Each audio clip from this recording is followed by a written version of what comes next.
He sees one look at the patience. He just has to send away two of the lineup. 1, 2. Oh, Doki! What a play! That is why he is one of the best players in the world right now. Now adapt and he can swing this with the Ella Striker, and they're not ready for it with the Ella SMG. Yeah, he's gonna get spotted. Tyrant fires one on the second shot. He's dropped the pistol. He's dropped into prone. There's 10 seconds left. Tyrant, what a round! He's in position to strike. He's able to land his shots here. He got a huge slam, picks up two. Surprising that no, didn't fall back at that point, and now we're left in a very tight situation. Ryan has just walked his way through. He gets two. Unica is going to take a little bit of damage as well, but oh, with his back against Unica, Rothko's going to go down, but instantly traded. Aroldi with a double there. That's huge.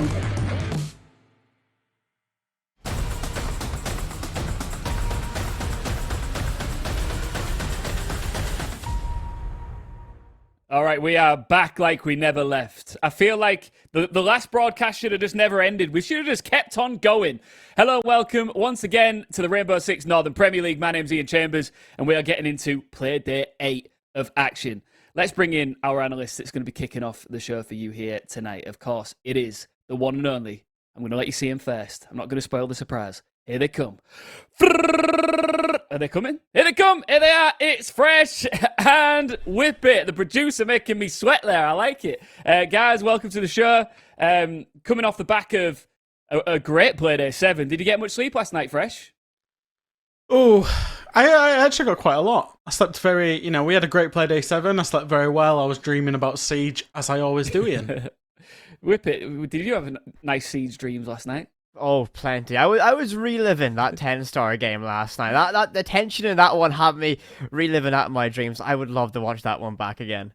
Yeah, absolutely. If you are joining us for the first time, because sometimes we sort of skim over how this is all going down. This is a double round Robin League format. All round Robin matches are, of course, best of ones. Top 2 teams advance to the final stage. Teams 3rd to 6th advance to the playoff stage. And 7th and 8th will play relegations for next season. The bottom 2 teams will get relegated to either UKIN or the Nordic Championship. Before we go any further, let's take a look back at yesterday's results. This is how it all played out. Here are your scores. And, we came into it hyping a lot of battles here, a lot of encounters, and they did deliver. You mentioned it there yourself, Whip It. Victus versus TENSTAR was wonderful. You can see there that NAVI versus Coalesce That wasn't a 7-0 played out. It was a forfeit from NAVI, and they will be forfeiting as well today. So I imagine that down the road we will have more information on what's going down with NAVI. But for now, they are going to forfeit more points. But the rest of the matches, it's good fun, wasn't it, Fresh? Yeah, I really enjoyed it. And, you know, an unsuspecting game of the day for me, realistically, was Riddle against MNM Academy. There's so much going wrong that it was just that much of a spectacle. But overall, it was a great level of siege. I think yesterday it was, you know, we really kind of started really, you know, we're getting to the midpoint of the season and we started distinguishing who's going to be the top 2 and 3, who's going to be the kind of best of the rest, and then who's fighting it out for relegation.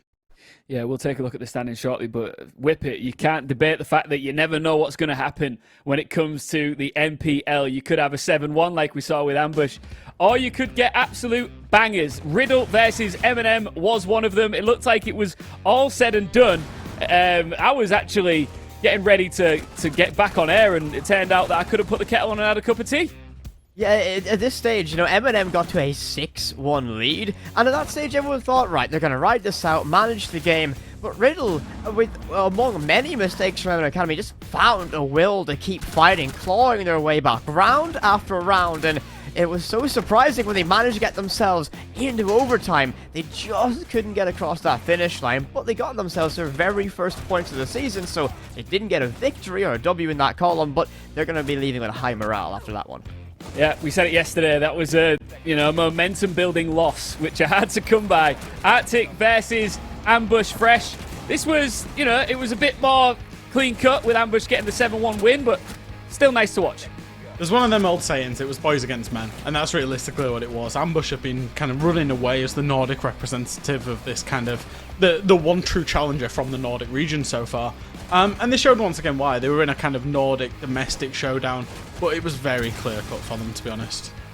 Yeah, I mean, they are a very impressive team, climbing well up that table, looking strong as well. Heroic versus 86. Now, Heroic, of course, our table toppers, delivered once again with it. Yeah, they did. The first couple of rounds were shaky from them. They started to play, I think, you know, a little bit more laid back. They were certainly more casual. The very first round you saw on that replay, Uno rushed in that bottom level breach with a thermite shotgun to start off a rush, and it was just, once they got to that stage, they flicked the switch and Heroic didn't look back. This was the one. TENSTAR versus Victus. Everybody was waiting for it. Everybody wanted to see what was going to happen, and this one delivered fresh. The only thing this game didn't have, realistically, was the overtime that we also wanted to see from these two teams.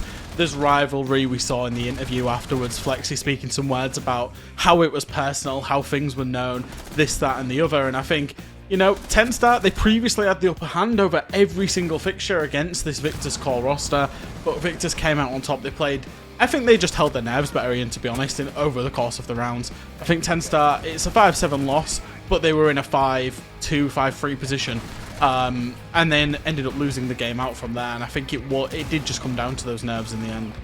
Yeah, and holding your nerves in such an important match as that will do that team wonders when it comes to momentum and placement as they roll through this split. This is the final day of this split, of course, and here is how we are looking in the standings. Team Heroic sitting pretty still up there, 20 points. Victus right behind them on 19.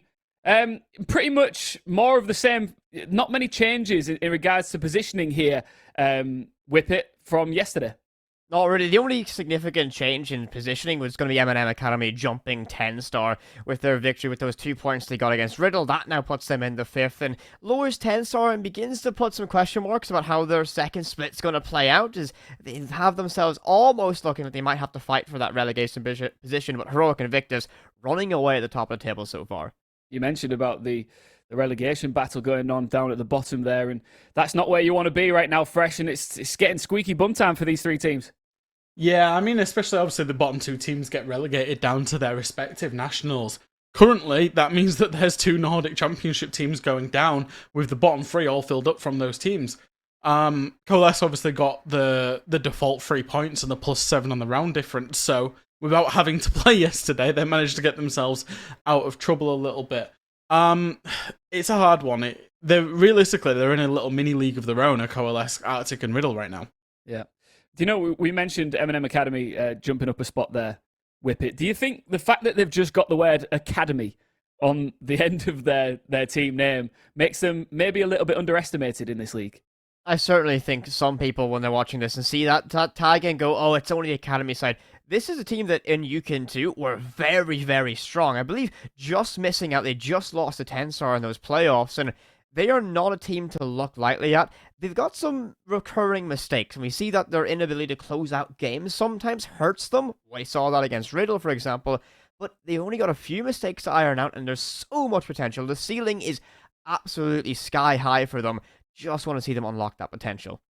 Well, as you can see as well, Victus have taken an overtime loss. Heroic have taken none. Neither of them have taken clean losses.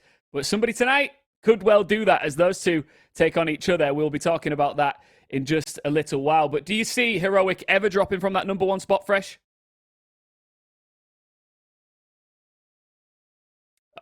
Oh, I've just been told that we've lost Fresh. I'm going to ask you, Whippet. Do you see him dropping off? I don't see them dropping away from the #1 seed. Maybe Victus might be able to get them.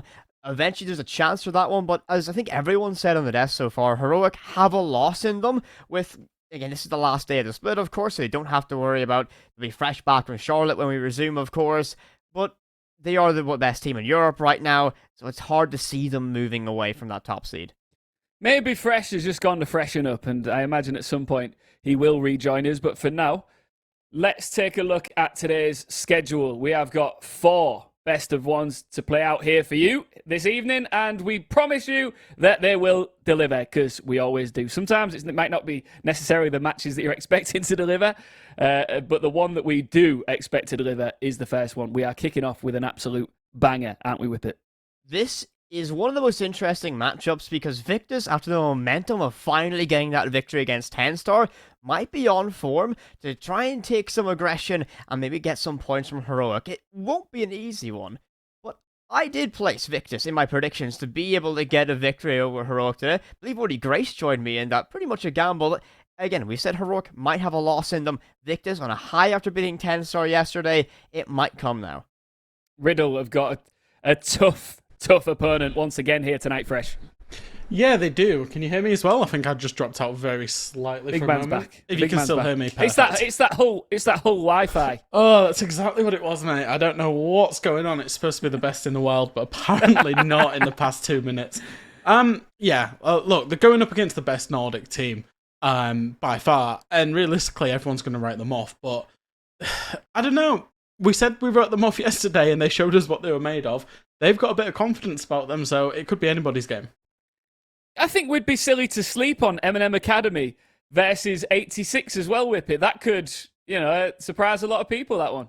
I'm going to put that as my game of the day today. I think MNM Academy not coming off the best result yesterday, but that's going to motivate them to do better. And 86, again, didn't have the best of showing against Heroic, and they didn't make that matchup easy for themselves. It was already going to be a hard one. So both teams looking for a bit of a redemption arc today, and that might lead to some fireworks. And we've got to wait all day to get there, but I really think these teams can deliver tonight. Yep. Well, here are 5 players, not teams, but 5 players that are consistently delivering. Let's take a look at some top 5s, starting with KD ratio. What do you reckon? Fresh, some names that we're expecting to see a lot more of as we go along with these top 5s here. Yeah, of course. I mean, Gorgona and Benja. We're going to start with the obvious 2 from our table toppers in Heroic. They've been doing the business inside of EUL, so why wouldn't they be doing the business inside of NPL as well?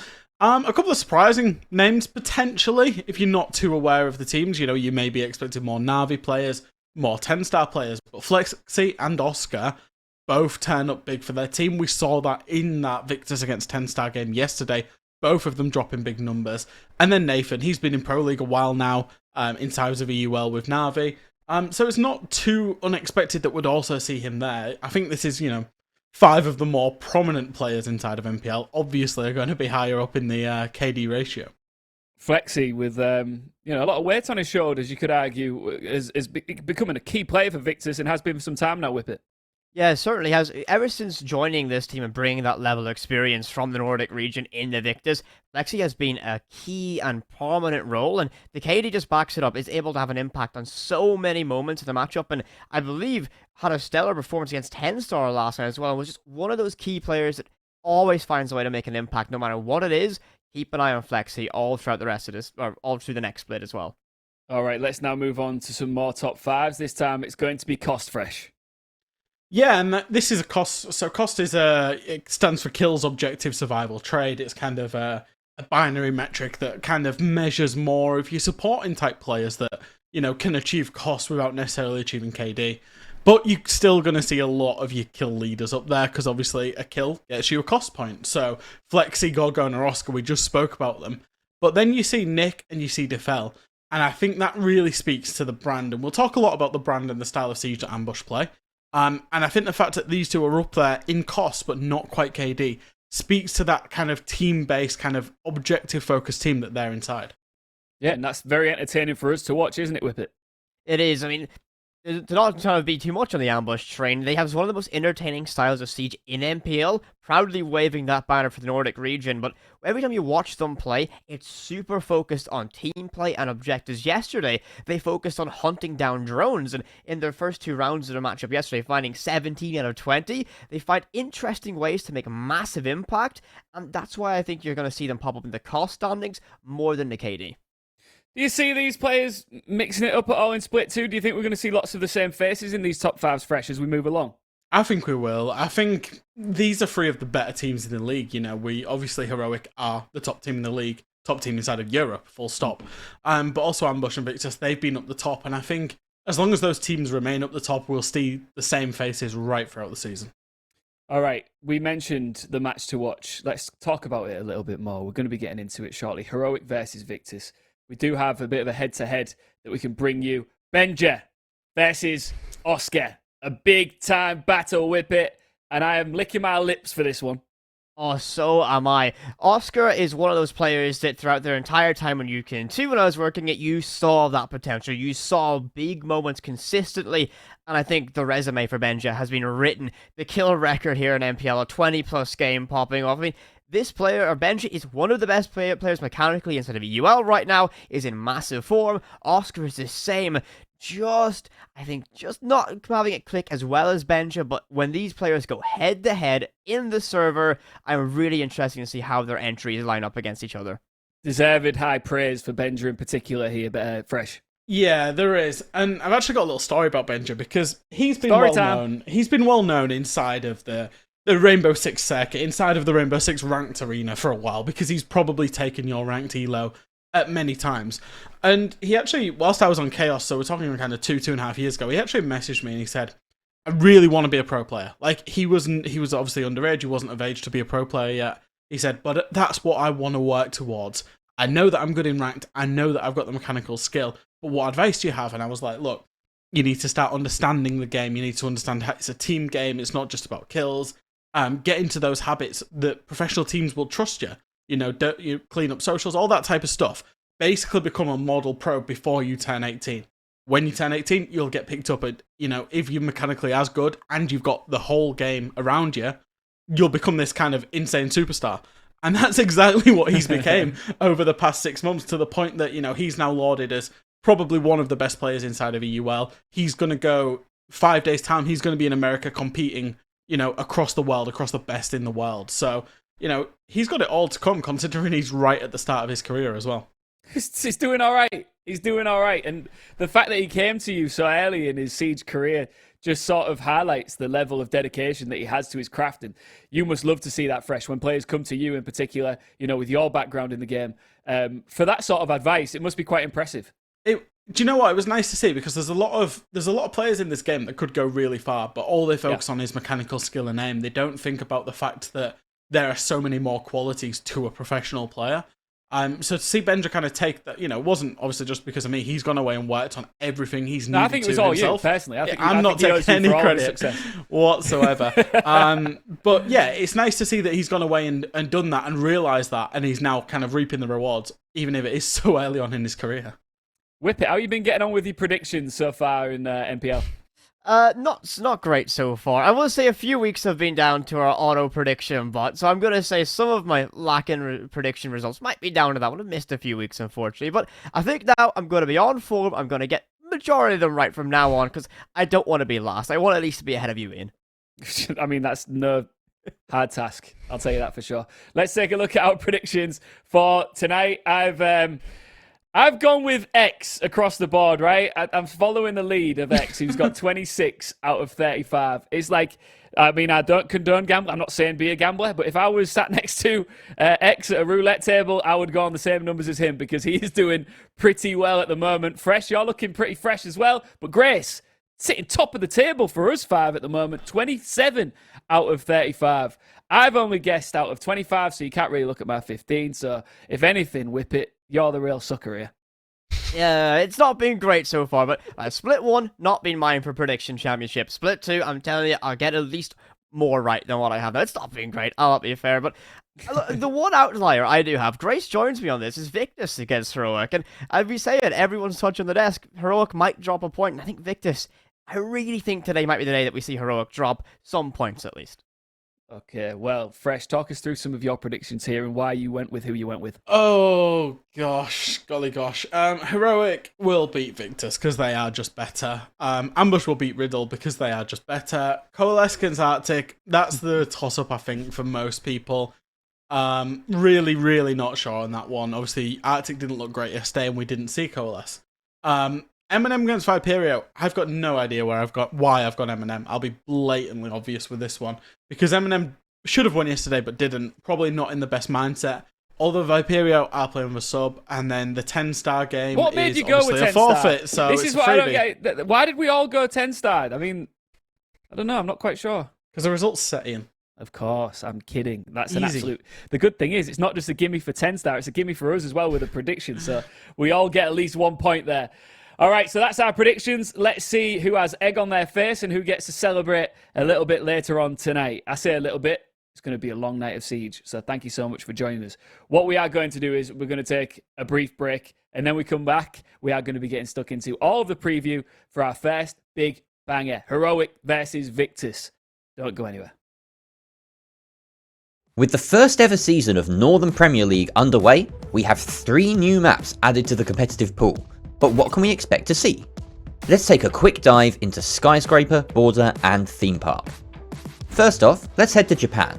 We'll see plenty of Skyscraper's beautiful exterior in pro play, as the balconies and windows grant a lot of potential for attackers, whether it be on entry, flank watch or post plants, though they'll need to tread carefully. With extra claymores now in attackers' pockets, defenders will have to think twice about going for the many jump out options around the map. Tea Room Karaoke and Office Exhibition are the most popular sites, with the external breach playing a big part in any office attack.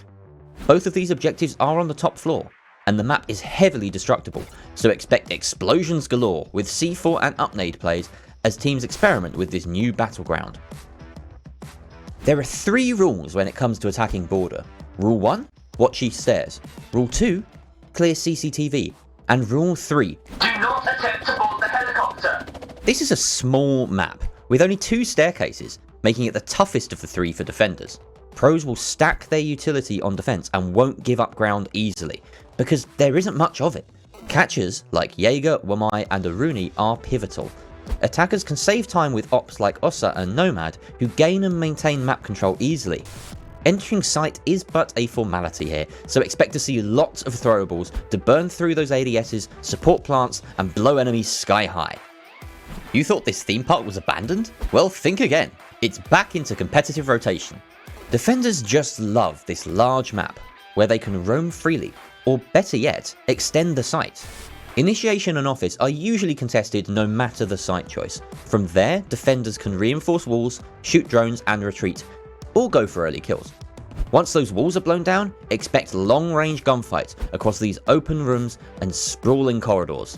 Hard breaching and wall denial are essential here, so operators like Maverick, Thatcher and Kaid, as well as Mirror, will have a big impact if left unbanned. There's so much more to uncover about these fresh maps, so tune into NPL to see what our teams can cook up.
There you go, you got it.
With the merge of the UK and Ireland Nationals and the Nordic Championships into the new Northern Premier League, we get to see the best teams from both regions clash together.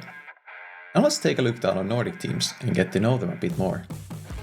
First on the block we've got a Coalesce, who have spent the last year in the Benelux region playing under KBM, but a couple of roster changes later, the team had a Swedish trio, and so they ended up in the Nordic Promotion Tournament, where a flawless run earned them a spot in the Northern Premier League. Sharp on their entry and lethal in the clutch, Coalesce like to get a bit funky and break away from the default operator fix. It's Fuses, Capitaos and Yings galore, and they are on the attack. Now Ambush, these titans of the north need no introduction. Runners up in the Nordic Championships and two-time Finnish champions. Ambush are the team to look out for in the race for the Challenger League spots. Ruthless in their executes and fearsomely efficient even when down a man, you can never count them out. Recent additions of Rastin and Nick have added young firepower to the experienced core, and the explosive mix has lifted Ambush to new heights. They are sure to turn some heads and take off a couple others during the season. The perennial little brothers RCTIC are chomping at the heels of Ambush and have been trading blows constantly for the past year. Now finally arriving at the nationals level after fighting their way through the Nordic Promotion Tournament, RCTIC are looking to get one over their local rivals. Years of hard work has brought the team up through the ranks to fight among the best the region has to offer. Picking up South Park at the start of the year to round out their roster, RCTIC are not going to play nice. Like a wolf, they wait for their chance to dethrone the king. Hailing from Norway, Riddle picked up a team who blitzed through the Norwegian Championships without dropping a map. Play under their license in the new Northern Premier League. Snatching the talented Ket from their local rivals to prepare for the competition, Riddle presents their opponents with a conundrum. Underestimate them at your peril, but you can't give them too much respect either, or you'll run down the clock. What they lack in experience they make up for in raw potential, and their volatile playstyle can catch teams off guard. And that wraps it up for our Nordic competitors, who you can catch in action battling it out against their UK hopefuls during the Northern Premier League season.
in 3 quick kills, 4 quick kills come in. And Slothar just picks them apart. Let's try and put some shots on in and managing to find the last 2. Oh, but Blur just decimates. Grizz steps up huge for ambush. 3 kills. All E1 DCs. What?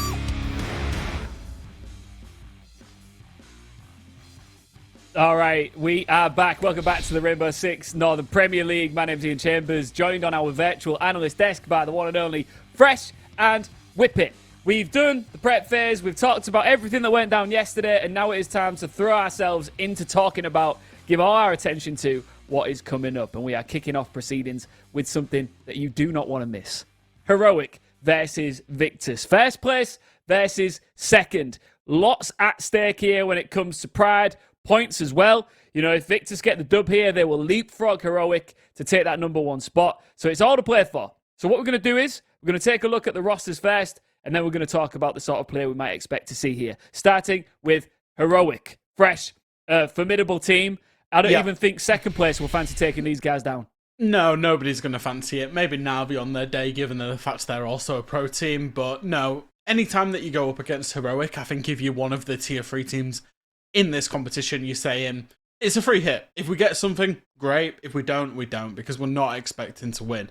Obviously, they're made up of Gorgona, Uno, which is the most recent addition to this roster, replacing Anarchic, who's now in the coaching staff, Benja, Grizzly, and Sloth. They have been known to rotate their players in and out. We've seen Mr. Officer have a couple of games, and they're not doing that now because they're at boot camp. They will be attending and playing in the Charlotte Major in just 5 days' time. So they're all guns blazing. They want the win, and they need to go into that Charlotte Major with a win behind them. They're absolutely not showing off any of their strats here that they'll be, utilizing when it comes to North Carolina. But on, in the same breath, and Fresh hit the nail on the head there, Whippet. They want to make sure they're going in with nothing but dubs. Yeah, a massive boost of mentality if you come off the strings of wins, and not only wins in scrims, but these are official matchups, and that might be a massive benefit, that extra bit of momentum. They're all at boot camp, so they're really getting themselves in that zone, playing officials all in the same room beside each other. That could be a huge advantage we look forward to Charlotte, but right now, Victus might present some problems, because Victus on a little bit of a momentum boost after that victory against TENSTAR yesterday. Yeah, we'll take a look at that Victus roster in just a second, but Fresh, talk about the importance. I know we know it. We talk about it all the time. Whenever you get a team together at boot camp, it's huge, isn't it? And it's not just for, how well you communicate during the game, but outside of, playtime, and you are really, getting along with each other and building a morale. It's just huge for everybody, isn't it? When you get in terms of that kind of professional setup, right, all of the teams have very similar strategies. They've got very similar skill levels. There's basically, a lot of the time, there's not much, that you can differentiate between the two teams. But there's 2 things that teams use, particularly. One of them is momentum, which is why a win is so important. And the other is mentality. And that's why boot camps are so good, to have all the boys in together. Every time they'll win, they'll be congratulating each other, pat on the backs. We see what Mr. Officer's like in the interviews, right? So if you think he's just like that online in the interviews, you wait till you get him at boot camp with the boys. He will keep them motivated and hungry. A ball of energy, and we absolutely love having him on this show. Maybe we'll, who knows, we might speak to him again later on today. But Whippet, you mentioned it just then, momentum. Victus, let's not play these guys down. Let's not write them off by any stretch. They will fancy their chances here. They certainly will. They know it's going to be a tough matchup, and I don't think they're necessarily expecting it to be an easy or a very winnable, but they know if there's any mistakes and any lapses from Heroic, they have that potential to pounce and capitalize. You touched on it earlier that Heroic's not going to be showing strats. They're going to be playing a very basic, stripped-down, bare-bone version of Siege, while their fundamentals are going to be to a level higher than what Victus are right now. That's going to be kind of the advantage. No strats, no significant strategies brought out by Heroic. And of course, the roster for Victus has got YZN, Oscar, Skeptic, Flexi, and Skitty. This is a roster well-rounded, and with those 2 new additions of Skeptic and Flexi, the experience coming in, they have become a force to be reckoned with. The good thing for Victus here as well, Fresh, and it's something that's worth talking about, is for individual players here as well. It's a nice opportunity to make a statement, isn't it? It really is, and I think that, there's players on this roster that are up there at the top of the league. We pulled out Oscar, we pulled out Flexi at the start of the day in terms of the top 5s, and let's be kind of honest, there are teams circling in Tier 1 and Tier 2 Siege that will be looking towards this competition, you know, looking for potential players they could pick up. And certainly this team's got the players that are full of them. But each put themselves out on a pedestal, you know. We're talking about Oscar and Flexi, but Skeptic, he's got CL experience, you know. He's been in Tier 3 a while. Wiserden, SkyT, names that we've known and, you know, over the past few years. So overall, this is, you know, in my opinion, probably the rightfully so, the second best team in the league at the minute. It's going to be a hard one to call, Whippet, but if I was to put you on the spot, are you expecting, you know, a high-scoring game on both sides here, or do you think this could be an absolute blitz? Well, in my predictions, I said I think Victus will grab the dub here. It's a bold one, but you never know, it might work out. But I think either Heroic will be able to blitz this matchup, or it will be a very long-fought battle. Might need all 12 rounds, might even need overtime. I really think there's potential for a long matchup and a very explosive one between these sides. That's what I like to hear, Whippet. That is what I like to hear. Let's find out which map we will be going to. Let's take a look at the vetoes. Fresh is going to try and make a little bit of sense of this for you using his wonderful analytical siege brain. And we are going to Cafe. Yeah. He says. Beautiful analytical siege brain. Heroic are just going to try and go to maps that they've played inside of a UL. As I say, I think Officer referenced it last night in the interview. There's always vultures. There's always people watching to try and get anything they can. And like I say, we're in NPL, right? We're talking about an NPL fixture. But in the context of the overall world for Heroic, it matters so much more that they don't show any new maps, any new strats, anything going into that major. So I think for them, they were always going to ban the way that they took those maps away that we've not seen them play inside of a UL, and go to one where they already have. Cafe is, of course, one of those. Yep. Do you agree with it? Oh, certainly so. They don't want to show anything in Cafe, a map that everyone should be able to play, and they've shown it before. No vultures will be getting a nice treat out of this one, I believe. So, I mean, I asked Whippet there, Fresh, are you expecting this to be a 12-rounder? Do you expect that we could go to overtime here? What do you reckon? I think this will be done and dusted pretty quickly for Heroic, to be honest. I think they're just a better team overall. I think they've got a higher kind of floor, certainly a higher ceiling. And they're just operating at a higher level. They make far less mistakes. We saw them yesterday. They had a couple of rounds where they had fun. And then when they knew they had to win, they tightened it up, they made very few mistakes, and they won the game. And that's what I expect of Heroic today. If anything, this game today is probably a slight hindrance for them in terms of their plans for the major. So they're just going to want it done as quickly as possible. I think from Victus' side, they arguably should have lost yesterday, dare I say. Like strategically, you know, in bans, in map bans, in the actual game, but they just managed to hold their nerve and win. Whereas I think they're not going to be able to use that advantage today against Heroic. So I see this as being quite one-sided to Heroic.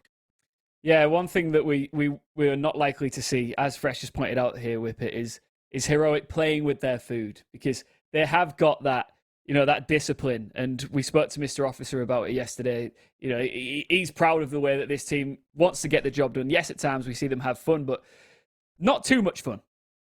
Yeah, just enough to, I think, give us some entertainment on the desk and for our casters, but they need to have that always win mentality. They can't take any matchup lightly, and when you look at the scale of things, this is their last official before they go out to America, before the major group stages begin, so momentum's a huge thing, but they want to be clinical. They want to iron out everything they can in terms of absolute basics. They won't show anything unique here, but stuff like their communication, their drone work, and being just quick and snappy on response to calls themselves. That's what they'll be looking at, and if Heroic are on it, on alert, Victus will have a hard day in the office. Fresh, we've got a couple of minutes before we get into this one, so we keep mentioning Charlotte. What do you think Heroic's chances are over there? Oh, I mean, look, we talk about them as being a big dog, but let's not remember that this core roster, when they were under Kavana Gaming, they entered EU League in stage 1 of 2021.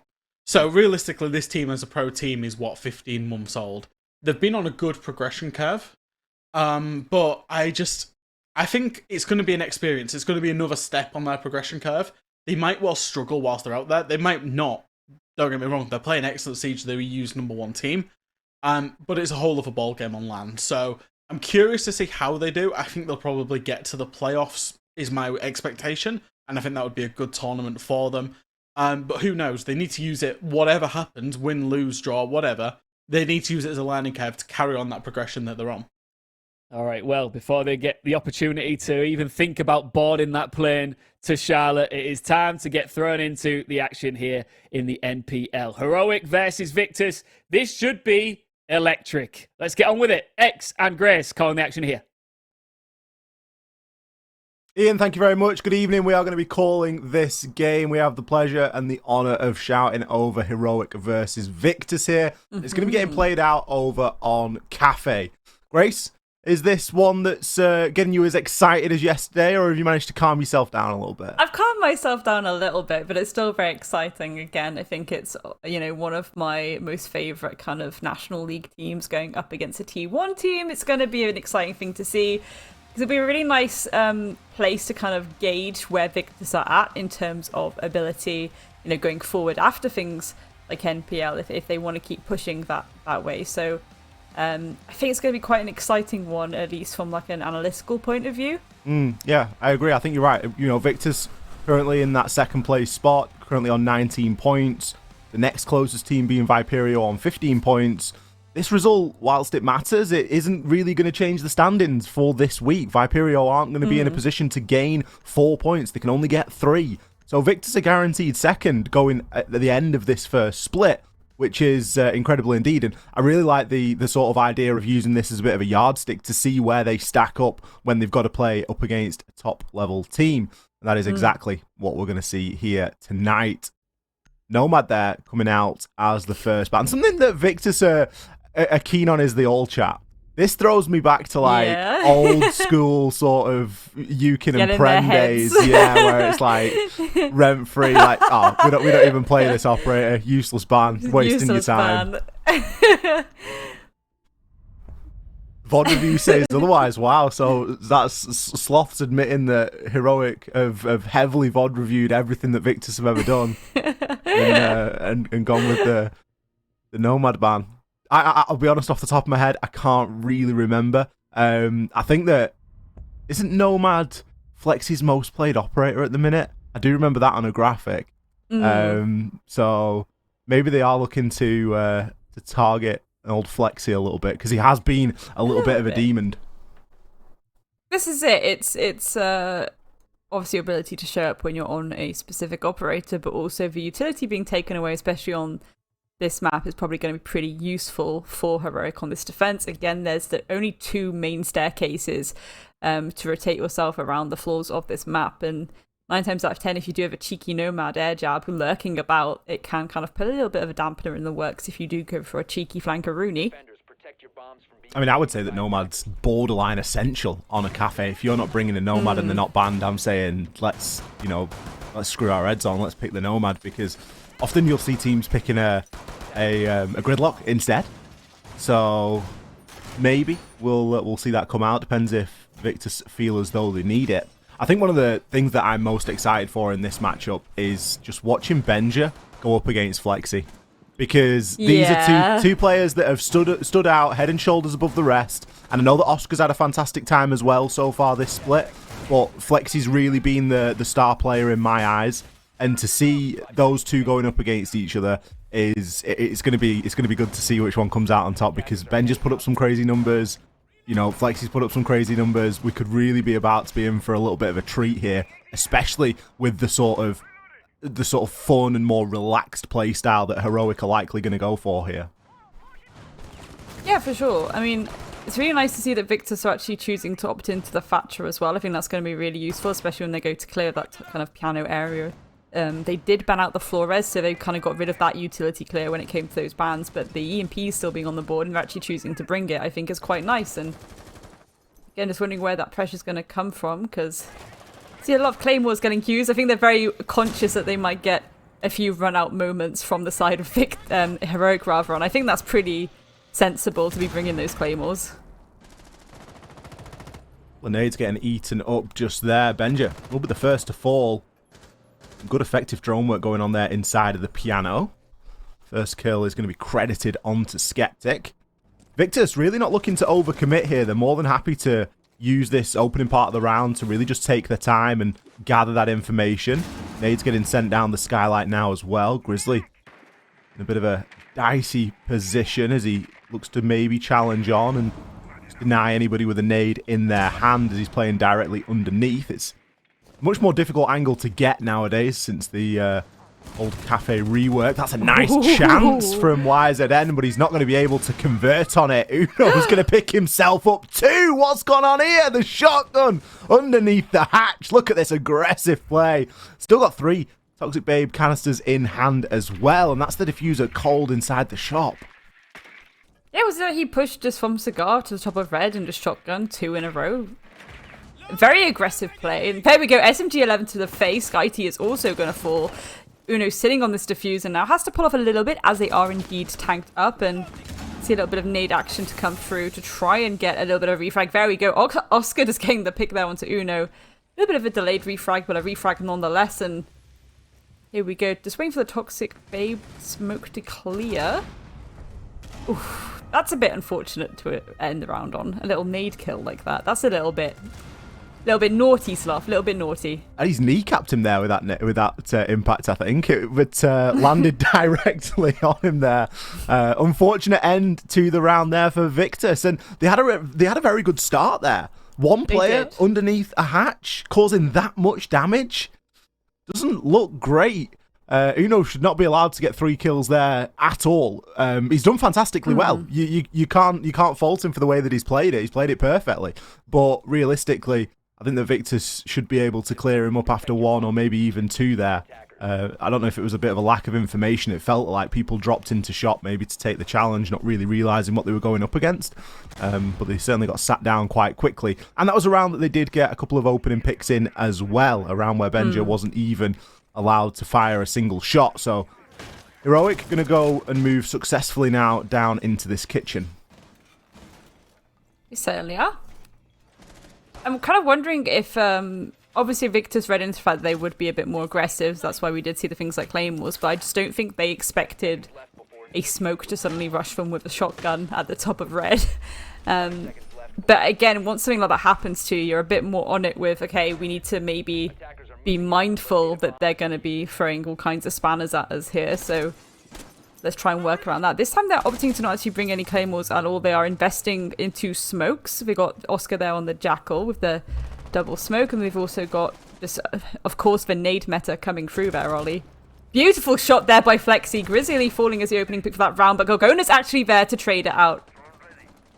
Some very aggressive plays here in the opening part of the round. Flexi ready for the spawn peaks, but just not ready for 2. At least managed to clean 1 up. Now Grizzly's utility will have been placed out there and forgotten about.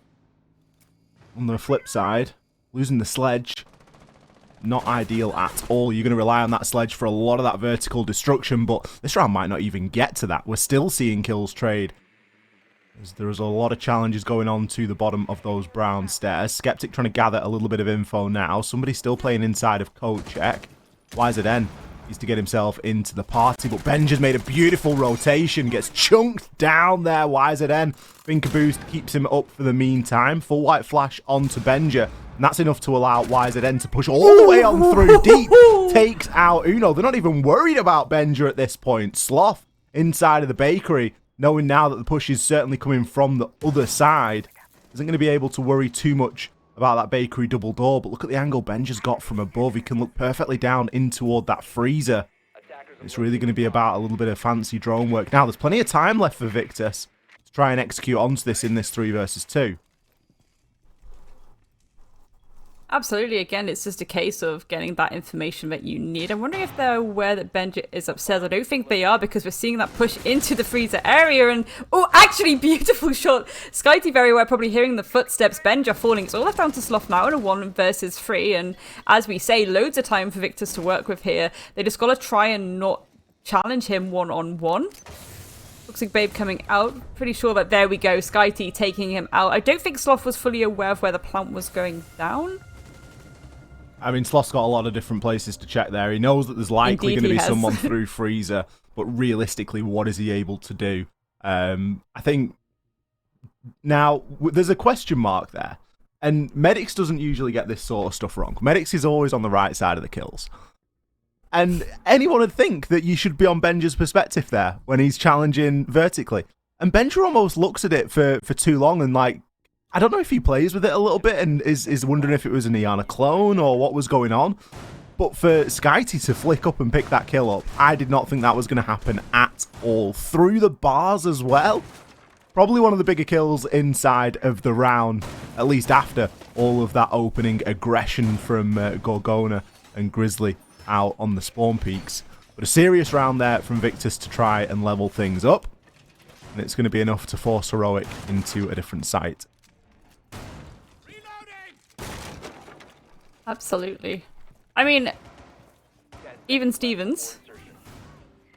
I'm wondering what would happen. You know, we do say a lot that nowadays with Cafe, it's not really weighted in either direction, given the current use of nades that we see and how destructible this map can be. But I'm wondering if Victus can pull this like a 3-3 split, how that will look for them going into this defense. I think it would probably benefit them quite a bit, to be honest. At the same time, it is Heroic. I think, to be honest, I know you said, like, oh, are you as excited for this one as the one yesterday? And I was kind of like, well, no, not as much. But I am excited still. And I think it's this idea, again, of just me gauging where Victus is at. And also the fact that if Victus do manage to get Heroic on the ropes a little bit, that's I'm probably going to lose my mind. And I really hope that does happen. Because I think it'll be really nice for them as well.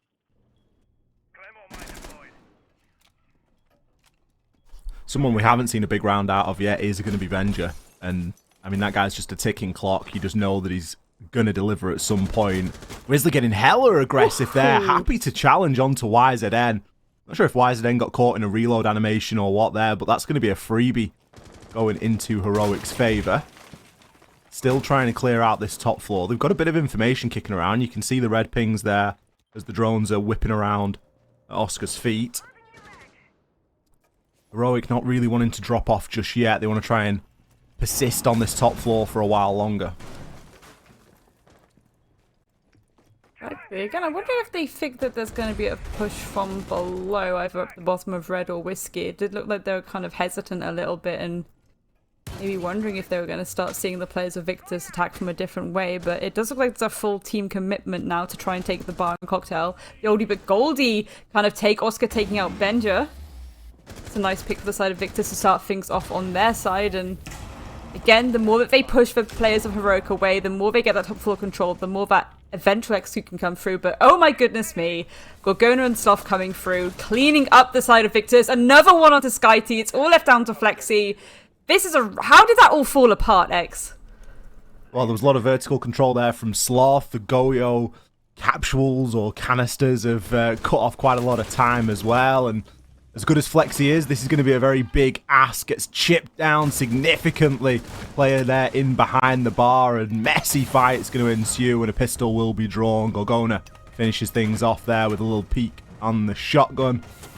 Toxic Babe canister would have likely done the rest there if Flexi had moved on into it. Heroic, good top floor hold there, as no one really on the side of Victus able to really penetrate into that cocktail area, and we can kind of come back to the opening pick, right? Grizzly taking YZN down. You would expect somebody to be out on that rappel. You would expect one player at least to be on that east rappel and just to open the windows, cut off a couple of rotations, maybe just play the bottom of white stairs.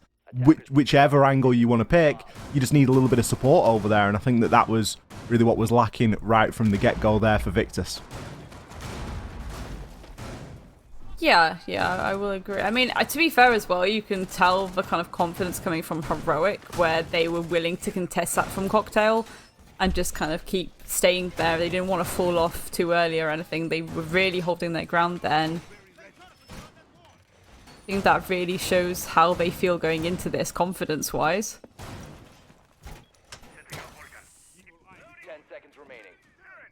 I think, again, it's very standard setups we're seeing from them because of the fact that they can just go very standard with it and just rely on these things like the confident plays, the teamwork, things like that.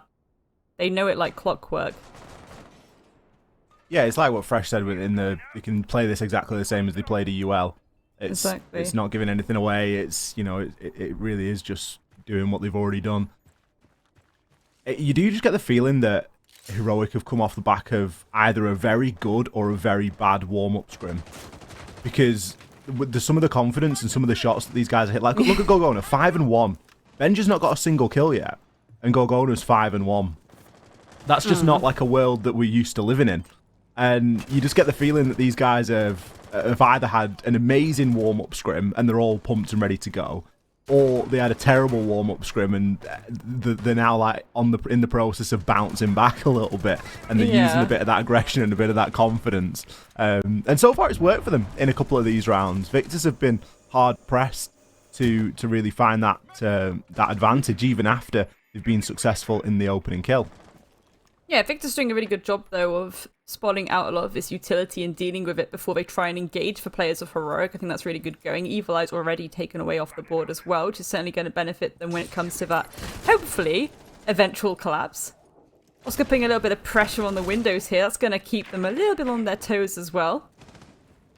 And certainly maybe it'll prevent a lot of this over-peaking that we're seeing on the side of Heroic as well, so I think that's quite nice to see from Victus.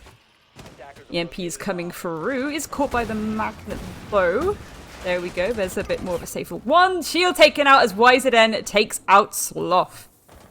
No more magnets to be thrown out.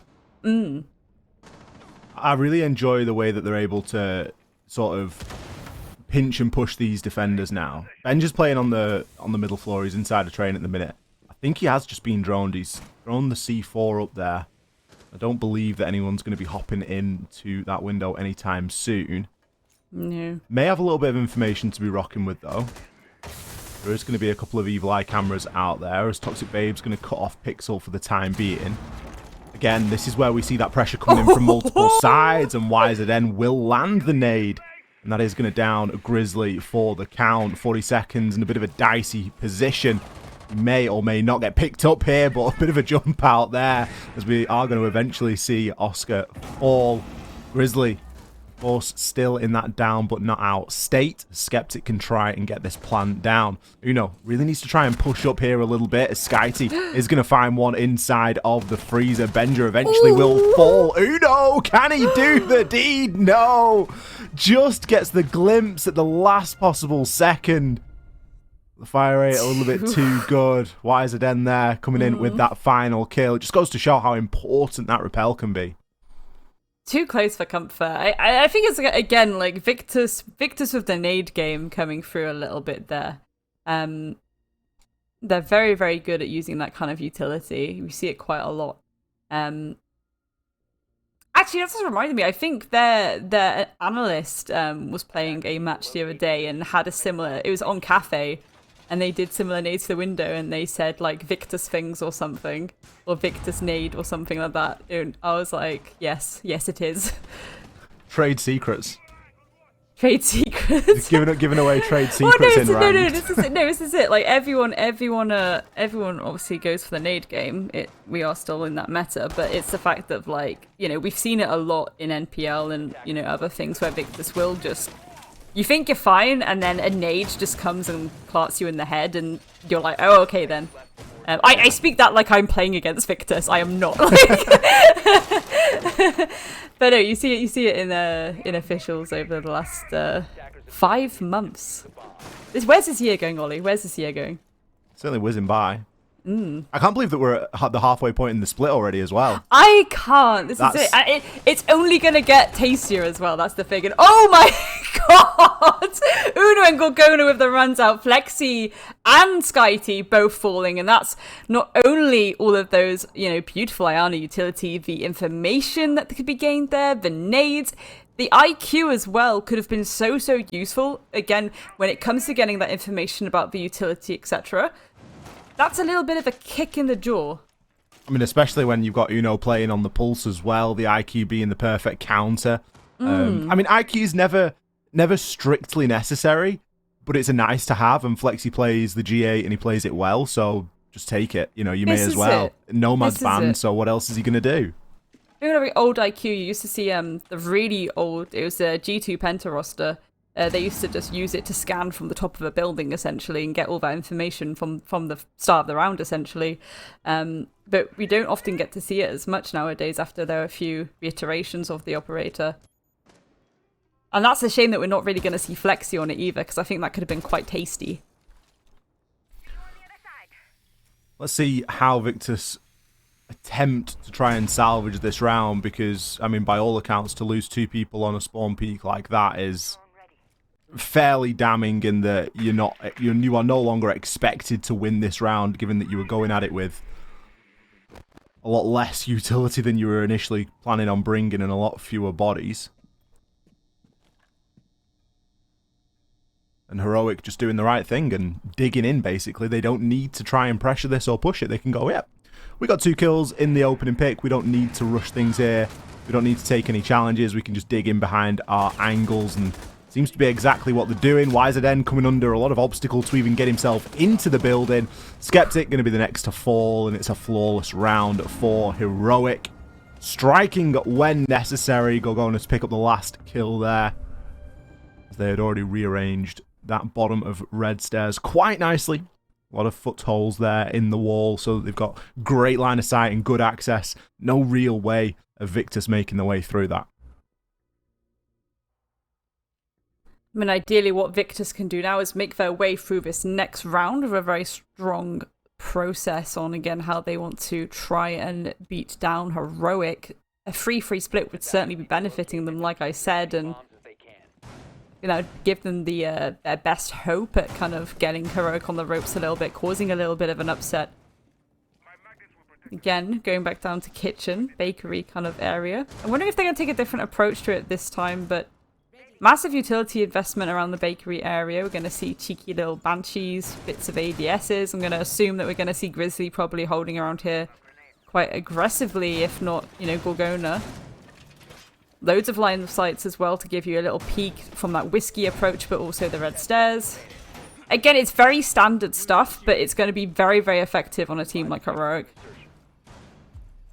Ooh, a little bit of an uncomfortable rotate there, so Lise is able to be fixed.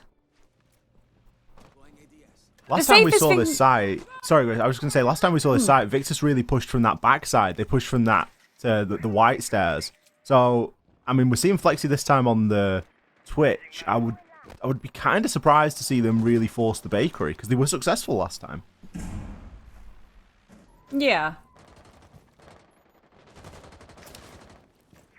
And I'm just thinking, like, I guess at this point, we're not going to see a top-down clear, because they probably already have sussed that a majority of this team are indeed on site, so I don't think the threat of the flank is going to come through. It's just a case of which approach do we make if we are going horizontally now. Looks like they're going to try and apply the pressure to kind of, white stairs and whiskey. Grizzly being spotted out a little bit there, so they definitely will have his number, but can they make use of it? And, well, there we go. Gorgona, double kill just from the run out. That's not really too cool. That's not ideal. I feel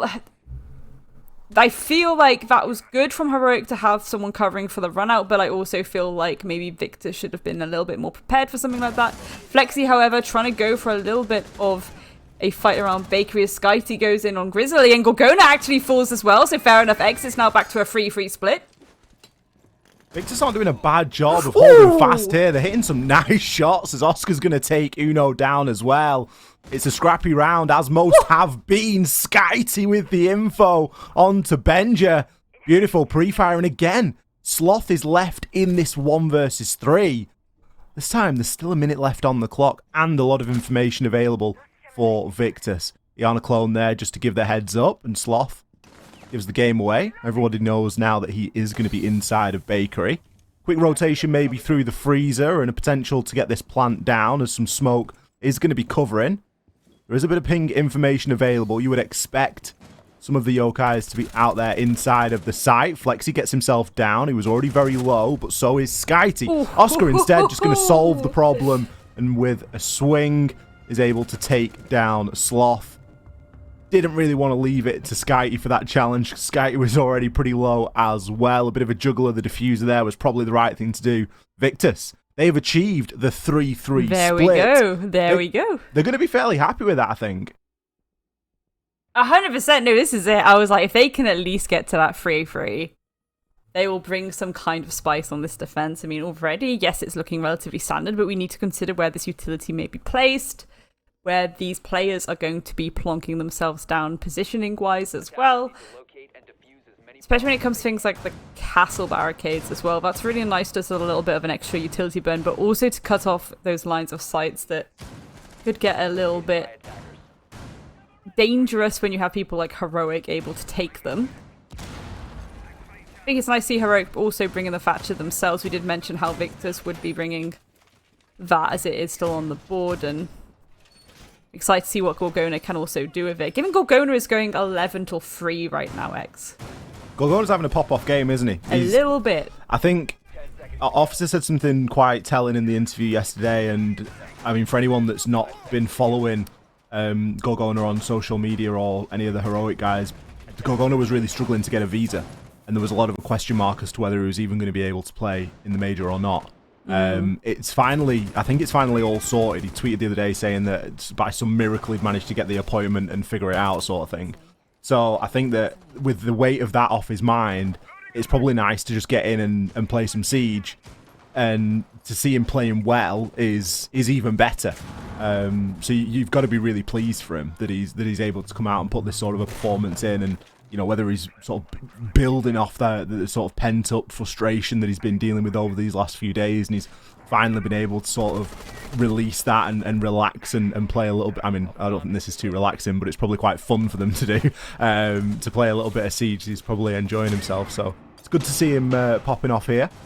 But the tides have turned, and with Victus on the defense, it's now their turn to be that horrible, ratty, aggressive defender. And that's exactly what we're going to see. Oscar, as if on cue, is going to shut Gorgona down. Maybe I went on about Gorgona for a little bit too long there, but we saw Heroic playing very aggressively on the defense, and that's what I want to see here from Victus. I want to see them making it difficult to get to the building, not giving up any window for free, because that's where a lot of your time is spent here on the attack, and that's exactly what they are going to be doing. Oscar picking up his second of the round. Benja going to be the next to fall. He's having a horrible game so far. The Benja effect not in full force. Gets picked up by the Finkerstim, fortunately for him, but YZN still playing on that Pixel Shield. So Flexi taking a fair bit of damage there, Nade flying towards him, and Nade actually landing from Benja there onto Flexi as well, so unfortunate positioning to be in when you start to have nades flying at you left, right, and center. YZN still holding down this Pixel spot though, as Benja starts getting a little bit aggressive into bar. Intel coming through for the side of Heroic to work out where these players of Victus are. Well, they definitely know where Skeptic is now, and this is where Skeptic potentially has to get a little bit aggressive, because you're kind of trapped in a corner there, aren't you, X? Hopefully he's feeling fraggy and he can get himself out of it, maybe with the assistance of YZN. Nades are going to fire on through, but Skeptic shuts Grizzly down, just peeking out at the right moment there to challenge onto that main door. The final two players for Heroic are going to fall on that long bar. And that is going to be all she wrote here for the first round of Heroic's attack and Victus's defense. Victus successful there. It's exactly what we wanted to see from them. They're playing it the 100%. Way that Heroic played. They are playing aggressively on those windows, not giving up anything for free. You cannot get to the building of Cafe for free. That is not something that you can take as a given here as an attacker. You need to fight for every single inch to get yourself on that rappel, and even then, you're not always safe. Zactamundo getting down to reading now. Let's go switching off onto the Rooney, assuming that utility is going to be used upstairs. Might see a little bit of, well, potentially. Sometimes people put the Evil Eye on site on both sides, but then oftentimes maybe people will use one of them just an extra bit of intel slightly off site, which can be a little bit, you know, hit and miss. So I'm wondering where we're going to see those Evil Eyes go. 2 bulletproofs as well. It's going to give them all the information they need, hopefully, as well. The side of Heroic, still, again, very standard, very meta lineup we're seeing here. Gorgona going on to the Zofia this time. Probably going to be quite good for the utility burn. They are bringing the Jaeger and the Wamai out, so having that wombo combo, sometimes you do need to go for the old util burn. They're not bringing Thatcher this time as well, so that certainly is going to be important when it comes to dealing with that defender utility. And there's a lot of it going upstairs. Seeing a heavy investment here from Victus, as you would expect. You would expect them to be holding this top floor and to almost set up layers of defense so that YZN! It's one of the oldest tricks in the book, the C4 on the hatch. Oh, Benja, this is not your Playday, my friend. This is a guy that has popped off every single time Heroic has played. And when they need him here tonight, he's just getting the really most unfortunate timing in the world. Yeah, 2 and 7, you hate to see it. You really do, and there we go. This is what we're talking about the evil lives off site. One already gone, second about to be naded by Sloth, so again... you know you're about to be naded out, you go for a cheeky bit of damage there onto Sloth anyway. I respect it, Flexi, I respect it. Magnet's being burnt out there by Gorgona. It's going to allow him to push against this Pixel a little bit harder, but there's another evil eye ready and waiting. Was that actually the bulletproof? I think that's the bulletproof. I like the layered sort of utility and defense that Victus have set up here. They've got bulletproof. Thank you, medics. they can hang around inside of the piano area, then they can drop back to the white stairs, then they can drop back a little bit further to lumber, then they can drop back a little bit further to cocktail. And especially when you get the opening pick, it really spreads the attackers quite thin. Grizzly could about to see some success here. The Wubwub's going to give the game away, but YZN, the shotgun, does not work at that sort of a range. He obviously didn't believe because Grizzly was able to pick up the kill. Gorgona's grabbed one in return, is in fact inside of the site, just looking to pre-fire onto everything. Oscar eventually shuts down Sloth with the site being overrun. This is a pretty dicey position to be in. Uno has the diffuser as Gorgona is still laying waste to the defenders of Victus with that LMG. And Oscar left in the clutches. Has a little bit of info here. Finds himself too, but eventually gets taken out. Gorgona, what a round!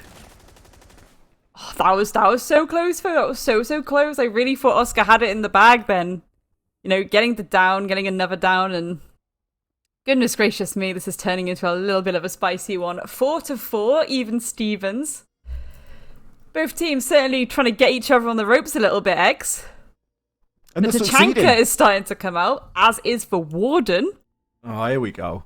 Yeah, see, there we go. This is where I'm glad that I'm casting with you this week and not Demo, because as soon as the Tachanka comes out, Demo just loses his mind. It's like you could almost just cue the 25 to 30 second rant about how bad Tachanka is against versus like a Smoke, for example, and how the Molotovs just don't mean anything. How many times do you see attackers run through the Molotovs? You know, all this sort of stuff. So that's the usual conversation at this point. And I would agree. I do think that there are points worth highlighting, but we are getting to see the reason as to why Tachanka has been brought. And that is because inside of 35 seconds, Skeptic has set up the entire site. And he's still been able to place his deployable shield. And if that was a Smoke, you would still be, one pump reload, one pump reload, repeat. It's it is a time-saving thing. No, 100%. You do also get a little bit more bang for your buck in terms of utility. Obviously, the 14 over the 3, but I know Demo likes to also argue against that point quite religiously. Yeah, but the damage isn't enough and all this sort of stuff. Yeah. But as you can see, Molotov's already being utilised to pull back a little bit of that double. I don't think it was going to get pushed immediately anyway, but it's always best to be safe, not sorry, especially given that both of these teams are going to start just bashing their heads together as time goes on. Lexi on the Warden in Baker. I think that's a really nice shout as well, just in case we do start to see a load of this flash utility come through, but I really like the way that this is playing out. I think that I like the way the Molotovs are being used. It's not good when they're just brought for the sake of it and they haven't really got a direct use, but this is so specific that bakery door is just going to get taken care of. What they didn't account for was Sloth. Flexi tried as he might, but Sloth just hit a banger onto him there. So the Molotovs or not, it is going to be easier now to take into Bakery. Oscar's got a big job to do from the bottom of those red stairs. He could make that rotation on through. Gorgona going to pick up YZN with the Claymore as Oscar gets taken out on the flank as well. This is falling apart for Victus. It's shaping up to be another flawless. It's all down to the Tachanka, and Sloth shuts him down. There we go. I'm wondering what would have happened if they were able to rotate onto site a bit sooner, maybe give up a little bit of bakery and hold more of a passive angle, but Heroic just collapsed then so fast and furious. It was kind of a blink and you'll miss it moment. Again, that shot by Sloth as well was just such a ridiculous kind of... It looked like a bit of a flicky one, and sometimes you do just lose those. Sometimes you do just lose those. Going back up to Bar and Cocktail, however. Similar lineup coming through. We're going to see the Mozzie come through onto YZN. So again, just trying to get rid of a lot of that intel utility from Heroic, really stopping these drones from spotting them out, and that's going to give them a little bit of a defensive buffer. Especially if they want to go for something maybe a little bit more ratty. Beautiful stats there already. We're going on an 89% cost during this match. We did say they were popping off. Yeah, 4 KD. 89% cost X. That's insane. That is a consistent refrag from him. Yeah, that's nuts. And then the 4.0 KD as well is impressive. That's yeah. I mean, Gorgona's doing the job that Benji usually does, and it's just handy at this point for Heroic that somebody stepped up to fill that void, because it is a little bit of a void and a bit of a gap, based on previous performances. But I like what they're doing here with the Aruni and the castle. I've seen this a fair few times, but I haven't seen it in a while. It's when you double layer up those pieces of utility. So you deal with one piece of utility and then there's another piece behind it to deal with. Can be a little bit of a time waste. And again, it's this buffer really that I think Victus are trying to give to themselves right now. Pull out that timer as long as possible. Delay that drone game. Delay the intel that they can have on us right now. Oh! Why are they both there? Excellent stuff. Both little bits of ratty plays in the basement there. Benji getting the pick on Sky 2 as well, and Flexi trading that back out. So Victus so far, the play count going in their favour. 3 to 1x. Not bad going. I think the Victus are going to be happy with that. It's a nice way to kick off the round. I think it was a good point you made as to why is everybody downstairs in Bakery Double Door. That was a little bit of a coming together that I don't think either player was really expecting. But it's done the job at this point, and it's allowed Victus to make that rotation back upstairs. They can now look to dig onto these angles a little bit firmer. And you look at what's lost. It's 2 nades, it's a lifeline from Gorgona, it's going to be a lot of burn utility, which is all going to have to now be carefully considered as to where it's played. Sloth's got the chance to get rid of the bulletproof camera, and of course there's probably going to be another one lined up somewhere as well. Nade for the bulletproof seems costly, but you don't really want to risk moving out, especially when you know that you're going to be getting called out off that piece of utility. The next point of focus really is going to be this pixel spot. They do need to get rid of that shield to try and give themselves a little bit of leeway to move YZN out of this bit tricky position, because again, it's not just the fact that they have the shield, they can also dart around the corner of that wall as well with the line of sight in bathroom. It's almost like a interior facing. Ooh, that's not one that you want to be losing, is it? Uno on the upside, sorry, Grizzly on the upside down repel there, finishing off, and Uno just adding on into that as well. The information here, is it going to be there for Victus? They do have the opportunity. Grizzly just trying to bait out there with the Iana clone. Oscar really dug in. Flexi does have a ping to be working from here, but Sloth with the swing. Since he's got on that finger, he's activated. Grizzly flies in with that final kill as well. It's going to put Heroic onto a match point. It just says we just had a quick little note from Observer too that there was indeed a Mozzie drone in Piano, so I'm kind of curious as to why the information wasn't coming through there towards the end. Yeah, it seemed a little bit muddled, didn't it? A little bit.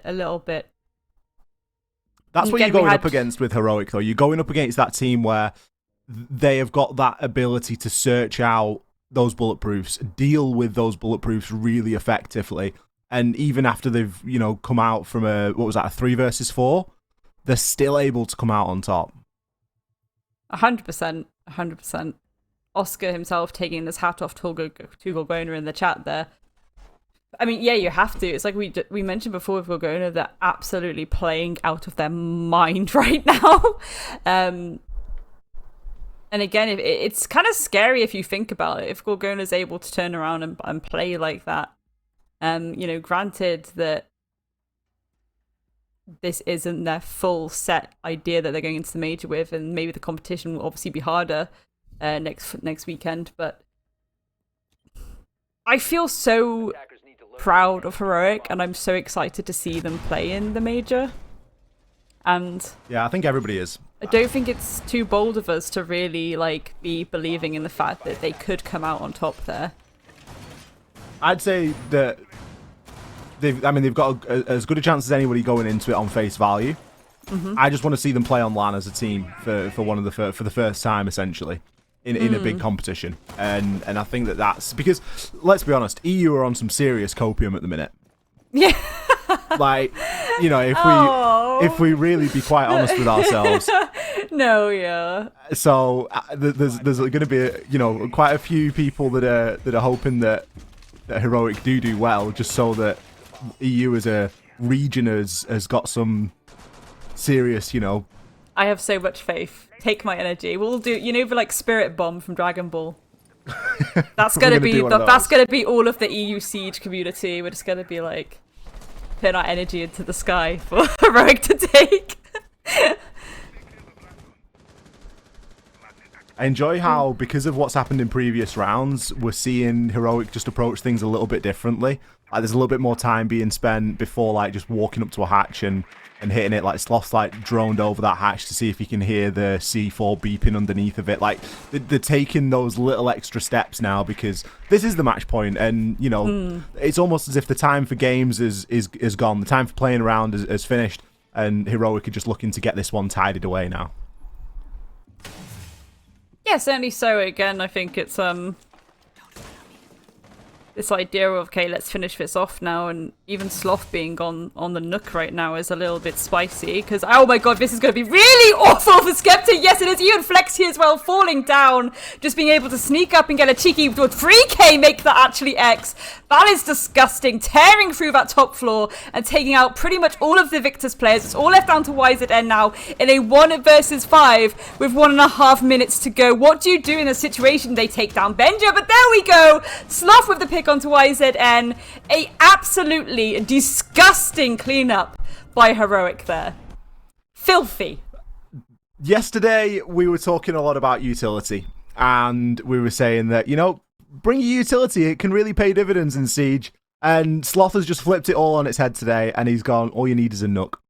That is all you need, and you can cause an absolute ruckus. He has got himself in there. Beautiful little crouch walk through. I mean, the path was laid for him. He could walk through the rotation. The balustrade or the banister had already been taken out, so he could push himself directly in, and he's just picked up kill after kill after kill. Big shout out to Gorgona inside of this one as well. Gorgona has played out of his mind. And Victus, their attacks were impressive. They picked up 3 rounds on the attack, which is by no means a small feat here on Cafe. Cafe can be a tricky map to attack into at the best of times. Obviously, with the current utility that's available to attackers, it is a little bit easier, but you've still got to get yourself to the building. And when you've got an aggressive Heroic side that aren't giving anything up for free like this, it can be a little bit more difficult to do that. So I think Victor's attacks were really good. It was on the defenses where things really started to fall apart, and Heroic just went and really just grabbed the bull by the horns and took the fixture. Yeah, I think there was a few moments, I think, where Victus maybe lost based on, this idea of giving up space a little bit too early, or even moments where it was kind of the timing on positioning in certain rounds when it came to that defense was where things may have got a little bit janky, especially on that kitchen defense where it was we're trying to pull away a little bit from where this approach is coming instead of challenging that with a bit of aggression, which I think Victus play really well into aggression themselves. I mean, again, when it comes to aggressive teams, you have to kind of fight fire with fire a little bit, and you do have to kind of keep them on. This was just disgusting as well. Sloth just coming in and getting that 3k at the end there. As we say, I'd be furious if I lost match point in that way, I think, at that point. And, we do know the Nook utility is capable of that, but you're not going to expect that on match point, really, especially when you think okay, they're going to want to try and like tidy this up now. They want to go, they're going to go really structured and really strategic, and then they just, as we said, we saw them do that at the start of the round. Fair enough. Heroic, as we said, they took loads of time to kind of drone things out, make sure there wasn't any C4s lurking, make sure that there was no one about. And as soon as they got into that cigar area, it was just a case of Sloth just waltzing in and killing half the team. Basically, that's exactly what happened. How do you predict that? You don't. Like...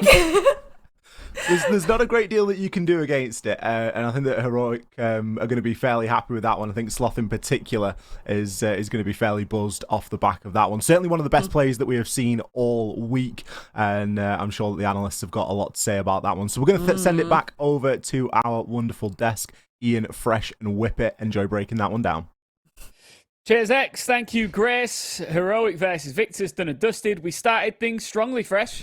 Yeah, it was a good game overall, I think. It was certainly full of the plays. We saw that one from Sloth up there at the end. And I think, ultimately, in games like this, it comes down to who had more skill, who won those gunfights, who won those engagements. And, obviously, you've got to back Heroic at that point. Yeah, Whippet, you can't take anything away, Victus. They did fight hard, but Heroic just continued to seem levels above. Yeah, I mean, there's a reason why Heroic are top of AUL right now and undefeated MPL. They played to that level, showed yet again there are levels to this, and they are just a notch above right now. Victus, a great showing from them. There was great individual performances, and they showed strength on the attacking side, getting those 3 rounds, but they just couldn't deal with the pressure Heroic put up. And as we said, Fresh, another good win to get underneath your belt heading into what is a very important trip abroad. Yeah, don't get me wrong, whether they'd have won or lost, I don't think it makes a great deal of difference, but that tiny 1% of just that feel-good factor, right, of having won twice in MPL, scrims will be up and down, as Officer said yesterday, but having gotten a couple of officials, just, get the kind of, keep yourself warm, because obviously it's been a couple of weeks since EUL now, so a couple of weeks of MPL, keep yourself warm in officials, going into the major, it can only be a good thing.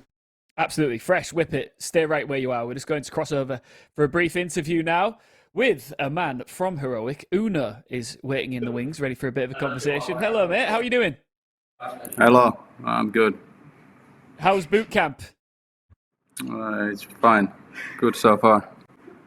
Good. Another big win for you guys in MPL. You guys are undefeated, looking incredibly strong. Your last match before you head off to Charlotte. You guys, look behind you. Sorry. I don't know if you saw that, Una. I did. But are you feeling confident? Are you feeling all warmed up and ready for the trip to America? Yeah, I think a few more days here and I think we are all good, all set for major.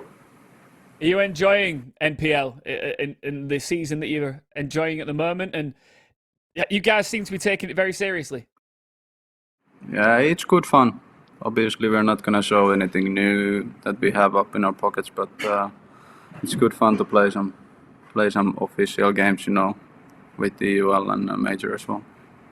So obviously, you're not going to give too much away, and I imagine that includes in this interview, but how confident are you as a team feeling going into the major? I think we are super confident, we had a strong EUL split and it's the first time for this team to be in major, but we're not going to let it affect us and we're just going to do the same we did in EUL and be confident every game and go one game at a time. Absolutely. Just finally from me, Una, the team beneath you in the league here in the NPL are, of course, Victus. You just made pretty easy work of those guys, all being said at the end there. How big of a gulf do you think there is between your side, Heroic, and the rest of the rosters in this league at the moment? I can't really say. I didn't even know there was beneath us. I think you got other fish to fry at the moment, right? You got other things to think about. Yeah, I think not to sound too cocky, but yeah, I think we are ahead of everybody else in this league. Maybe NAVI obviously is from EUL as well, but it's good fun for us, and I think it's good fun for the other teams to play against us. I'm sure they learn something as well from these games. Absolutely. Well, thank you very much, and best of luck in Charlotte. Thank you. Cheers, pal. Bye. Cool as a cucumber. Super cool. Very confident as well heading into the major, and you can't really blame them, Whippet. No, you can't. A fantastic UL split, a fantastic performance in NPL. It's all coming up for Heroic right now. And as you said, look at Uno. Cool, calm, collected, perfect. Nothing seems to phase that guy at all. And I really do believe that they are hyper confident moving into Charlotte. And I'm beginning to believe they can make a deep run there. No, I genuinely think, Fresh, I could have got naked on camera there and he wouldn't have flinched. When I teamed with him, he was like that as a player as well. He operates in that middle ground of the emotion never gets way too high, the emotion never gets way too low, and he's just in that middle ground. It makes for some dry interviews at times, Ian, so he'll have to brush up on them for when he goes to America, I think. Well, next time maybe I will get naked and see what happens, yeah? Let's see if I can make him crack a smile. All right, after the break, you don't want to go anywhere. Ambush versus Riddle is our next match. Fresh and Whippet will be calling the action for that one, and I will be rejoined on the analyst desk by X and Grace. So see you then. My name's Will. I'm a C4 tetraplegic following a cycling accident in July 2012. I got back into gaming in 2013 when I found out about Special Effect. The first time I came, I really didn't know what to expect. I've been playing a lot of games prior to my accident, and of that, FIFA was one of the main games I had played, and literally within half an hour we had the shoulder switches and had FIFA set up. I've got movement of the shoulders, limited hand movement. So I've got 2 shoulder switches. They can be set up for whichever trigger button you need them for. For example, you've got X on one shoulder, circle on the other. So for FIFA that's 2 button modes and chin control, like the one I use for my chair, on the analog stick to control the ball.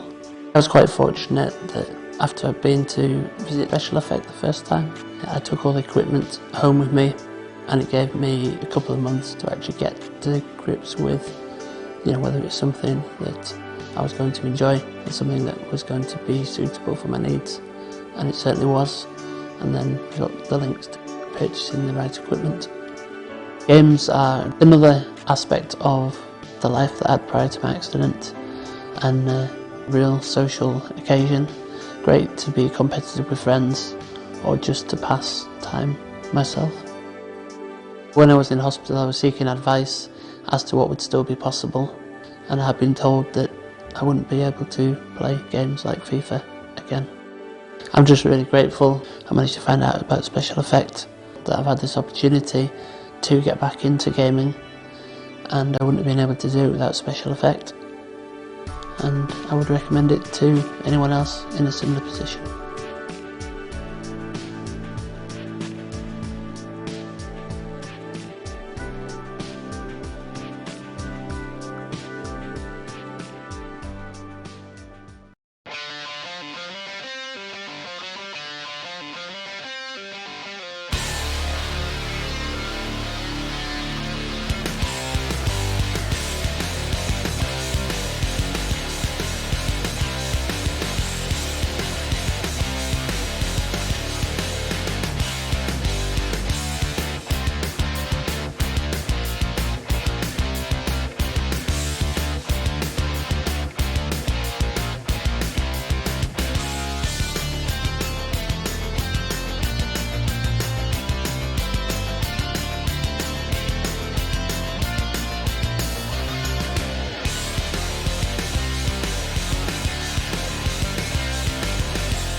in. 3 quick kills, 4 quick kills come in. And Slothar just picks them apart. Let's try and put some shots on in and managing to find the last 2. Oh, but Blur just decimates. Chris steps up huge for ambush. 3 kills.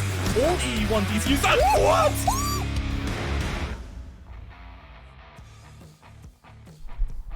Welcome back to the R6 NPL. We've got started in a wonderful way tonight. Heroic versus Victus is in the can, and that's in the back seat now. Rear view mirror. We are cracking on and moving forward, and we have had a bit of a shuffle here on the analyst desk. X and Grace rejoin. Guys, welcome aboard. We started strong there, X. It was good fun, that.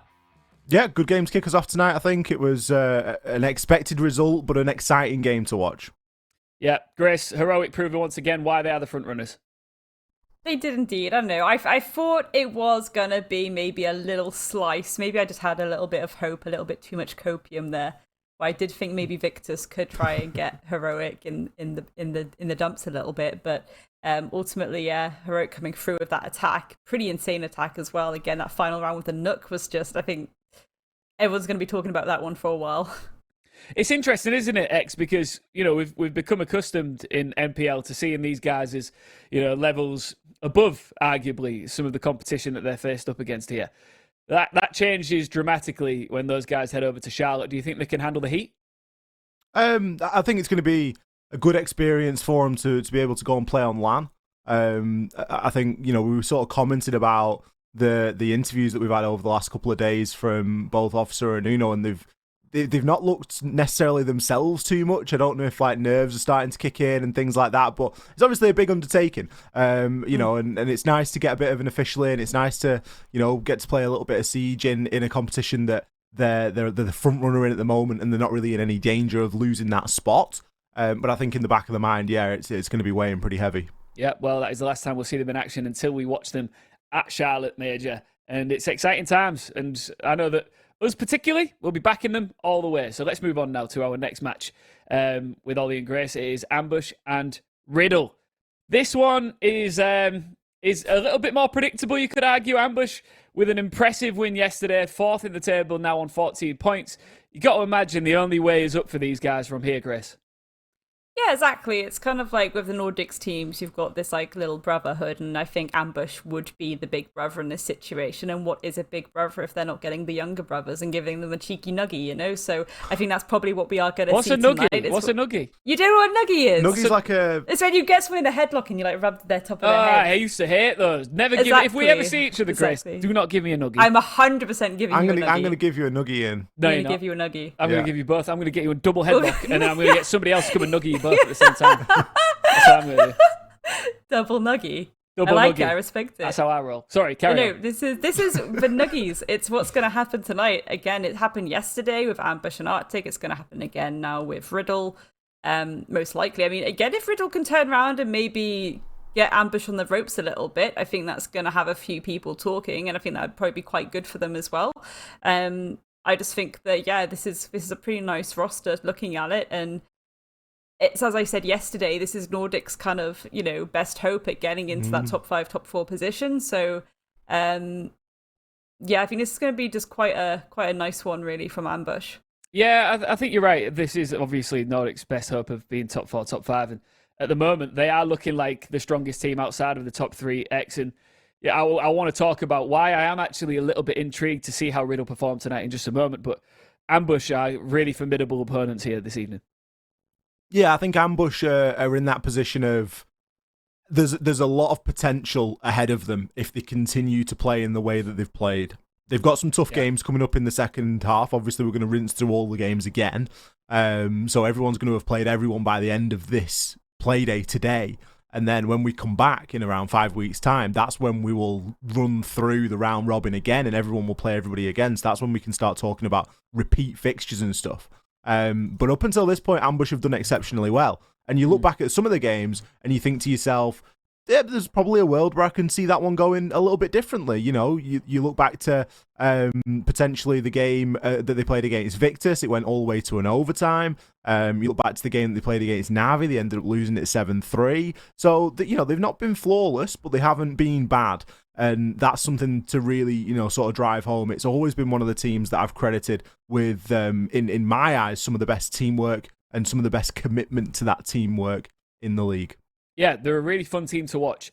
Let's now move on to Riddle. Now, the reason why I'm intrigued to see these guys in action tonight, it's not anything to do with their dramatic 7-in-a-row losing streak, which I think that's where we're at the moment.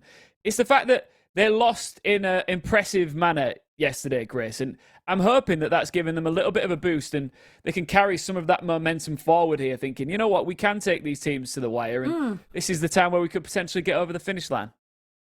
Yeah, I think this is it. I think the biggest issue that Riddle have at times is probably that confidence factor. I think within this roster, there's so much potential there. Yep. There's so much, growth that can happen within these players. And I think certainly as a roster together, there's obviously things that will come up. And this is why it's interesting that we're doing these splits like we are, because I think after today, they're going to have so much data to go over and be like, okay, here's how we're going to go about doing the next time. We're going to change this. We're going to work on this. And again, they've got loads of time to play around with and kind of get to the drawing board a little bit. And I think my biggest thing I do in their position is just be like, first of all, work on the confidence. Second of all, work on some of these more standard approaches to things. Go a little bit more back to basics with stuff.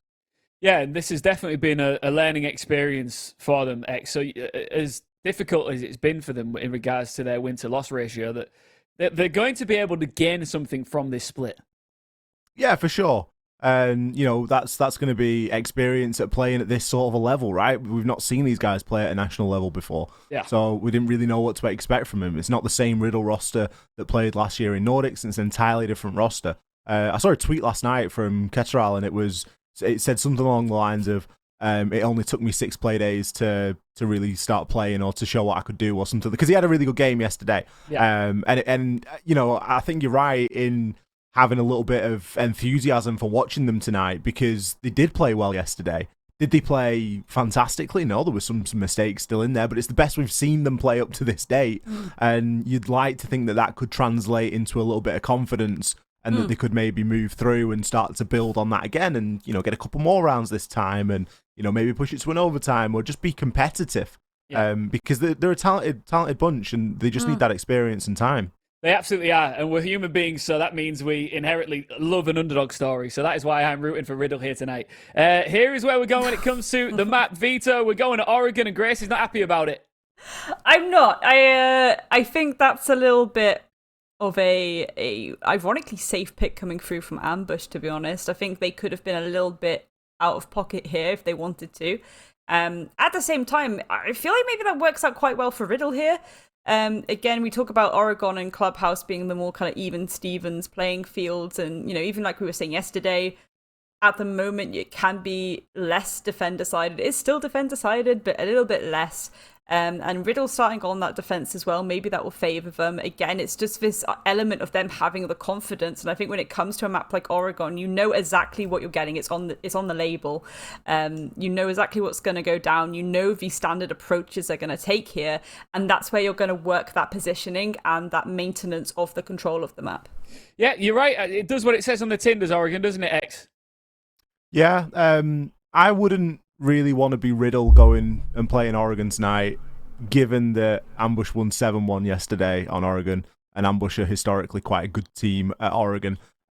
So it could be a quick one. I don't know if this feels like the little anticlimax, before we get into it, because we've kind of hyped Riddle up a little bit there, and we've just gone, Ambush was so good on Oregon yesterday. I guess the advantage is that Riddle is starting off on the defense. Ambush started off on the defense last night, so they've got a little bit maybe to go over there. But realistically, this is going to come down to the game, and we'll see how Riddle stack up. Right, let's see how these guys do indeed stack up. Let's get into this one. It's our second match of Playday number 8. It is Ambush versus Riddle with the one and only Fresh, and we're going to whip across the whippet. Thank you very much, Ian, for that one. Was not expecting that hand up, but yes, this is going to be potentially an anticlimax compared to the matchup we just saw. Ambush love Oregon. It's one of their strongest maps, and we saw how dominant they were against RCTIC. This is going to be a long day for Riddle. I think it could well be, but let me take you back just to yesterday. Riddle, underdogs, Oregon again. And what did they go and do? They went and pulled out an overtime. It was against M&M Academy, of course. It was not against Ambush. So we are expecting it to be a much harder game. But we peddled this yesterday. Oregon is still that map where good teams can go to die. Yeah, it really is. It's such a difficult map to have a really big standout performance. We saw, again, Ambush were able to do it yesterday, but it's so default. Everyone knows how to play this map. It comes down to who shows up on the day. It's really reliant to just that one map performance, and it's why it's become that kind of staple of the best of one format. If you think back to yesterday, we were talking about attacker and defender sided Oregons. Now, obviously, Ambush, they won so easily. It was 7-1. It's not even worth considering. But when Riddle played it out, they had a really hard time attacking this map. However, on the defense against MNM Academy, they were able to pick up 5 defenses. That was on the back of, realistically, Kevin, Katal, and Serpega basically going very, very aggressive and in the face of MNM Academy.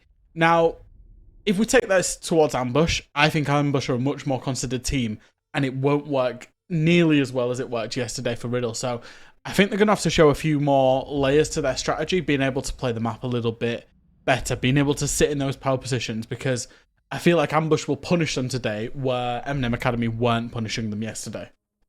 Ambush is a team that really can make your life a misery, especially when you're attacking them. It's going to be interesting to see how it works on the offensive side. One thing I did pick up on when Ambush were playing yesterday is when they're on the attacking side, keep your eye on Rody. He's going to play this lurking role. He's going to try and catch people on rotations or that lone roamer. He's not going to be really with the primary push. That's what his role is going to be.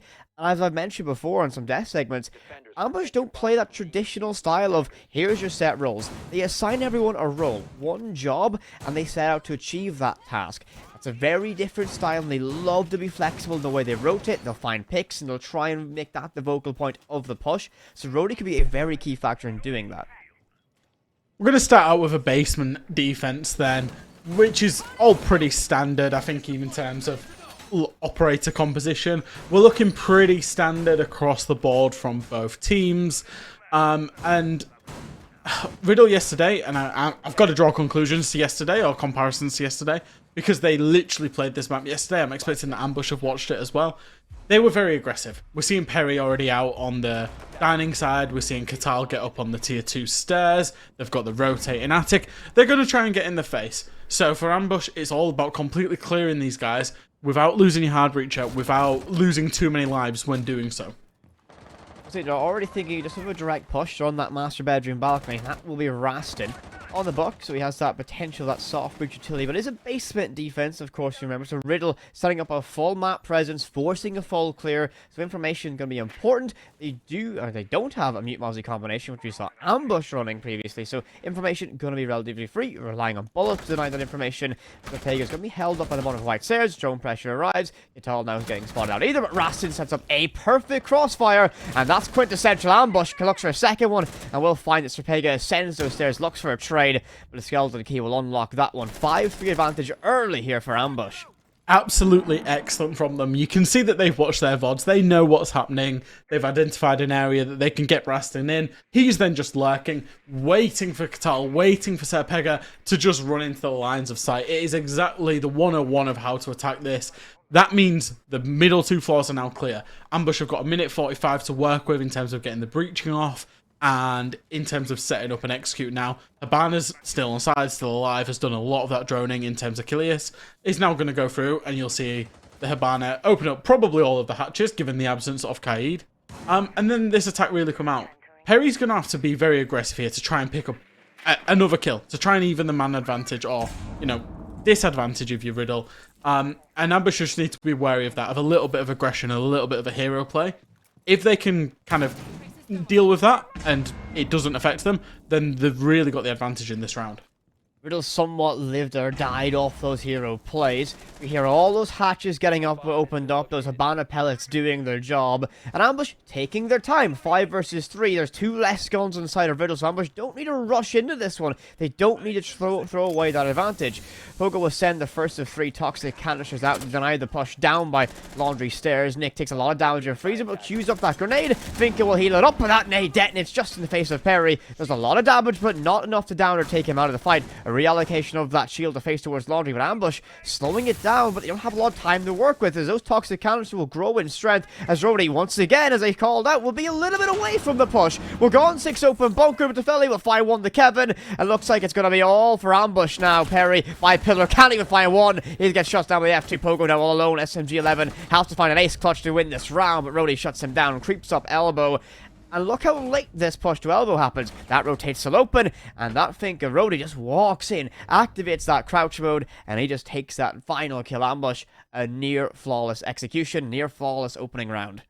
And that's the big problem, is when you're going to get out on the roam, and as Riddle have tried to do, and you get out on the roam and you lose those 2 players, and you're in that 3v5, when that execute's coming in, you're thinking, oh, there's one Laundry, there's one Freezer, oh, there's one Tower Stairs, there's one Drop the Hatch, there's one in blue, and you can't peek them all at the same time. And eventually that man disadvantage is just too much for you when, when the attackers can trade out so easily. I think it's a nice swap from Riddle. Just get rid of that site for now. Get yourself up onto Kids' Dorms, because the last thing you want to do is try that site again and then get beaten there again. Because they were just so outclassed. They need to... I don't know if they've got a turtle defense in their kind of playbook. I hope that they do, because I think the next time they go down to Laundry Basement, they need to really turtle and try and play those power positions. But for now, go up to the second primary site and go and play the Kids' Dorm site. I think that's a good choice. It certainly is. I really agree to not stick this one out. One thing that's going to be interesting is clearly Ambush have seen the VOD from yesterday. They know that Serpego loves to roam by that bottom white stairs area, and the fact that he was cleared out so quickly, they knew he'd rotate up to get that trade. This might force Riddle to start changing up their strategy, and if they can be a little bit more chaotic, which is what they've done against MNM Academy, they might find a little bit more success. But the structure Ambush is bringing is so rigid right now, and you'll see that they're very rigid in the way they get their drone, their prep phase, their entries, their initial controls set up. But when they need to be, they can make rotations. That entire push that Rody make at the final end, he was going down Laundry Stairs and ended up getting the final kill instead of elbow. Around 20 seconds makes that rotation, so they aren't afraid to make that late call. Ambush going in for the west clear here. We're seeing Nick. He's going to use that sledge to just enable the rotations. The map deconstruction, should we say, enables a little bit of movement. He's going to start looking for a nade below. A Serpego gets shut down by Rody in the complete basement. I don't know if that was drone or just intellect or what's going on there, but that's already a 4v5. Kevin, if he's known by the drone and it looks like Rody's aware of presence, he's between a rock and a hard place, with Nick also holding the top of the freezer stairs. Does manage to get out, does get himself away to Zulu, but the next guy he's got to deal with is outside lobby door. It feels like he's completely just running for his life at the minute, but he will make that 100-meter sprint and he will get himself back to site.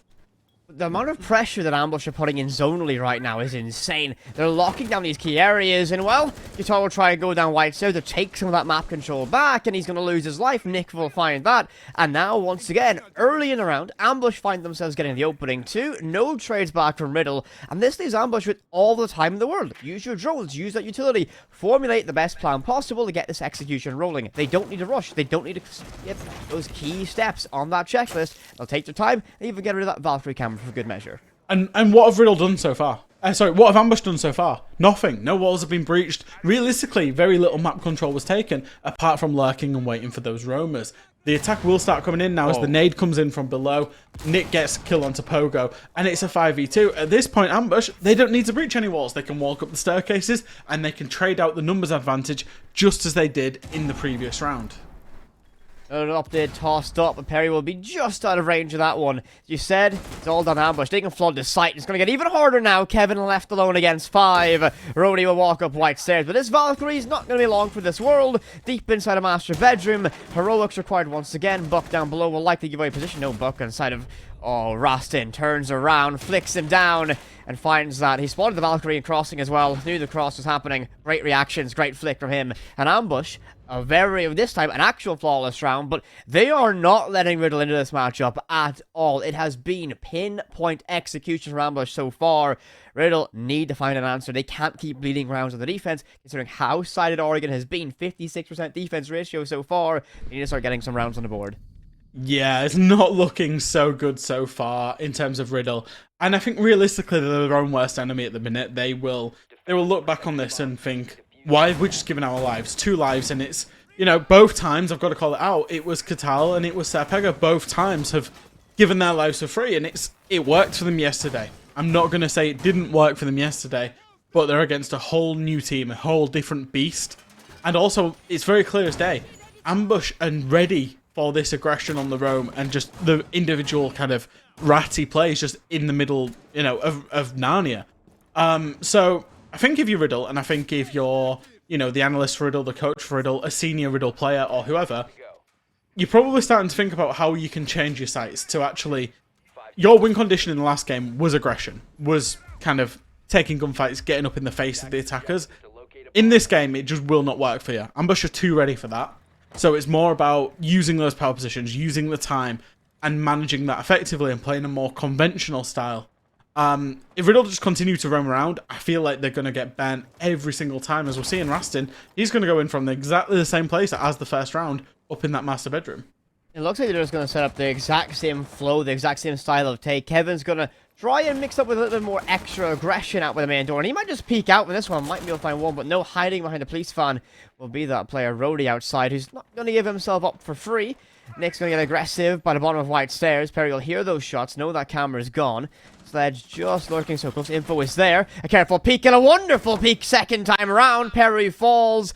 And yet again, 3 rounds in a row, Ambush have found that opening. And no reply, no trade. Riddle just don't have an answer to these opening stages. Maybe it'll come late from Kevin roaming upstairs in dorms. But for the time being, he will stay put. As drones slowly gathering around him as he's caught one of his own.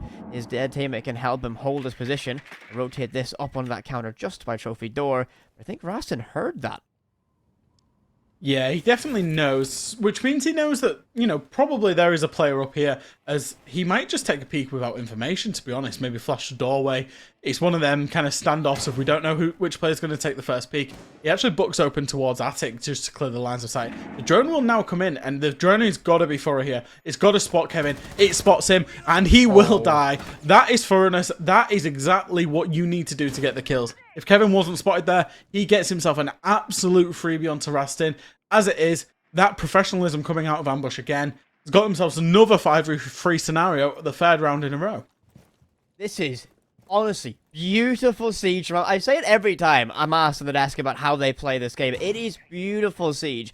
And again, they've not taken a lot of map control. You can see now they're starting to work on that breaches, but their clear has been perfect. They've not taken a single point of damage for their effort, and 2 members of Riddle are now on the support screen. They can only give comms from cameras at this stage. They have to clear hatches. They have to make that push now, but they've already done the damage. That roam is cleared. Serpega is damaged on side of sight, so it's going to be a bit of a sketchy position for Riddle, but I might play in their advantage here, actually. It's that same old, same old. You can't hold every single angle. As Coalesce, he will just walk into sight, take the fight with the smoke, will die to highway. However, Nick gets that refrag. And once again, it's Ambush. When they need to be, they're happy to leave it late to make sure that their execute is fully set up. Then they've got the trades, and then they've got the round. That's 3 rounds in a row. That's 3 rounds in a row with an opening kill. That's 3 rounds in a row where, realistically, they've not been made to work for those kills. They've had them for free. And they're absolutely all over Riddle right now. They are. They are really causing so many...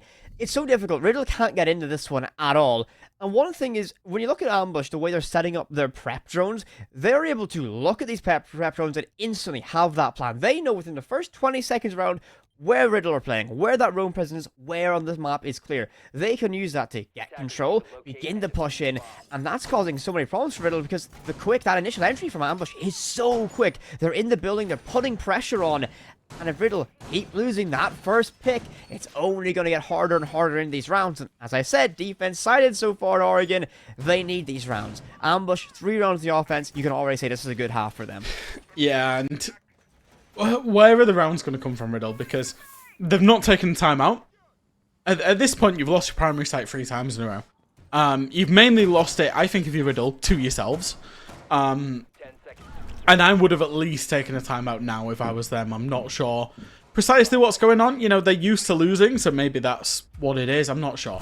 But I want to see them just stay on site. I want to see them, if they're going to go and make these plays, as we saw Serpega in the basement the last time they defended Kid Storms, do it together. Make sure that you can at least get a refrag, because they've started 5v3 3 rounds in a row now, and you're handicapping yourself at that point. That's the bit that kind of hurts as such, is that you're not playing an even game. You're playing a 3v5 in most rounds, And that's so hard to recover, even on Oregon.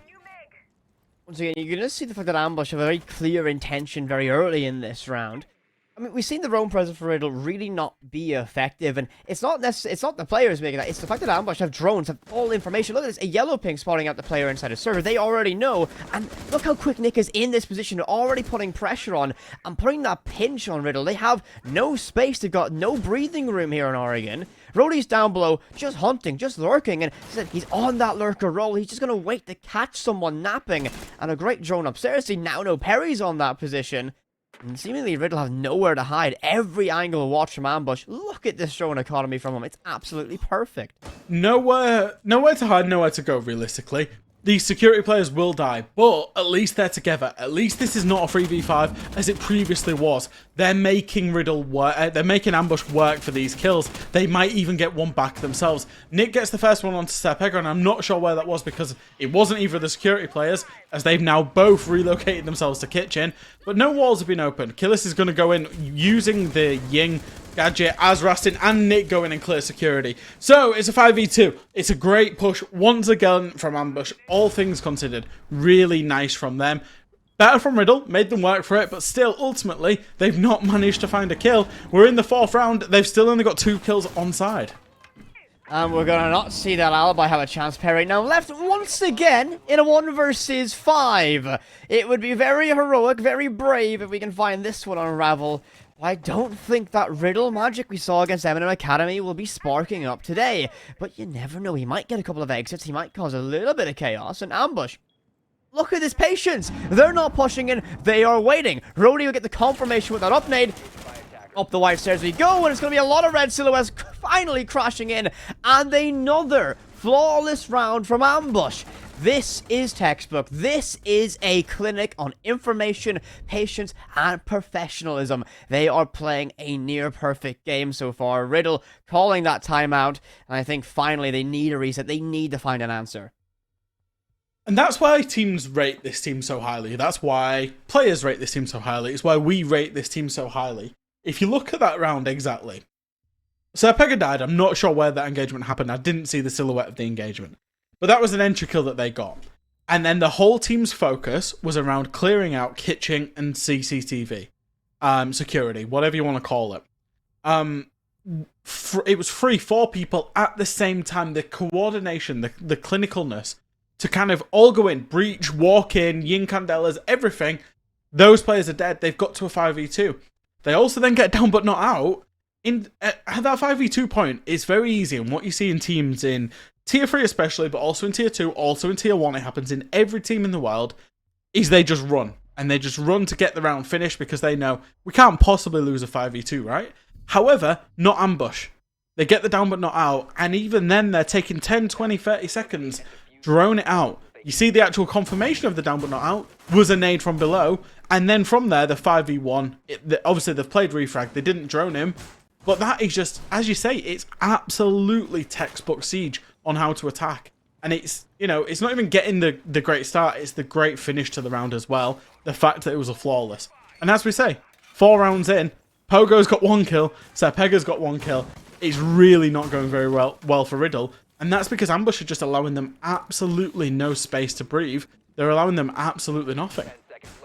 Ambush just kind of, I wouldn't even say chomping down the bit and walking forward and just giving them no space to say. And it is the fact that the information game is so strong. We see them also getting brought out now by Catal, and this might be huge. Just choke out those drones. And while cost is a great indicator, it doesn't necessarily say how much drone work is going on. How many times have we seen Rhodey, Killius lurking on these drones and just feeding information, feeding constant live good information. The calls are quick, sharp, and everyone responds perfectly. Information's king, and Ambush have all of it, it seems. Already looking to pressure on towards Bunker, and Bogo a little bit aggressive, mounted up. SMG-11 primed. Will he try for something aggressive? He might just... No, oh no.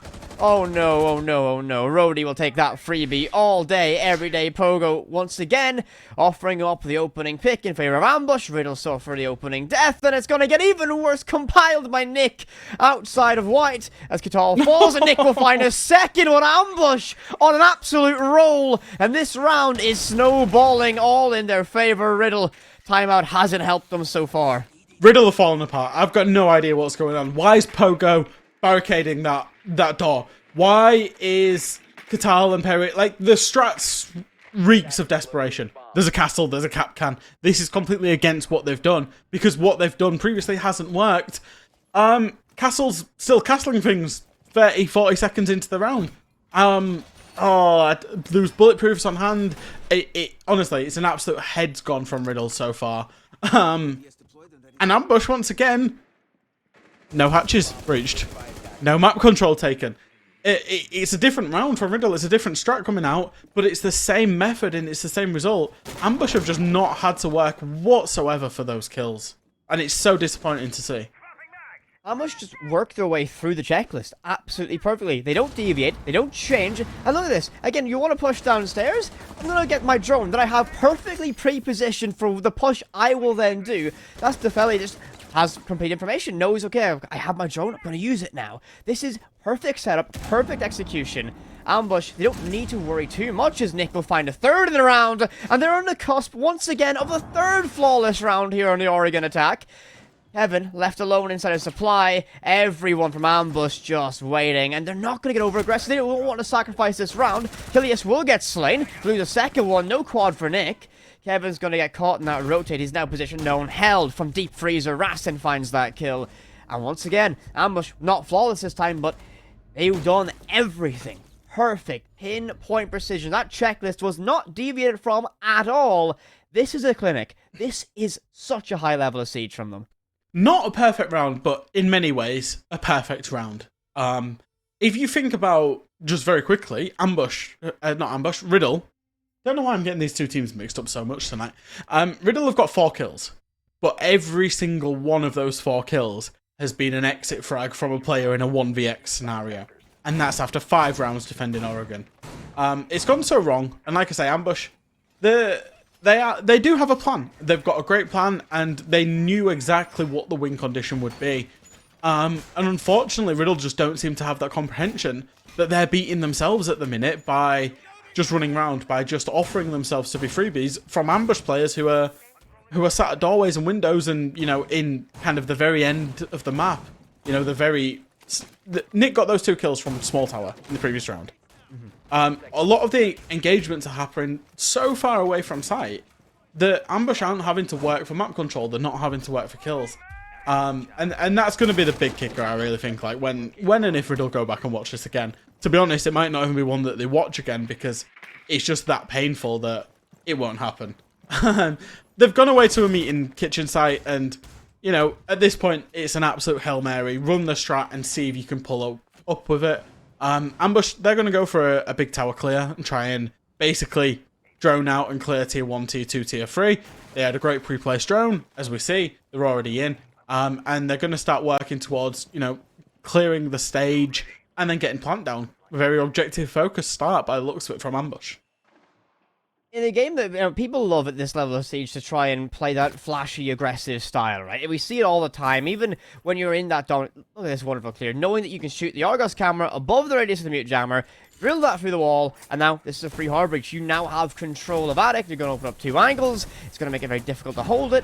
Of course, 2x on that SK2000 means the player on 0 can fall all the way back and hold it. Rastin down below will put pressure on anyone who wants to play bottom of stage stairs. Already Ambush just beginning to choke out this play. They're not giving Riddle lots of options. They know someone's down below. And this shotgun might just reveal the player, but no. Millimeters away. The smoke cannons are tossed too deep, and Rastin was AFK on his drone. He's just waiting. He's just getting information as the toxic cannons are just above his shoulder. He doesn't even know. He doesn't have a care in the world at all. Ambush, no kills yet, but setting themselves up very well for this round. And once again, you see that they're droning out a lot of information. As Rastin, he won't even hear the drop because... he did hear the drop. He's off the drone, which means he might get an engagement here onto Serpega, who has taken shots at him, and he will now understand that he's there. Serpega's not in a great place. Needed to get that kill first. Doesn't get that kill first. And it's a 5v4. It's same old Ambush. They're in a great position. They've done a bit of breaching. They've got a lot of information. As you see, still 7 drones. All those Argus cams still out as well. Understanding of where people are.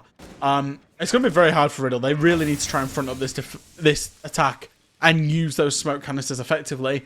As I say that, Pogo just throws his last one with just under a minute to go. So without that massive denial of those toxic clouds, you're going to give Ambush an easy avenue, but you still have Rastin hunting down below. Kevin's aware of this, and painfully so. Has Perry there to help trade if required. A smoke sent out. Kevin will find that one, but Nick off on the other side of the map will be able to find one the Pogo. A perfect nade toss to split. That will land! Not cooked to perfection. Kevin will just escape. The Philly will find one the Catal. And now it's going to be a 4 versus 2. 4 versus 3. Perry will get one back, but this plant will get stuck. Nick's inside the kitchen. Now he spots the player inside a split, but looks away just at the wrong moment. Cautiously now holding towards security. Here's the player inside a split. Will find lots of damage. Will find that kill. No immediate trade. And Nick will find the second one on the Kevin. Ambush find yet another round. Yet another near perfect execution. 6 rounds in a row on the attack in Oregon. And all 6 of these rounds have been an opening kill for Ambush. They have been on fire. Everything's coming out of information. This is Ambush's style. Summarized absolutely perfectly. Yeah, the morrow coming out from Nick there. And I think...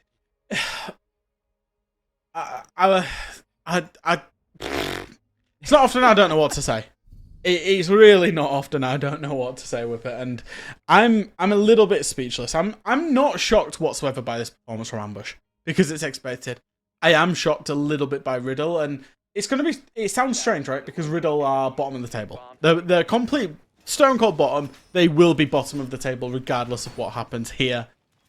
Even if they did some kind of sensational comeback. But I'm surprised after yesterday they showed a lot of heart, they showed a lot of soul of understanding how to win.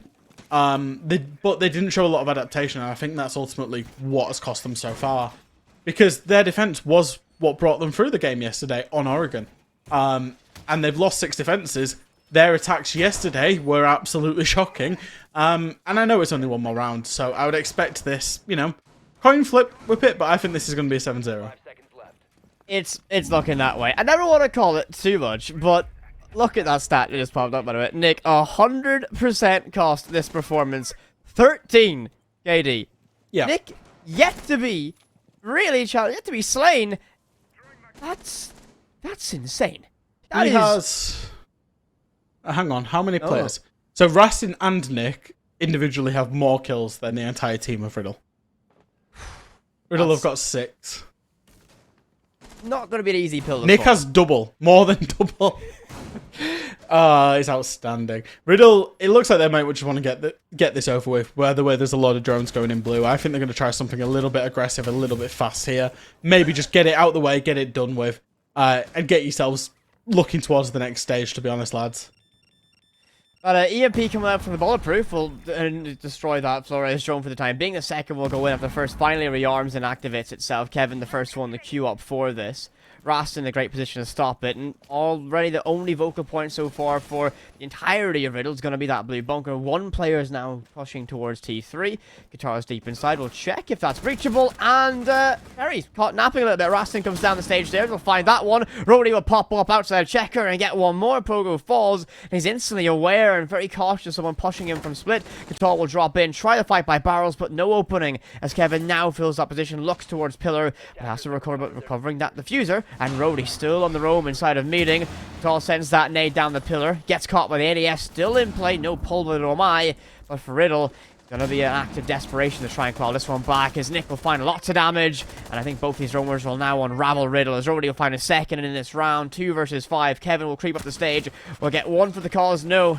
Nick will fall away, just surviving on a sliver of HP. But Riddle on the ropes.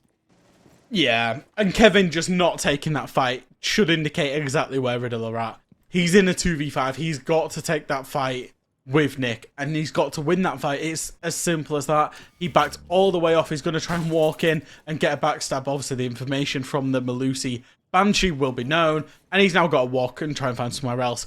One interesting thing to me there, the positioning of Pogo as the breacher. All of the walls of blue are completely reinforced, and 3 players have taken blue. So why on earth is your breacher inside a meeting? It is a very small point because they're 0-6 down, but it just doesn't make any sense whatsoever to have your breacher not where you want them to be breached, and or nowhere near where you want the breach to go off. We do see a kill back onto Nick. That's his KD halved, and I'm sure he's going to be absolutely fuming with that one. As Rody, he knows there's one in Freezer. He's waiting for this slow peek. Katal's trying to make something happen around the back in blue. Rody will get the peek onto Kevin. Does get that kill, and it's all onto Katal. He will get peeked by Rastin. This will be a 7-0. An ambush. They carry on storming up the table. That was absolutely clinical for an ambush, and Rody on that round was fantastic. That roam upstairs really sliced Riddle apart, but the damage was done on the opening side. Ambush on their attacks. That is the most clinical, the most one-sided Oregon attack I have ever seen. And it came from knowledge, it came from VOD review, it came from knowing and expecting what Riddle would bring, and the style of ambush, just this information game, objective-focused gameplay. They had everything wrapped up, and Riddle had no chance to get into this matchup at all. They're the real deal. They simply are the real deal. I know that, and I'll say this over and over again, there's a lot of people who wasn't too sure what to expect out of Ambush. Wasn't expecting them to be just as strong as they are. That win, it will take them up into third place. And also, one of the very main factors, as we keep mentioning, that head-to-head, a 7-0, that's the absolute best you can do. That takes them from +11 to +18 on the round differential. And that is absolutely massive. It could be absolutely massive come the end of the year when you're talking about the difference between second and third going into, you know, playoffs and brackets and all that sort of stuff. Absolutely sensational from Ambush. I'm really impressed with them. When you just break down the way they play, at least, the lineup they brought, I really want to highlight Rody, because what Rody done is such an interesting thing to utilize, and we don't see a lot of teams doing it now, at least, is he's often solo, he's often alone, and he's trying to catch people in unorthodox position. We saw that pick he was able to find in the basement where it was just so against the flow. Even on that roam presence, he's by himself. He's there to be that agent of chaos, find the stragglers, and just lock down areas and be that thought in the back of your head of, oh no, Rody's on the roam, what are we going to do to stop him? It was a fantastic ambush. I mean, flawless from them. Absolutely perfect. Well, I know you've not heard us speak for long because it's a 7-0, but we do have a desk to break that one down for you. So over to you, Ian, X, and... well, I've forgotten her name. Grace. Wow. Oh my word. Do you know what? I'm coming to Grace. Grace.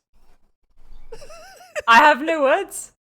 Betrayed, Fresh. Betrayed. I mean, as Whippet said, it was just phenomenal by Ambush. I think any team, when you get to the point where you've just won 6-0 on your attack, and then you're going on to the other half, at that point, it's like this idea of, okay, well, what do you do if you're the losing team in this situation? That is such a long stretch to come back from. And at that point, it kind of is very difficult, especially mentally, to come back from something like that. Yeah, I mean, Ambush gave Riddle no room to breathe, X. Like, it was just, you know, Whippet said it perfectly. Perfect is the word. You don't get any more perfect than that result. It was a result that I think Ambush are going to be extremely pleased with. It was blink and you miss it stuff. I didn't even have time to put my blind down to block the sun out before we were getting ourselves ready to come back there. It was, not only was it a 7-0, but it was a quick 7-0 as well. A lot of those rounds were very decisive, and Ambush really on the front foot for the majority. And, you know, we saw both sides of Oregon yesterday, right? We saw Ambush 7-1, and then we saw MNM and Riddle 8-7. And we thought off the back of that Riddle would have, you know, a bit of a chance here.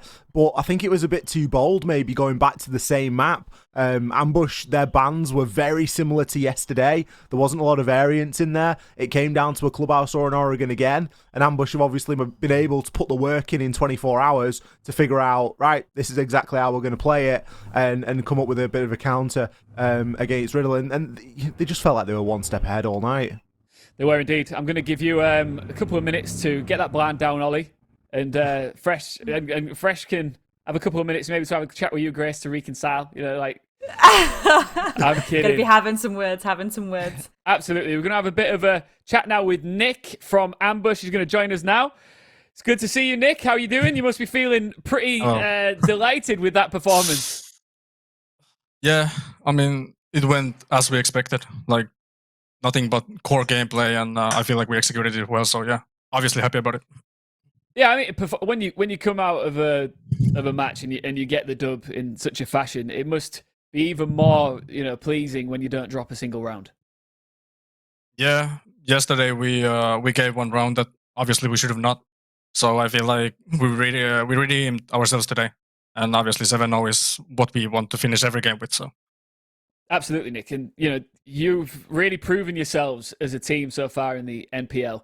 Do you think that maybe some people might have underestimated you coming into this, and now sitting in third place in this first split, you must be feeling like you've made a name for yourselves here?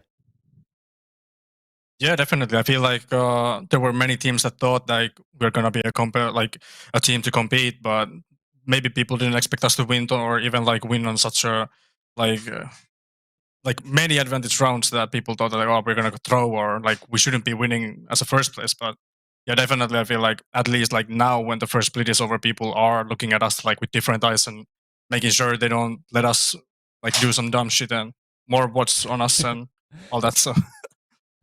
No, I get it. Absolutely. I think that people see you as a dangerous opponent now, and you must be looking forward to the next split and getting right back out there, because how far up this table are you looking? Do you see the ability of getting even higher up the rankings here? Yes, we want to finish top 2. That's the goal for us, and after that we look obviously into the finals, and then like the ultimate goal is to win the MXCL. So definitely, I feel like the games that we should have won once again, like maybe we could be top 2 now. We are not right now, but when the next stage comes and we get to play again, like against every team, we're gonna make sure that we are the competitor for the top 2. Yeah, and Nick, just finally, on a personal note, I know that a lot of our analysts and casters are excited about you as a player. How are you feeling on a personal level about how you're performing at the minute? Because you're a real standout for your team.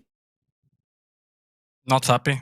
I feel like everything doesn't show out in numbers, obviously, so there's a lot of stuff I need to focus on myself and like still get better at. But I feel like it's better than I maybe even expected when the season started. Maybe lacking a little bit like the past like 3 games, but other than that, then I feel like I feel confident. But I definitely know there's stuff I need to work on. Absolutely. Hey, Nick, thank you so much. Congratulations on a very impressive win, and we'll speak to you after the break, all right? Yes, thank you. Nice one. Enjoy. Speak soon. Bye for now. All right, Nick, what a guy. It's the first time I've spoken to him. Very humble. You can tell as well that he's modest, but extremely driven X. Driven and quite critical, I think, pretty critical of himself there. And I think, it's not always necessarily a bad thing. I think he recognises the positives, but understands that there's things to work on. I really like Nick. I've got a lot of time for him. I think he's got one of the best emotes that I've ever seen, and it usually gets spammed when Ambush are playing in the Twitch chat. It's like a purple raging head or something like that. It's brilliant. It looks like he's like really angry. I think it's like Rage Nick or something. But yeah, it's great to watch. And Ambush are always that team that have put the work in. And then they're a really likeable bunch as well. We get a different person on the interview nearly every time. And I think it just shows they've got a really good community and a good culture, I think, going on there. Yeah, I agree. I think that you hit the nail on the head there, community and culture. And you can tell that their fans are really backing them as well, Grace. Yeah, 100%. And this is, again, a really powerful thing for them, probably. I think they know that a lot of the Nordic community are behind them, especially. And I think that certainly gives them something, like an added boost when you come to the nose to the grindstone situation, because like you don't want to let the fans down, and when you do have that kind of weight on your shoulders a little bit, you're like, no, we will be the ones to wave that Nordics flag.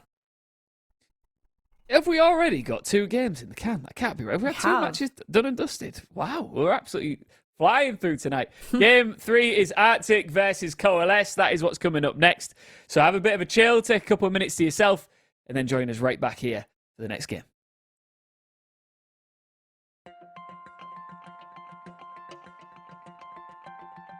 My name's Nikki. I am Chase's mum, and we first met Special Effect at EGX some years ago when both me and my husband went up for the day, and we found a stand called Special Effect. Never heard of it before.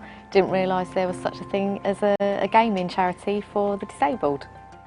So before we visited Special Effects, I mean, we've always been a huge gaming family, and gaming is something I wanted all my children to be able to have the opportunity to do.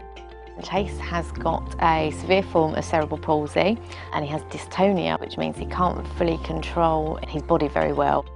Even trying to get Chase to push a button is really difficult to do because he just doesn't have the fine motor skills to do it. But he really loved gaming, and you could see that he wanted to do more.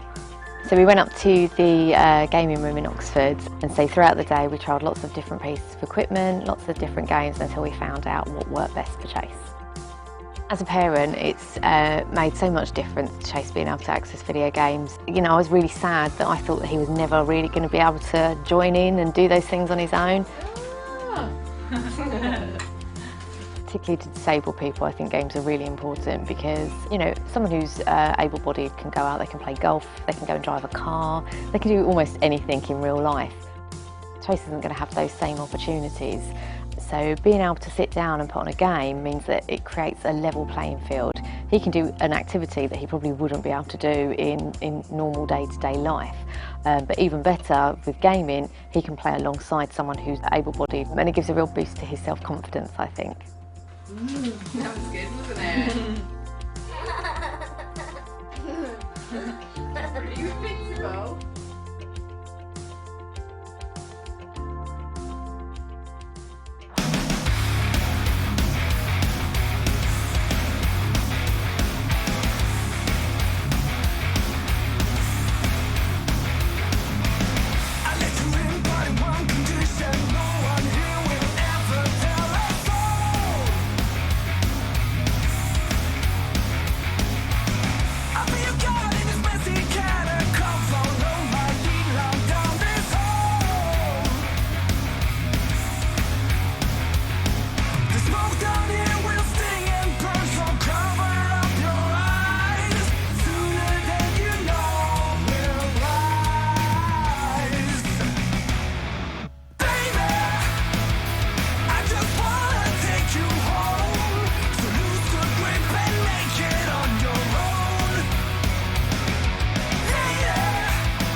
battery that keeps me awake.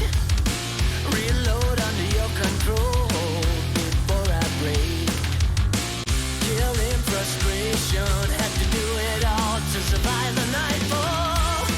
When you fight against the time and you're about to lose your mind, it's easy to cross the line. There's no answer as to why when you look death in the eye. Either you live or you die. You live or you die.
in 3 quick kills, 4 quick kills come in. And Slaughter just picks them apart. To try and put some shots on in, and managing to find the last 2. Oh, but Blood just decimates. Grizz steps up huge for Ambush. 3 kills.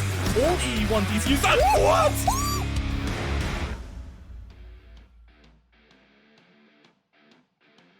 Welcome back to the Rainbow Six Northern Premier League. We are into Playday 8 with me, Ian Chambers, joined on the desk now by Fresh and Whip It. We had a bit of an extended break, but we are back and ready for business. Bit of a chat first on what we saw just whistle past us in our previous matchup. We saw Ambush absolutely destroy Riddle 7-0. I do want to talk about Ambush, but we did talk about them a lot just prior to the break there. Fresh, that's a tough pill for Riddle to swallow, isn't it? Because they're struggling as it is, and that's not going to help. From the ecstasy of, getting points yesterday, of actually doing a comeback, all the confidence that you would have had kind of going into yesterday, and then nothingness today. I don't know where you go from here. To be honest, they're probably very lucky that they've got this mid kind of season split, that they've got a few weeks to go away, think about what went wrong, and then come back and work on it. Yeah, it's a case of maybe heading back to the drawing board, isn't it, Whip It? A little bit. We see the fact that when they weren't given that opportunity, when there was no mistakes presented, like MNM Academy made a few mistakes that gave Riddle that opening, that gave them that chance to turn the momentum. Ambush didn't. Ambush were perfectly positioned, perfectly set up to kind of counter anything or any attempt of a roam presence or a defense strat from Riddle. It was a very different matchup, and I think Ambush really just locked it down, gave no openings, and without that, Riddle couldn't find a way into the matchup at all. On the flip side, Fresh, we're looking at Ambush now, a team that every single play day that goes by, their stock seemingly goes up. We're watching a team full of belief at the moment and expectations of the fans now, and analysts like yourselves probably are going up as well. Well, if you look at it, they've got themselves into 3rd place. They've got 17 points. That's only 2 points behind Victus to be in that, top 2. Obviously, the top 1 probably just a little bit too far. But the top 2, it makes a massive difference when you're already going to the finals rather than just having to go to playoffs. Especially when you think that, CL spots are on the line and, this is the next step in that kind of grassroots pathway. Yeah, and Nick saying in the interview with me just prior to the break, Whip It, that, he's eyeing up. That's at least 2nd place now. He wants to climb up the mountain even further. I mean, can you blame them, realistically? Yes, while Riddle is somewhat not having the best season so far, every game Ambush has played, they've shown this strong core fundamental of Siege, and with a massive confidence boost of some wins on a row now, they can really build from this. They have this break now to really review, really improve, and put the time in, and if they keep working, they keep ironing out what very few flaws we see from them, they could be a dangerous team, and they really can challenge for those. That 2nd spot, as Fresh said, first might just be out of the question. Yeah, I mean, we said that for Riddle, it's a chance to reset. I think that Ambush will be gutted that they can't continue that momentum. Up next, RCTIC versus Coalesce is the next matchup, a battle between 2 of the bottom 3. I'm going to say you shouldn't sleep on this one. Yes, they are teams not necessarily in good form, but when teams in the poor form come up against each other, it can sometimes lead to a bit of an explosive battle. Let's hope for the latter there, Fresh, as we're now looking at the RCTIC roster. Yeah, and to be honest, that's exactly what we got yesterday when we saw Riddle against MNM. We saw 2 lower teams in the league, not too much to play for, thinking, this could be a bit of a sleeper, and it was an absolute banger. So we're hoping for that again. Going through to RCTIC, we've got Kusik, Faro, South Park, Monks, and Nicky Woot. Good little team, but also not a good little team in the context of this. I think in terms of, the Finnish scene, in terms of Nordics, they're a good team, but this league has very clearly been a step up for them. But the core of this roster has been together a long time, and it's a good learning experience, they're going against kind of a familiar team today, in one that they played in the qualifiers to even get here. However, they're getting to play against the NPL teams, against the UK teams, the EU league teams as well. So it's been a great experience all around. They've had a bit of a baptism by fire, only the 1 win so far, but a good chance to get a 2nd here. A really good chance, Whip It. Yeah, Coalesce have not been on the form they've seen, but for RCTIC, it's a win-or-learn situation for them. Everything they're doing right now at this level of play, massive learning opportunity as mentioned, they have that in them. They really have this victory in them. They can find that, as mentioned, they've been together for so long. That level of synergy, that knowledge and awareness of how each other play could be key in this one. And both these teams are scrapping for a lot. They're at the lower end of this table fighting to stay in NPL. They want to avoid relegation. So there's a lot on the line, even though this isn't at the upper end of the matchups. Coalesce, another struggling team, but are coming off the back of a really impressive win yesterday where they didn't have to do absolutely anything. They haven't played in a while. They got the NAVI freebie. And you could argue that breaking play could give them a bit of an advantage, maybe makes them fresher, maybe a little bit less unpredictable. Or you could say that they might be a little bit out of practice coming into this one fresh. You could. And it's important to note that we don't know which one's coming from Coalesce. We'll have to see in the server. I think a little break, in my opinion, will have done them good because they're potentially a little bit in their own mental. One thing to note about their roster, so the roster is going to be Kane, B, Zeus, Noah, Doolan, and Lurie. Doolan's playing instead of Pat, which is kind of, I don't know how to say this other than it's a downgrade. And you know, I know Whippet will stand Doolan all day long, but it's a bit of a downgrade for them, and I'm not exactly sure why Doolan's playing. But this roster, they're better than what they're showing, in my opinion. They're far better. KMB's a great player. Zeus has been in and around tier 3. Noah's a fantastic player on his day as well. So it's really the time's now just to step up for this roster and show us what you're made of. All right, let's now take a look at a couple of player head-to-heads. If you have slept on these teams coming into this, here are two players that you should really keep an eye on. Whippet, Southbark, and Lurie. Yeah, similar stats all around. They're in this similar role. Interesting that an Alibi is the most picked operator. We're seeing a lot of her in play with that shield. But Southbark, again, still not hitting the goal, that target of that KDR. And both these players not hitting that golden ratio of 60% cost, but they're in that similar role, similar range. And it's going to be interesting to compare these two in a head-to-head when the server goes live. I mean, this is going to show how both these teams are in similar stats, because look at how close these stats are in this head-to-head. Yeah, the numbers speak volumes, really, don't they, Fresh, in regards to the similarities between these teams? They do, and it's kind of hard to put the two players up on a pedestal here because, you know, neither have got good stats. However, we're expecting more, I think, is the key storyline. Yeah. You know, especially for Coalesce, but also Southbark. I had the privilege of casting the qualifiers to this tournament from the Nordic side, and Southbark in that particular tournament was absolutely unstoppable, playing the Maestro and the Alibi, playing the automatic shotgun with the ACOG. I'll reference it time and time again because he was just clicking heads for fun. So I think both of these players, we know that they've got the talent to get back to that, to get those KDs higher, to increase their cost. And if they do, there'll be a big reason why their team will have, you know, eventually won this game, because one of them's got to win it. Should we do Matt Vitos? What do you reckon? Should we do it? Let's give it a go. Yeah, go on then. Let's find out where we're going for our third matchup of the day. It's going to be Villa. Talk us through some of the bans that we saw take place prior to finding out where we were going there, Whip. Well, not too surprised that Coalesce is going to ban a map like Skyscraper, first of all. We don't see a lot of Sky right now. I mean, in a few days, we might see some Tier 1 competition there, but here at NPL, I think people are going to stay away from Sky. I believe it's been chosen once so far. Correct me if I'm wrong on that one. But that leaves us, if we go through these bans, pretty standard default. None of the new maps make it through, unfortunately. That leaves us on Villa for our decider.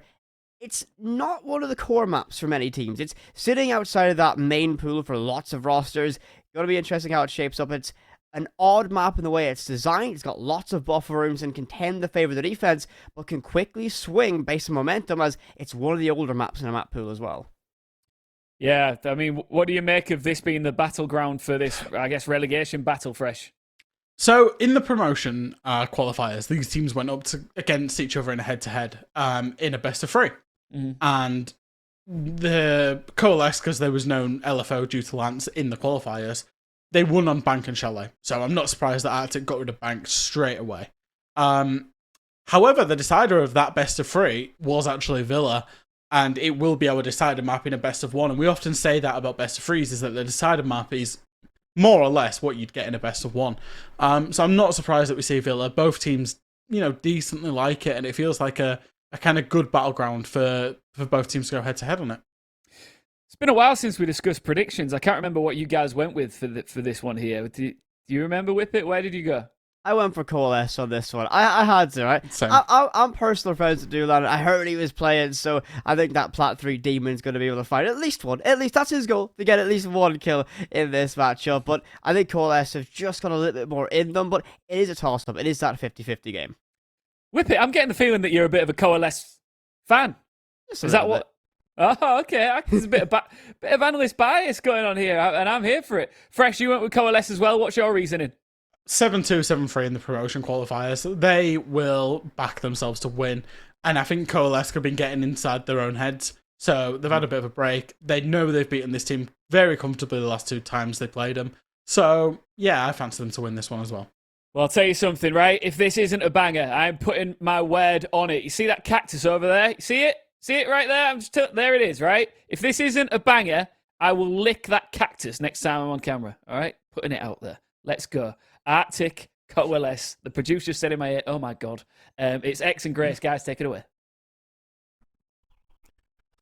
Ian, behave. That's a little bit too edgy for me, I'm afraid. Welcome, everybody. We are going to be casting our 3rd game of the night here. And what a game we've got. You know, it was spoken about there on the desk, and I think that Ian's probably going to be fairly safe. I think it's going to be a banger. You don't necessarily need the toppest or the top teams in the league to have a good competitive game of Siege. You just need 2 teams that are fairly well matched. And I believe that is what we've got here tonight, Grace. Yeah, 100%. Again, one thing that I find quite interesting is that throughout the tournament itself as well, we have seen moments of genius from both of these sides. And I think sometimes there are moments where it's like, I don't think the, loss ratios really telling the full story here at times. Again, I think this will probably be one for them to really try and set that, map round differential in stone. So that's probably going to be, regardless of how they go into this, quite positive for both teams.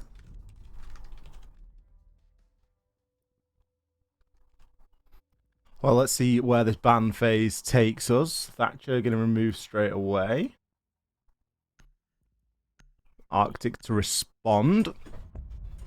The Jackal is going to be gone as well. Of course, Jackal has a little bit of value here on Villa. It's fairly standard stuff. Valkyrie ban maybe coming in. Potentially a mirror ban, maybe. I think, I don't know. I think this map is going to be probably a little bit tricky on both sides. But one thing I will say is, if you remember the Heroic versus RCTIC game, and that's obviously Heroic being Heroic. I believe Officer was playing though. I do think that Southbark actually ended up popping off a little bit. I think they had like 12 kills in the end. And as we've seen, they do like to play a bit of the cheeky alibi. So probably we will see that at some point when it flips over to their defensive half. But I think there's definitely specific people you're looking at here to really make a mark. Again, on the side of Coalesce, it's probably more likely going to be players like Zeus. Zeus has been around the block a little bit, to be honest. So again, I do think there is some experience within that player and within that roster. Within both rosters, there is experience there. It's just a case of getting them to mesh together a little bit more coherently at times. And I don't know, I feel like Ian's tongue will be safe here. I don't really want to think about Ian's tongue. I'll be honest with you. It was just such a graphic image when he said it. That's my brain went immediately there. Well, maybe we will get to see him lick the cactus. But, dear, oh dear, oh dear yeah, me. Like, what has this even become? Oh dear, oh dear. Right, let's get back into the game. So we're going to be looking toward Villa. Coalesce starting off on the defense here. Now, the typical strategy is going to be to clear out through master bedroom side, and that's exactly where RCTIC is shaping up right now. Noah, currently underneath the window. One of the older tricks in the book. He's actually going to jump straight out there. Picks himself up one before being immediately traded, so he'd actually prepped the window. I thought he was waiting for the cheeky knife there, but instead, he has just chanced his arm and jumped out of the window, grabbed himself a kill, and Kane is just going to fortify a little bit more heavily there in toward the statue room. Zeus looking to make a run at the top of these stairs now. Finds himself one freebie, gets preoccupied on the drone, and is, as a result, traded out instantly. But this is still looking reasonably good for Coalesce. They've got a couple of kills, and they're still a little bit unknown here. We've got Kane, who's just going to make a rotation down now as well. Usyk, recognizing that, could choose to go for the chase, but is more likely just going to try and stabilize for the time being. Absolutely, and I think already we're a little bit of an even Stevens matchup. So again, loads of time to work with, not even half the round gone yet, and this gives both sides a lot of room for re-maneuvering, working out the plan of action on both sides. RCTIC a little bit spooked, potentially about to take a little bit too much patience here, I think. Maybe. Again, it's this idea of will someone come and do a flank. This is the issue with a map like Villa. It's so big that people can just suddenly spring out of nowhere, and you wouldn't have heard them coming because this absolute size of it is the largest map in the map pool. Monk's holding this very long line of sight, making sure that no one can rotate out of sight as well, or Kane B can't even come to 90 to contest it if this pressure starts being applied on that zombie area, which is what I'm assuming will happen. But it does look like Pharaoh is actually going to go and maybe open up the vault wall. That's going to add an additional line of sight. So again, Monks, they're not only now watching that 90 area, they're also now watching this rotation between the two bomb sites. I think RCTIC have done a good job to sort of try and stabilize here and get themselves set up. It's a bit of an unfortunate way around to use the utility, but at least the ADS will be burnt now for any further nades. Monks does have one left in his pocket that he might be able to thread through. C4 comes out as well as Toxic Babes do start to cut off any approach, but there's a big flood coming in through the vault. Lurie takes down Monks. A kill comes through as a trade, and it's all down to Kusik. He's going to play it inside of the study, and that player is going to be Kane B. Finds himself the final kill of the round. Coalesce. Pretty happy with round number one. Certainly hyping up Doolin as well. Doolin already finding himself a kill inside of this game. And that's one of the things that you can sort of run with as something to keep the vibes high and the energy up. You know, if you've got somebody that you're playing with as a substitute, that can often really spur teams along if one or two things go their way early on in the match. No, absolutely. Again, I like it that we're seeing RCTIC play it a little bit by the book, though. They're going for more kind of classical executes when it comes to each site. Well, I say each site, we've only had one round so far, but again, this is something I'm expecting to continue. So ideally here, they're either going to go immediately and get that bedroom control and go into statue for the plan, getting that breach wall open as quick as possible, or they're going to do a full clearance from that study side. So oldie but goldies. I think as a result, that's why we're seeing a lot of these rotates kind of offsite. We did see this in the last round too. Lots of investment in setups across the map. It's not just about that one specific area, which can be very hit and miss, X, to be honest. It's again this idea of if they decide to go a bit more direct, you're kind of in a little bit of trouble there because maybe everyone's off-site because we're going for this massive extended hold, or even the idea of if you have like one roamer by themselves, they get pinched and taken out very, very easily by themselves. And that's why I like to see Zeus and Kane kind of playing together a little bit here so they can have people there for the refrag. Ooh, Noah's been gifted. What a messy exchange. South Park did him a favour and took out Kusik. Noah can credit himself with 2 there easily. Another flying start here for Coalesce as they've been successful on this aggressive roam that they're putting out there. And again, time for them just to relax and get themselves back into the map, take up those power positions. It's something that they were very good at in the previous round, is not over-aggressing after they'd got that early. It was an even man count, but it felt like an early advantage just through the utility lost from the side of the attackers. NW tries to push his way up the stairs, will find himself taken out, but Monks comes through successfully. Picks up not only the trade, but also the follow-up. Follow-up indeed, and Ori's going to wander back to site now. Again, that's a pretty safe bet if there's only 3 of you and you do have to play advantage. It's like, yes, I could stay around this southern side of the map, or I could just fall back and we just hold at angles. We do have that player advantage, and if you stay on that roam game for too long and you are by yourself, like I said, it's easy to get pinched out quite quickly.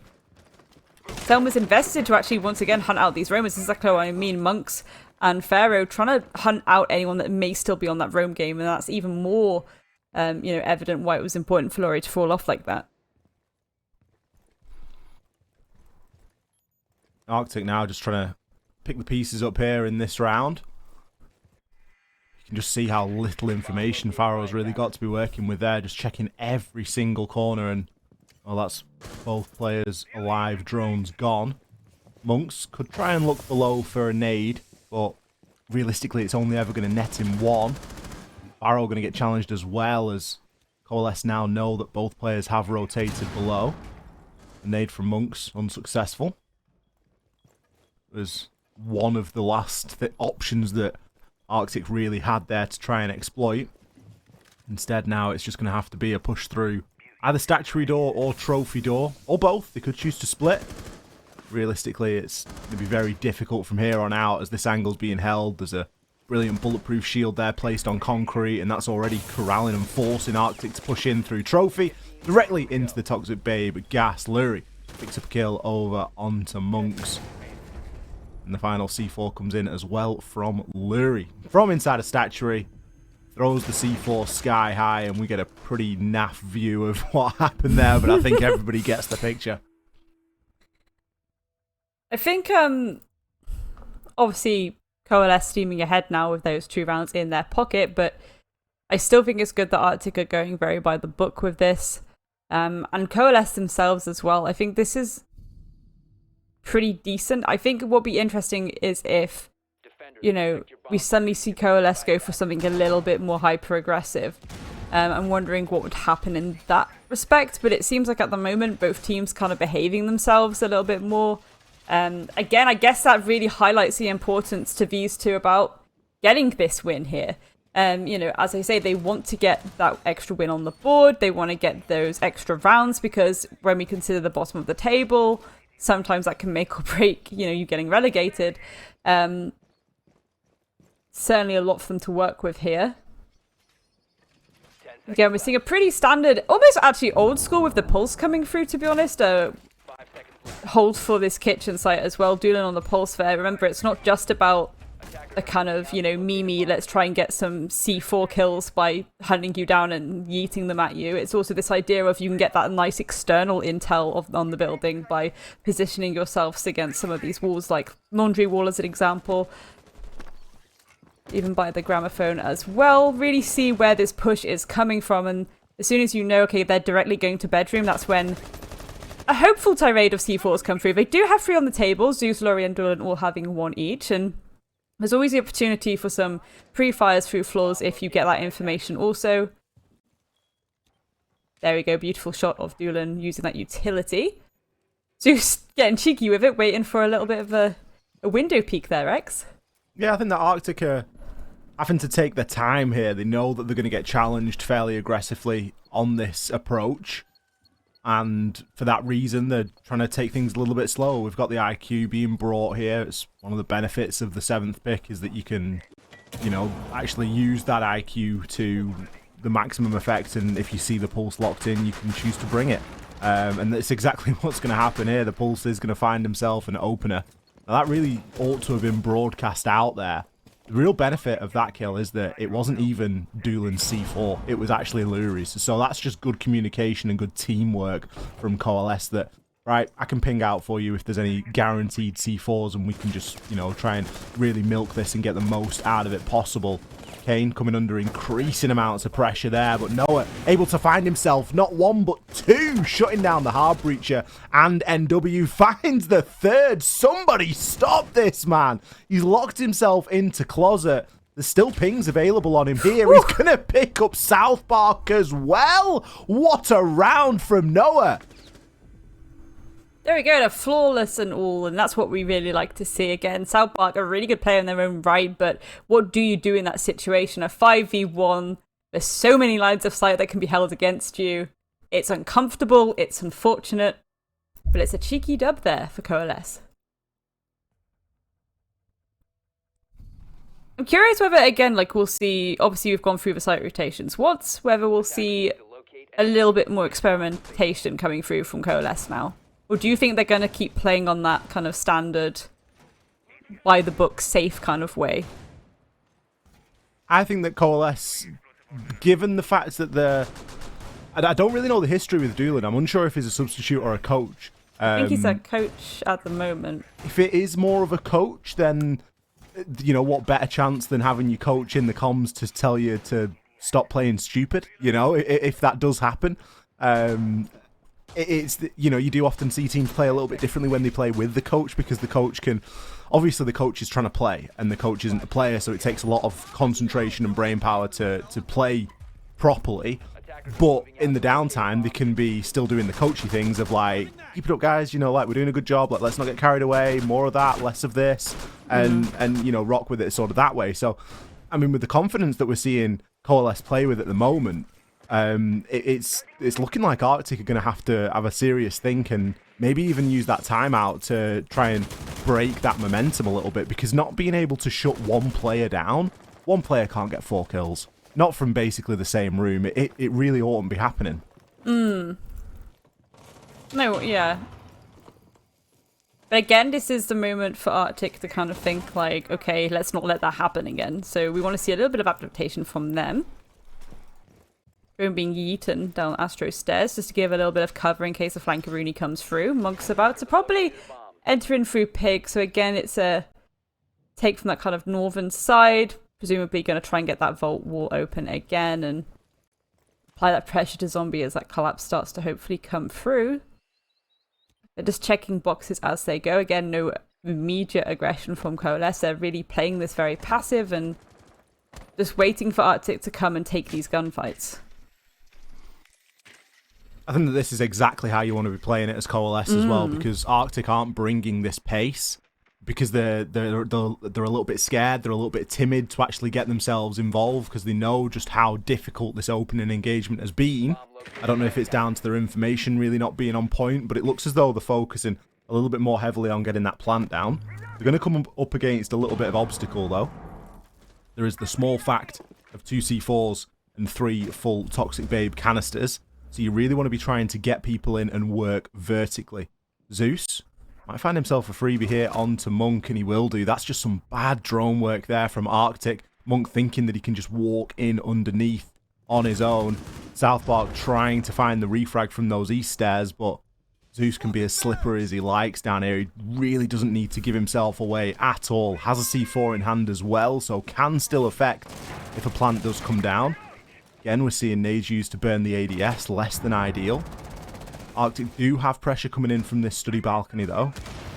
But with only 35 seconds left to go, the Toxic Babes and the Goyo canisters are going to do a lot to deny any significant push here. And you've still got the small fact of Zeus out there on the roam. We are seeing the vault wall opened up now. With Kane playing tight inside the vault, it could be a little bit too little too late. I don't think anyone knows it's there. Certainly Kusik might have had an inkling, but Kane's going to push and find himself too. With the diffuser cold on the ground, it's going to be a very difficult job for South Park and NW to try and recover in this round. Diffuser has been recovered, but a hop through the vault is only going to end one way when Kane's playing in there. And this round, it was Kane's turn to find 4. It was indeed, and again, it's all from just a little bit of lack of intel when it comes to that final collapse. Although, again, I'm not sure whether they knew about that positioning very tightly in the vault and they just didn't react quick enough. But ideally, having an extra dimension of pressure there would be really, really useful. This is why I think sometimes as well it can be quite nice if players have, you know, additional pressure from study when you are trying to go for a duo push when it comes to the aviator site. It's like, I understand getting like Zombie and Vault, but it's sometimes this idea of, well, someone, if they're feeling themselves a little bit, they can really stay in one kind of positioning and then they can just essentially helicopter around and just try and pick up those kills. Whereas if you apply that extra layer of pressure from study, you can also create an extra line of sight and an extra cutoff point, especially around that vault area if you get the study wall open. It'd be nice to see RCTIC kind of change it up a little bit. Again, if it doesn't work the first time, maybe you do take a different approach towards clearing the map and again a different approach to going for that final execute. Yeah, you need more utility than just Twitch playing in study, I think, is the upshot. You know, the Twitch is great, you can get kills, but realistically, you haven't got anything that you can throw into the party to really get it started. You watch the good teams attacking Villa and the teams that are consistently winning rounds on attack and teams at the highest level. There is so much vertical destruction on this map.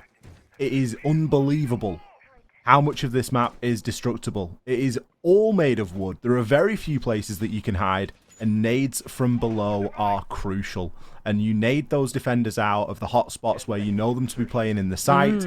You give them a reason to move, and when they've been given a reason to move, that's when you've got people watching on the flanks and people playing inside a study, etc.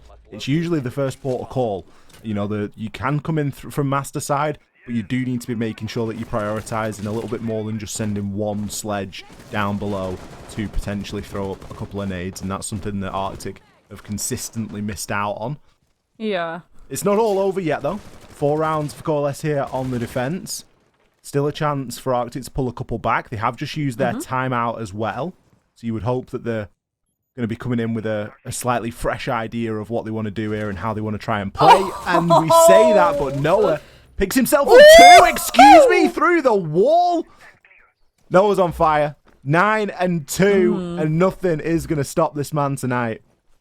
100% really feeling fraggy today, and again that's gonna put a massive dampener in words, because that's not only all of those nades off the table, which would really help you when it comes to clearing this map, especially a map like Villa, so destructible.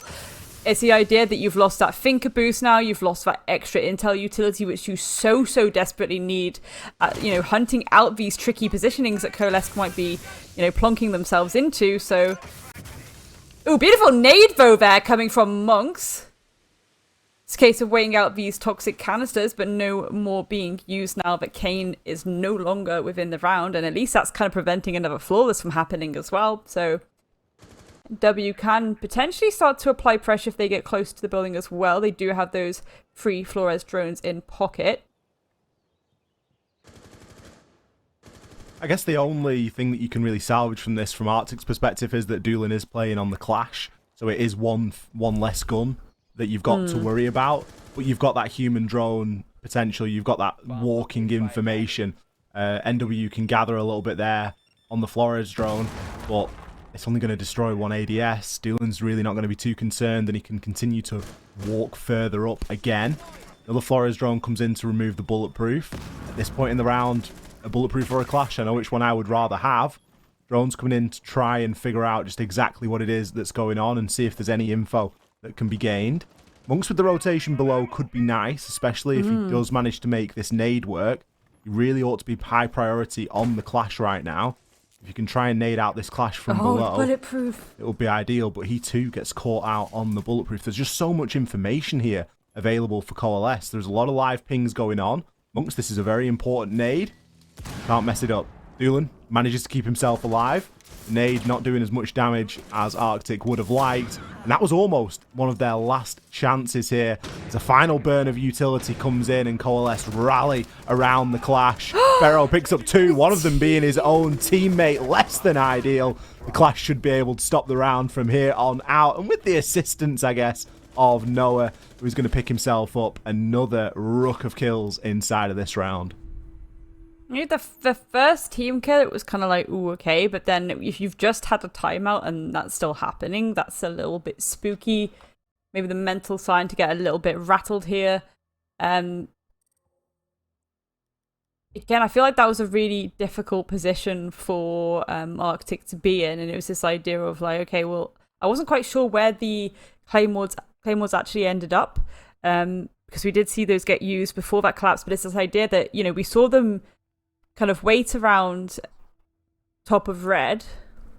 They wait around top of red, and then we saw, you know, people trying to peek a little bit into pig, maybe the Flores drones coming through. At that point, the Clash is just kind of wiggling with their shield. You're seeing the Flores drones, you're seeing people pre-fire into things. You see with your eyes as the Clash that, okay, that they're coming here. You're calling out to your teammates like they're all coming. The remaining players, all of them, they're all coming from this one direction. And at that point, you know, you could just kind of stay there and be like, okay, we'll just wait for you to collapse in then, I guess.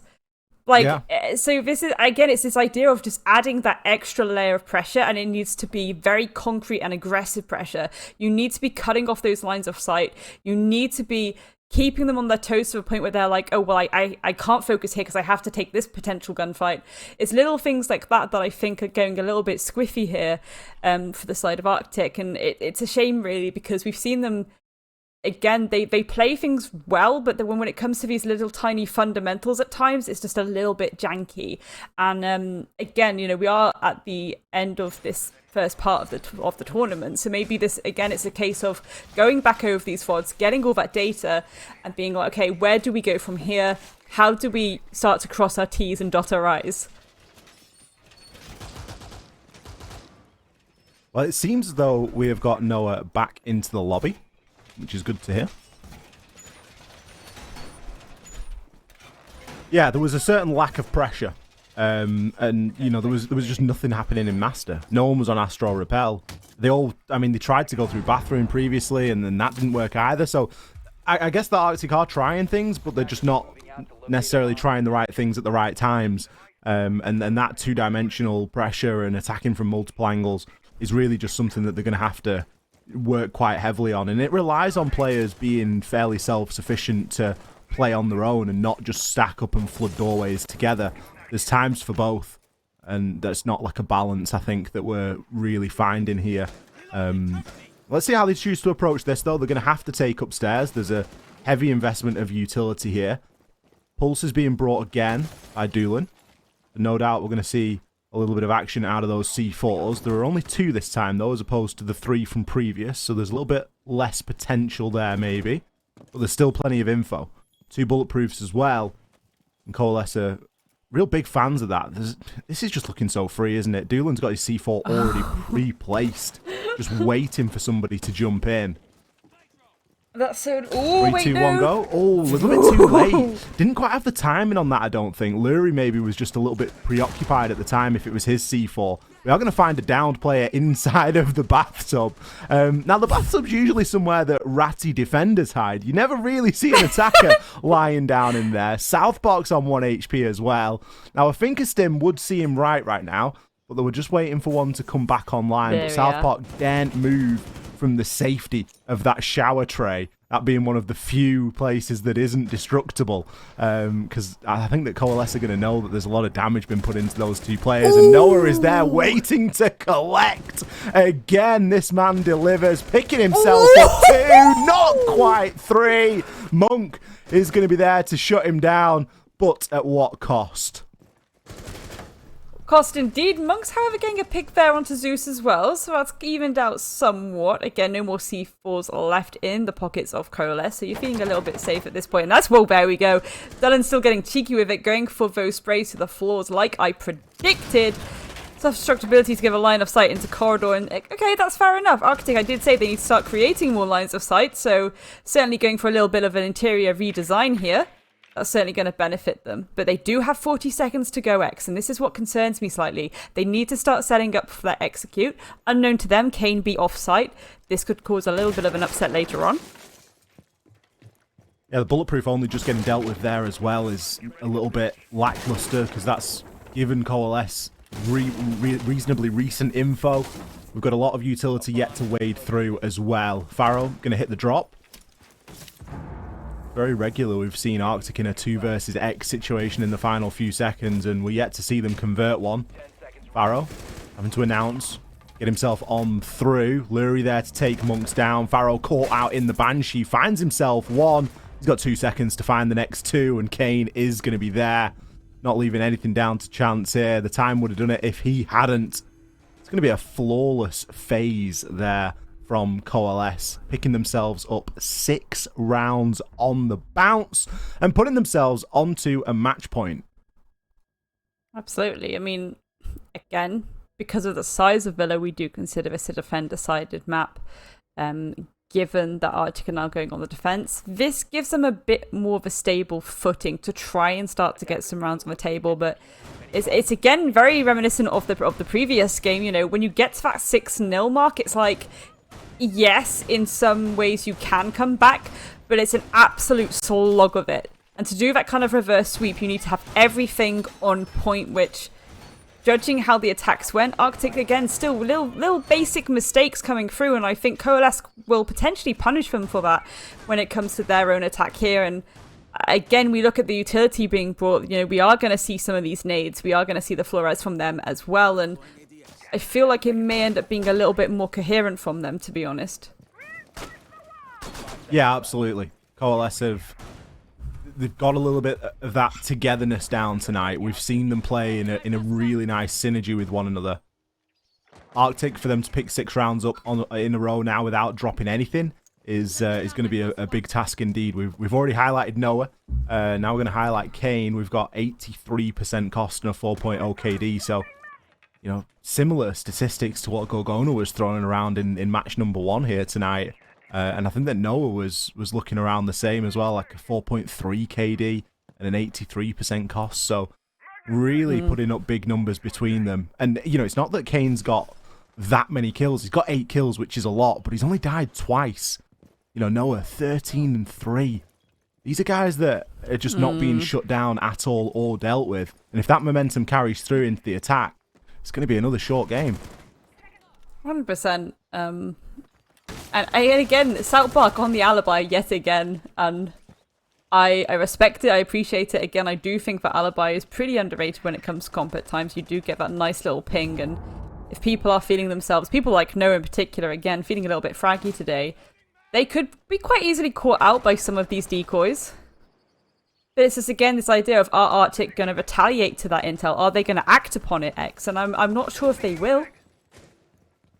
They'll maybe one of acknowledge them get it. thrown outside, which is just a frustration tactic, isn't it? Because you get the red text all over the screen. But RCTIC aren't looking to press this too much. They're looking to just dig back, and rightly so. Why leave anything to chance? Make Coalesce work for every inch that they get in here, and they're doing that. The difference is going to be in how Coalesce choose to execute, because it's not something we saw RCTIC successful with, especially when it comes to that utility exchange. There were a lot of nades going in before stuns and a lot of nades going in before gone sixes, and it was all in all just a little bit messy. Yeah, 100%.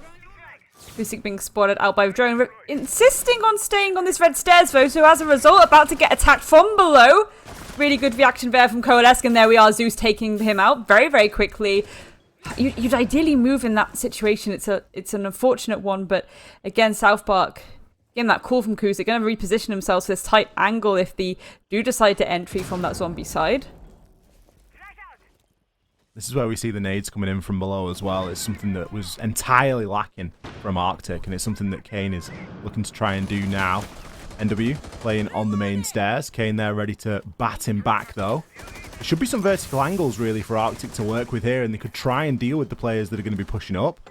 Nade comes down long as well, chipping Noah down a little bit. Struggling to get the wall open though, and with 15 seconds left, the time management hasn't been fantastic here. Coalesce are going to have to go for a bold rush through into maps, and they look exactly into South Park. He's going to find a couple of kills for himself there. The plant's going to go down in order to try and extend this time, and Kane's got a massive job on his hands, managing to shut down 2. NW takes Noah out. That is going to be the round going to RCTIC, but by the narrowest of margins. 100%. I mean, I would love to hear their comms right now, because that was very, very nearly game over for them. Yeah, just shutting it down at the end like that, literally by the skin of their teeth. But again, you can't let it come down to things like that. There's again a lot of little tiny mistakes that they're making, but are so massively fundamental to how the round should be played out by them on this defense. Is even, little things. If you are droned out in a certain spot, 9 times out of 10, you have to move position. Especially given that Coalesce are playing really well together. Like, again, it's the fact that it wasn't just one player that dropped down then X, it was 2. They are pushing this together. They're really playing together as a team. You can see it very clearly. It's so coordinated. There's no wonder they're, 6-1 at the moment. It was so coordinated until the final 15 seconds. Well, yeah, that was and that's when it when it really matters. I think that the Coalesce didn't necessarily deserve to win that round. I also don't think they deserve really to lose it. But it was one of those that just goes either way. If Noah doesn't get the kill onto the planter there, the plant goes down, it extends, and you probably see Coalesce coming away with that one. But if they'd just given themselves another 15-20 seconds potentially to solve a few more problems, they maybe would have seen a little bit more success there. They're not going to be too worried, though, because they've got such a huge buffer here of rounds to catch up on, and the reverse sweep is not the most common of things. But what that round will have done is it will have given RCTIC a little bit of confidence. 100%. And again, maybe that's what they need here. Maybe they need that confidence to be like, okay, breathe. We can do these things, and if they're gonna have executes kind of as sloppy as that, then maybe we can try and take advantage of that. So, and again, maybe that will trigger RCTIC somewhat to play a bit more defensively and a bit more safer again. If they do get droned out, if they do start to feel this pinch come through, they pull off immediately. Only time will tell, though. Coalesce doing a pretty good job at taking control of this half of the map. I don't know if they're aware of Monks just yet, so they're going to have to start working that intel utility to try and spot him out as soon as possible, or this could potentially be a little bit of a play here on the top of red stairs. RCTIC have shown a sort of stubbornness of moving when they've been droned, and you do just worry a little bit. Monks is kind of doing it again, if I'm being honest with you. He's literally just been droned there. Sure, he's thrown a magnet out, so someone's going to have to swing him if they want to challenge onto him. But this is most likely going to get pushed from a couple of different angles here. Southbox sees some success, manages to take down Zeus. Grenades now do start to fly in. Kane's going to get himself taken out. I'm not sure if a magnet actually caught that and dragged it back to him. Monks picks one up in return. Man count advantage for the first time in what seems like a very long time is in the favour here of RCTIC, as that roam has been somewhat successful. Doolan getting himself taken out at the top of red stairs and the diffuser cold. This round's looking like it's only going one way. 100%. Again, what do you do in this situation? Well, ideally you need to bait them into these 1v1s, but as expected, finally RCTIC playing a little bit more passive, a little bit safer. Toxic Babe's coming through just to delay the push through that statue wall, rather, and there we go. Jaeger on the top of the Astro stairs. Coalesce looking like they're going to try and pull away a little bit. And again, this is exactly what I wanted to see, just a little bit of a safety play. But again, when you do have one player and there's four of you, why isn't a pinch coming through right now? Yeah, a pinch, or maybe they're just really looking to guarantee the round and they don't want to give anything up. We have got a player at the bottom of Astro. They're likely not going to be able to make a rotation up Astro. Sure, they could come up red. The site has been given up, but we know that the diffuser's been surrendered. It's cold at the top of red stairs. Now the players can look to try and circle that, play the diffuser, and pick up the round. Best place to play it as well. There was still quite a couple of magnets kicking around there as well from earlier. Coalesce are going to fail again. This is where things start to turn a little bit potentially. Coalesce might want to start thinking about using that timeout sooner rather than later, because reverse sweeps do happen. They happen seldom, but they do happen. We might be about to see a very heavily defender-sided Villa here. And with each round that passes by, RCTIC's confidence grows a little bit more. Yeah, I think this is it, because, you know, for the first part of the round, you know, they're clearing it very quickly, they're getting all this map control. It's then when it comes to going for that setup and that collapse, the last two rounds is where things have gone super squiffy for Coalesce. That's where the focus needs to be right now. It's like, okay, so we're absolutely on point at clearing this, mostly again down to the reason that they're not really contesting us when we are going for this clear, but then it's this idea of how do we keep letting them clean us up like this? Again, maybe just a little bit of intel needed. Certainly benefited them in previous rounds. The intel game on defense from both sides has been pretty good, to be honest, so far. Yeah. We saw Coalesce really leaning onto the bulletproof cameras, regularly bringing two and rocking a pulse. And whilst there's fewer bulletproofs for RCTIC, they're still bringing the pulse. Kane, looking to make a fairly sharp entry here. Coalesce might be trying to pull a little bit of a fast one, but NW on the pulse is going to call that out, and he's got the best weapon for the job. Playing the shotgun at close range. Not something really that you want to be challenging onto. This does throw a level of uncertainty onto RCTIC, though. Do they rotate back from upstairs and try and get themselves into a position to deal with this potential site rush that is still being threatened? or do they hold fast upstairs? Either way, there are options for both teams here. I feel like Coalesce need to do something rather than just sit and hold the angle for the time being, because whilst there is the threat of this push, if they're not going to make it, then it's a little bit hollow. And it looks now that they might be turning to actually pressure that upstairs as well, and maybe wait for the site rush to come through. Yeah, 100%. I mean, it's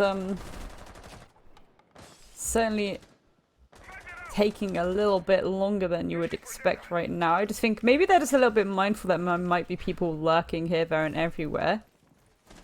I think sometimes it is better to be safe than sorry, again, especially with a map like this. There's so many nooks and crannies for people to hide in, but you know, half the round gone already and they haven't really done much clearance. That's kind of the risk that you run when you go for a rush, realize that you don't want to do it, and say, oh, we'll wait here until people rotate off then, and then we'll go for it. And now you're sat at a point where you're trying to challenge a pulse at point blank range. Fair enough, Noah's actually going to win that engagement. Lurie bursts his way on through the site as well. Under the cover of the smoke, the C4 is going to send on through and take down Duran on the plant, but kills continue to fly. Kusik, he's got it all to do here. The diffuser might be cold, but Noah is not. He has been hot all game long, and he's going to pick up the final kill of this map, sending Coalesce into a very nice win. 100%. Again, that's got to feel really, really good right now. Not only are you getting that win, you're getting that 5-round differential, and that's going to be very, very important for these teams at the bottom of the leaderboard at the moment. And I certainly think, again, when it does come to a tournament where maybe you're both getting stomped a little bit, when you are that winner and you do finally get that win, sometimes you really see, you know, things start to change for the team that maybe they haven't done previously that well, but then they get that final dub on the table and they're like, okay, it feels really good to win and we want to feel like this again. Let's go back to the drawing board, let's do those VOD reviews, let's get that data and let's work out what's going wrong and come back 50 times stronger. A really good performance from Coalesce, and they pulled it together on the attack as well. They didn't actually need to use their timeout in the end, and I think that it really just goes to show that they have got that potential as a team. They've played some good Siege there today. They played the game that was put in front of them and they've played it well. There was a couple of really big standouts though, and that was Kane and Noah. Kane just for the consistency, I think, and the fact that he really didn't die that many times. But Noah, just with all those fancy kills, you know, he picked up 4 kills a couple of times, 3 kills. There was very little that RCTIC could do to shut him down or stop him today. Yeah, 100%. Absolutely having a disgusting game. Again, what we just saw on screen, that's the little things that worry me a little bit when it comes to RCTIC. It's really something I want to emphasize to them going forward. You know, when they go over and do this VOD review, it's just little things like that where it's like, I understand that you want to maybe be a bit cheeky with it and maybe you are feeling confident to go for those gunfights, but when the round differential is ending up like that, that's when you do need to be more passive. That's when you do need to pull back a little bit and, you know, take it as it comes. You know, if you do get droned out, change your positioning, go somewhere else, get someone to come nearer to you for that refrag. It's just these little fundamentals that just need a little bit of a polish. Absolutely. Well, I think that's going to do it from us. Grace, one more thing before we go. What do you call it when a whole bunch of cactuses fall over? Soil on the floor. A catastrophe. Oh my goodness me. Ian, enjoy. A cactastrophe. For the record, I'm not licking a cactus because that was a good. I enjoyed that. I feel like that's the technicality. Cactus is remaining unlicked. I feel like there's 4 people on the rest of the talent team that want you to lick a cactus in, and well, probably if I do it, hundreds of people in Twitch chat as well. If we do it, it'll happen during debrief, so that's another reason for you to stick around for a little bit of cactus licking. We are done and dusted with our latest match. It's Ian here, by the way, of course, joined by Fresh and Whippet. Coalesce defeat RCTIC. And as the guys there, you know, Grace and X really summed up nicely. That is a huge win for those guys for a few different reasons, Fresh. Yeah, I think they needed it. It was a good confidence booster. Obviously, the week is 6 points out of a possible 6, so they're very happy with that. But also individual performances. You know, Noah, he had a fantastic game. Kane as well. But just across the board, just to kind of prove it to themselves, they do deserve to be here and they can be competitive. Yep, absolutely. And tough to take for RCTIC, that one, whip it. But Coalesce proving that if it comes down to it, down and dirty at the bottom, they're going to one-up their opposition. Yeah, it was an important match for both these teams, and Coalesce played like there was that level of stakes behind it. Massive individual performances from Noah, especially popping up. That play on round number 6 instead of Astro really sounds to me. Just everyone flooding in, trying to deal with him on that Jaeger presence, and no one can match him in that one-on-one gunfight. They couldn't shut him down, and Coalesce really kind of played around the spark he opened up in rounds. Yeah, do you think that Coalesce will, did you see enough from them there fresh to think that, oh, maybe we could see these guys do a little bit better and be a little bit stronger in the second split? I think they definitely can. But it's all on them to put in the work to be stronger. We contextualize it. They got a forfeit victory and they beat, the second worst team in the league. Yeah. So it's as expected, I guess, out of the two results that they knew they were going to have. I would say it's as expected. There's going to come tests in the second half of the season, and that's where they've got to step up. When they're against an MNM Academy, when they're against, a potential TENSTAR or whoever, they're the games that they need to really step up and start focusing to try and win. All right, let's hear it from the horse's mouth. Let's speak to Kane B from Coalesce. You guys can just wait for a minute. Kane, welcome to the show. That is, I guess, your first true win. I know that you got the gimme. You got the gimme yesterday, which is obviously nice as well. But a really nice performance from you. That must fill you with a little bit of hope going forward, right? Of course, I feel like this is a must-win if you want to be able to fight within the top 6, which was our goal initially. But the first 6 playdays didn't go as we planned, and we have to work from here. And we do our best from here as well, obviously. Yeah, did you feel that pressure with it being 2 teams in the bottom 3 to really deliver? And were you expecting maybe a little bit more of a kickback, a little bit more of a fight from RCTIC? We played them before. We won against them pretty confidently. I feel like we're not too scared. I feel like we just need to play our own game. The first 6 playdays we didn't. Now we're focusing on that. It goes better. All right. Well, you've got a bit of time now to reflect. You've got time to maybe fix and work on some of the issues that you might need to deal with. What will you be specifically focusing on as a team during the break? Trying to transfer the scrim playstyle to the official one, since we know now how we will react as a team in officials, and try to replicate that in scrims. Yeah, I think it's really cool to close out this section of the tournament with a win. And I know that, you impressed a lot of the team here, and there's a lot of belief that you'll be able to climb up the table. You mentioned their top 6. How confident are you that you'll make it up to that level? If we play like in scrims, we will. So depending on how we can do this next coming month with the practice, it's up to that. But I'm really confident about us making top 6, yes. Great stuff. Ken, it was a pleasure to watch you tonight. And you specifically, I thought you played really well. So enjoy your break. You deserve it. Yeah. And we'll see you when you come back, all right? Sounds good. Thank you. Thanks, Ken. Take care. Another lovely lad. And, a critical, aware team of what they need to work on, what they need to improve on. And you can tell that they are putting the right things in place behind the scenes when it comes to scrims to try and figure out what they need to get, ironed out here going into the next split fresh. Yeah, and it's an age-old problem for teams is you can be very good and you can be very free and you can play amazingly in scrims, and then it gets to officials and everything's different. And it's a hard problem to try and transfer in terms of transferring it to the game day of playing like you do in scrims. But, it's good from him. He knows that they're aware of it. He knows that this has been the problem for them. And they managed to do it today. So, like he said as well, go away, work on it, come back, and then they'll be that team that they want to be pushing to be in the top 6. Well, speaking of the top 6, MNM currently on 11 points in 6th, 86 in 4th place with 15 points. A mid-table battle coming your way after the break. MNM Academy versus Viperio 86 is our final match of the night, and it is next.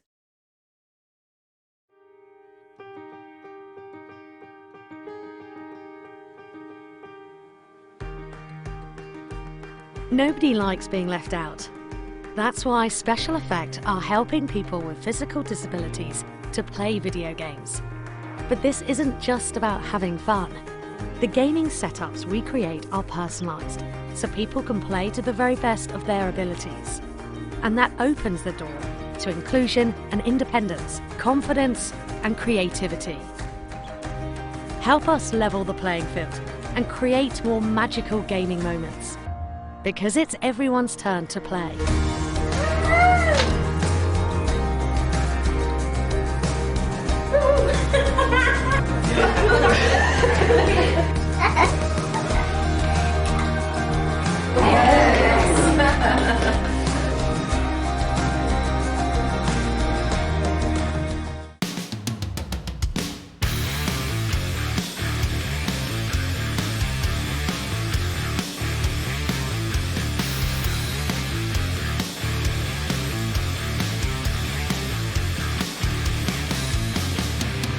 On fire and ready to go out there, gonna tear it down.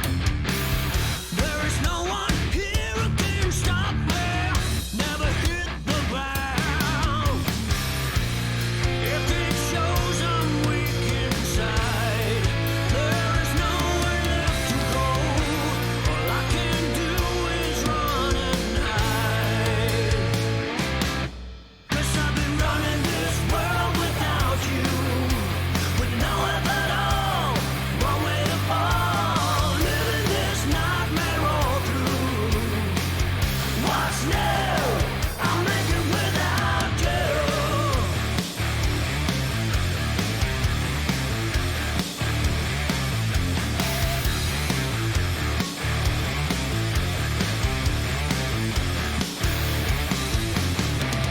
Hold on, you know I can't help it if I drag you down. In a hard and lonely cold pulpit to defend the crown. If it shows I'm weak inside, there is nowhere left to go. All I can do is run and hide. 'Cause I've been running this world without you, with no help at all, one way to fall, living this nightmare all through. What's new? I'll make it without you.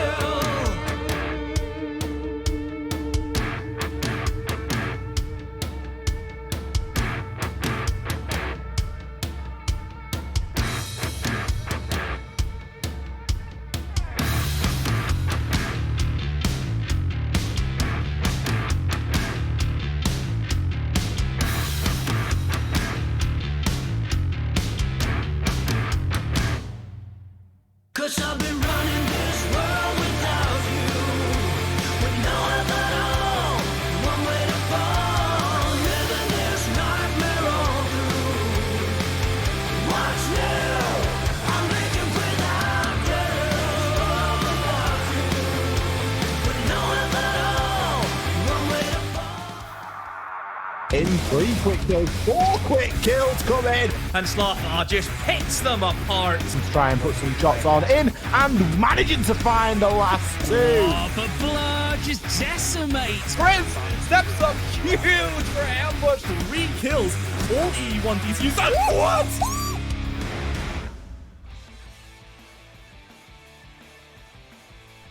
And just like that, we are back. Welcome back to the Rainbow Six Northern Premier League. My name's Ian Chambers. Back on the desk with X and Grace. Are you laughing, Grace? I can see the cactus and I'm like, Tasty. Here it is. Here it is. ready and waiting. Oh, it's always ready. Always ready. It's always ready to roll. Is the old cactus. Always ready to roll. You know what I'm saying? I don't know what I'm saying. I'm moving on quickly. All right, good. You are watching the NPL with me, X and Grace, and my lovely cactus. And before we start previewing our final match of the night, X, I just want to get some further thoughts, especially after that brief interview that I just conducted prior to the break. Thoughts on Coalesce beating RCTIC. Do you think that they can make the top 6 in the second split like Kane hopes his side can do? Top 6. Yeah. Now, to be inside of the top 6, that means that we are going to have to see one of the big teams that is already there not there.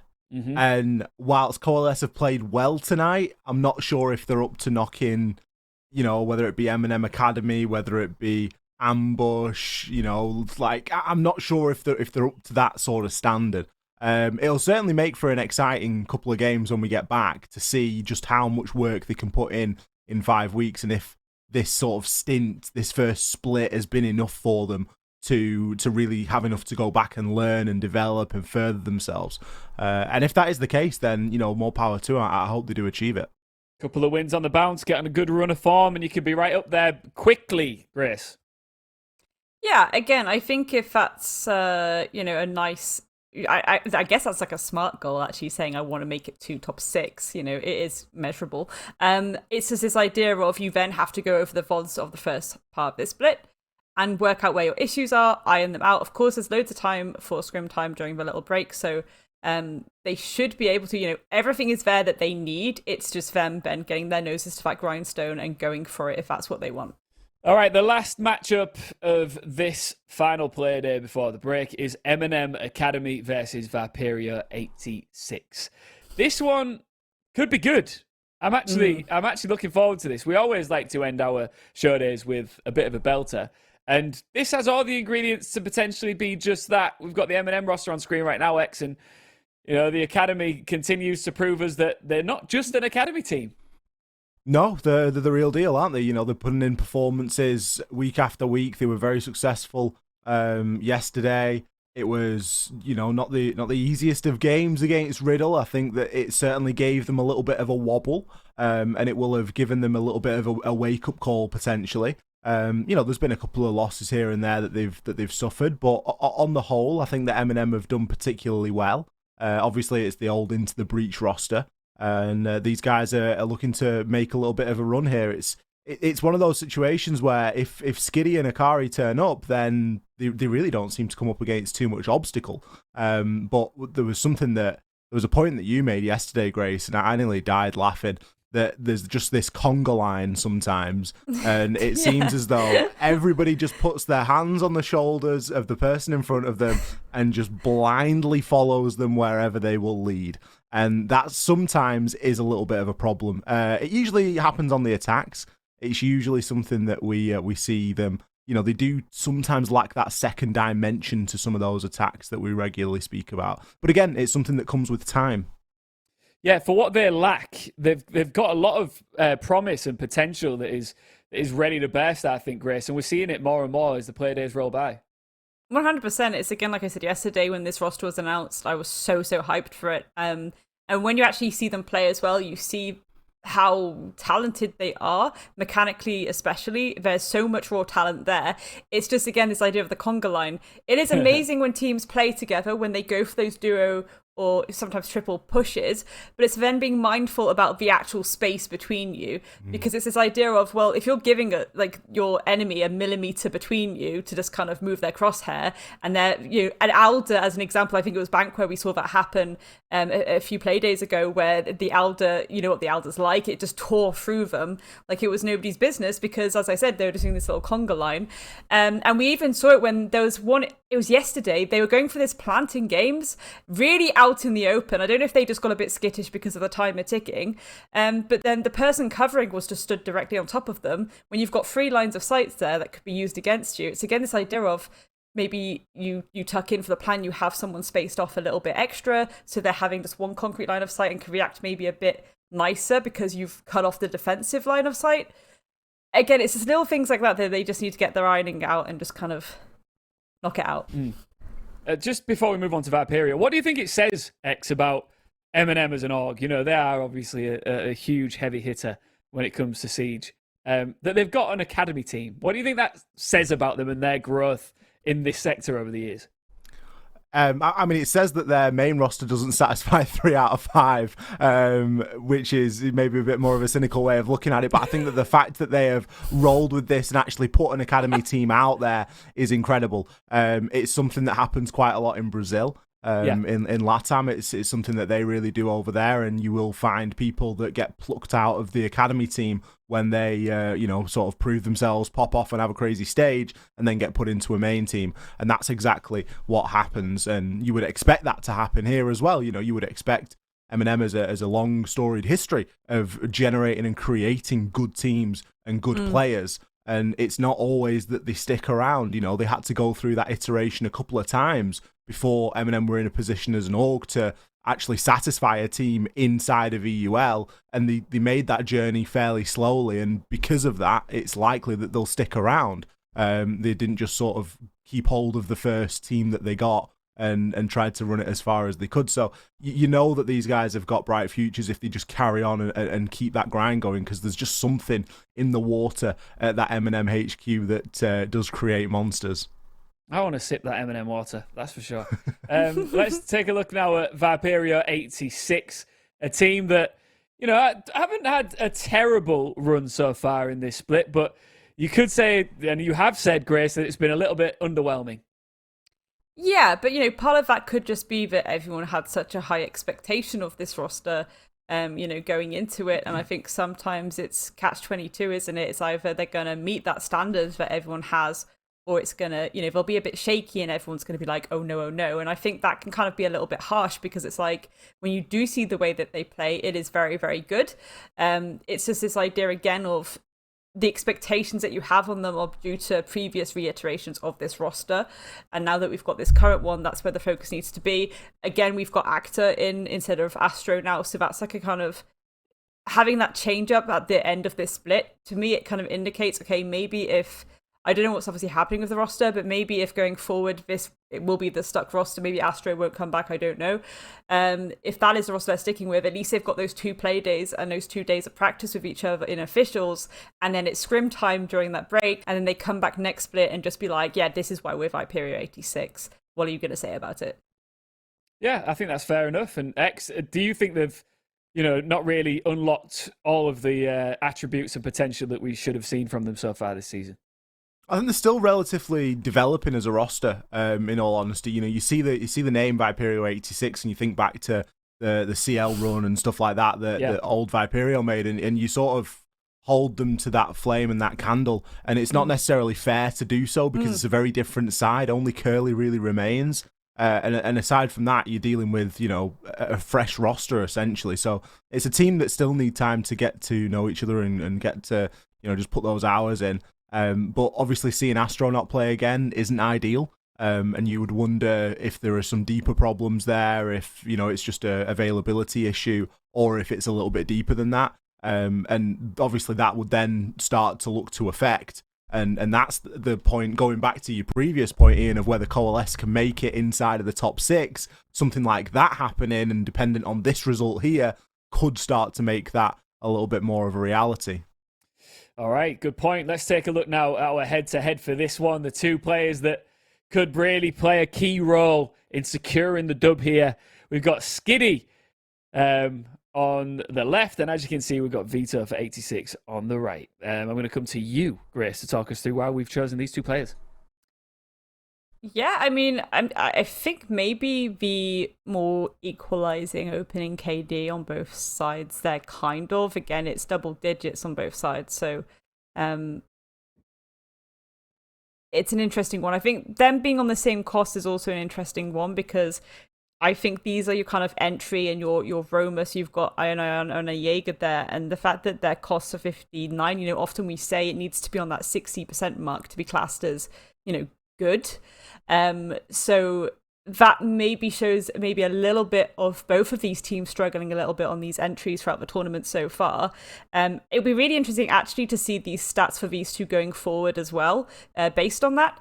But I think that obviously within this matchup right now, they're fairly evenly matched when it comes to the initial engagement between these 2 teams. So that's surely going to be spicy to see how that actually goes if Vito and Skiddy do go head-to-head within the first 30 seconds of the round.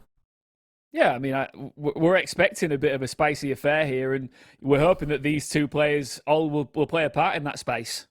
Yeah, both teams know that this is a big one, I think. They know that they're going to be, eventually, in an ideal world, fighting for a very similar spot in the leaderboard. If you're, you know, M&M, you currently sat there on 11 points, Viperio sat there on 15, so they're not going to be a million miles away from each other, you know, at the end of the split and when everybody's played everybody. So you would expect them to recognise that And certainly Skiddy has had some incredible moments. Skyty as well. You know, you think back to Akari. Like there's just so much talent knocking around. So you would expect that to be something that you'd really look toward. And someone's got to fill the hole of kills that Astro is going to leave behind. Astro was somebody that was known for getting a lot of kills, playing a really good Iana, really good on the entry, particularly on attack. So that role has to be filled now on the side of 86, and you just wonder who's going to sort of pick up that responsibility.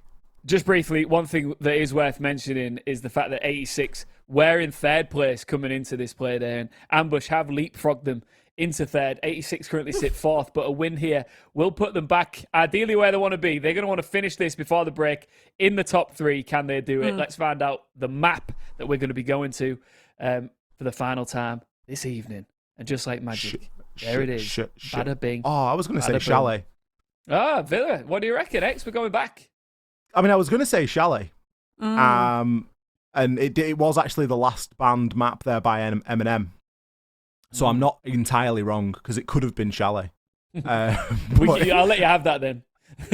Villa, we've seen a little bit of Villa. I think that Villa is a very difficult map to play at this level. And if you're a team that's got a good understanding of it, I think that you can have quite a nice time on Villa as a map. What do you think, Grace? Yeah, I mean, again, both these teams are going to have their fundamentals absolutely on lock. There's a reason these two rosters have been picked to represent these two very, very well-known and loved orgs. This is where we're going to, again, be looking at a little bit of spookiness maybe on MNM's side. Again, we did mention about the positioning previously, and I think when it comes to a map like Villa, where there is so much like flank potential, things like that, moments where you can get pinched because there's so much breathing room for the defense to work with. If MNM are kind of just up against each other really tightly, that's where I'm going to be a little bit scared. Yeah, I mean, it's all sort of spells out a really good final matchup. And I think it's one that we all should be sort of drinking in, because we've got the break ahead of us. Of course, we've got a lot to look forward to when it comes to the major. It's just on the horizon. Looking forward to that. But one last time in NPL, let's do this. Quickly, Grace. X, give me a prediction. One word. I can't remember who you went with. With viewers. The winners are the viewers. Classic X. All right, let's do this. Let's cross over. Last time, it is the MNM Academy versus 86 with Whippet and... what's his name? Can't remember his name. Have that one. I'm kidding. Let's go. Ian, you are the guy. Thank you very much for that handoff. We're back. It's fresh. I've got Whippet alongside me as well. And we've got the very final game of the first half of NPL. It's going to be MNM Gaming going up against Viperio 86. What a matchup to end off this, or end off our first split. We've got a long break ahead of us, but let's hope this will be a memorable game as we get ready for the major.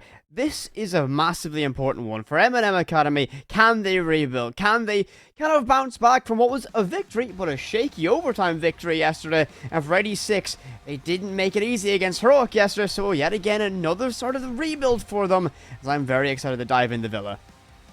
Yeah, and map choice is always a curious one. We've just seen how hard it can actually be to play Villa, and I think Villa's one of these maps that it's really hard to say whether it's defender-sided, attacker-sided, because it's one of those maps where it's so team-dependent, because teams make this map look so difficult or so easy, depending on how they play it, how they structure it, and just like stylistic clashes. So it's kind of one where you come into it and, like, for example, the Oregon game. The previous Oregon game that we cast with Riddle and Ambush, we stylistically understood how we thought that it was going to go, and it kind of played out like that. Getting into this one, Viperio against MNM, I'm really not sure how this one is going to play out, which I guess it adds to the drama, it adds to the suspense. It certainly does. Again, Villa is a map that is not as linear as we saw for Oregon, for example. You can mold sites to play for different styles, and there's a lot of options to be able to try and clear key utility. You take AVG, for example, that site's hyper vulnerable to up nades. I mean, essentially everywhere on the top floor in Villa is. I believe a great majority of that entire top floor is soft destructible, meaning verticality is key, but not a lot of teams tend to exploit that at this level. So perhaps we might see some of that coming out. Of course, Viperio have that, I think, a little bit of a honed edge when it comes to that experience, so they might bring that one out. They started the defense, which, at least historically, on Villa has been the stronger side, but as this map has aged, as every map ages in Siege, you start to see that get closer to 50-50, and eventually the offensive side tend to be able to figure out and break down sites much easier. So that's, I think we're on for a pretty 50-50 game, at least in the first couple of rounds. Yeah, it will be 86 starting off on the side of the defense, which, as you say, I think teams do like starting defense, even though the map plays out differently time again. However, we're going to go to Trophy and Statutory as the primary bomb site coming out of 86, which it's come much more in fashion, I think, recently as a primary bomb site. Usually used to seeing the AVG, Aviator Games site, whereas I think teams have tended to play Trophy Statutory a little bit more aggressive with holds from below, with aggression into master bedroom and shields and holes and all sorts of stuff. And the one thing that I do like about Villa, which I kind of omitted to mention, was what I look for when I look for a good map is I like sites where, or I like maps where you can defend and attack all of the bomb sites, but in different ways. And I think Villa, realistically, you can do that. There's two default ways to defend and attack both of the primary sites, and then in terms of the tertiary sites, you can go and defend both of them as well. So it's a map that intrigues me, and it's a map that I do like a lot because of that. To touch on those tertiary sites, we've seen an uptick in the amount of teams that have opted to go to Kitchen instead of Statue AVG for their opening pick. And I mean, that just shows that this map is starting to go, and Skitty's going to find the opening one on the Grubbian. We see that yellow ping, good information, an early pick, and that's going to deny that verticality down below, that roam presence down below. With Villa having that extensive basement that can be used as a roamer highway, Skitty's going to find a second one. This is incredible droning so far, as Relaxi will get a third. It looks like MNM Academy are going to go on an absolute rampage and early find themselves on a 5 versus 2.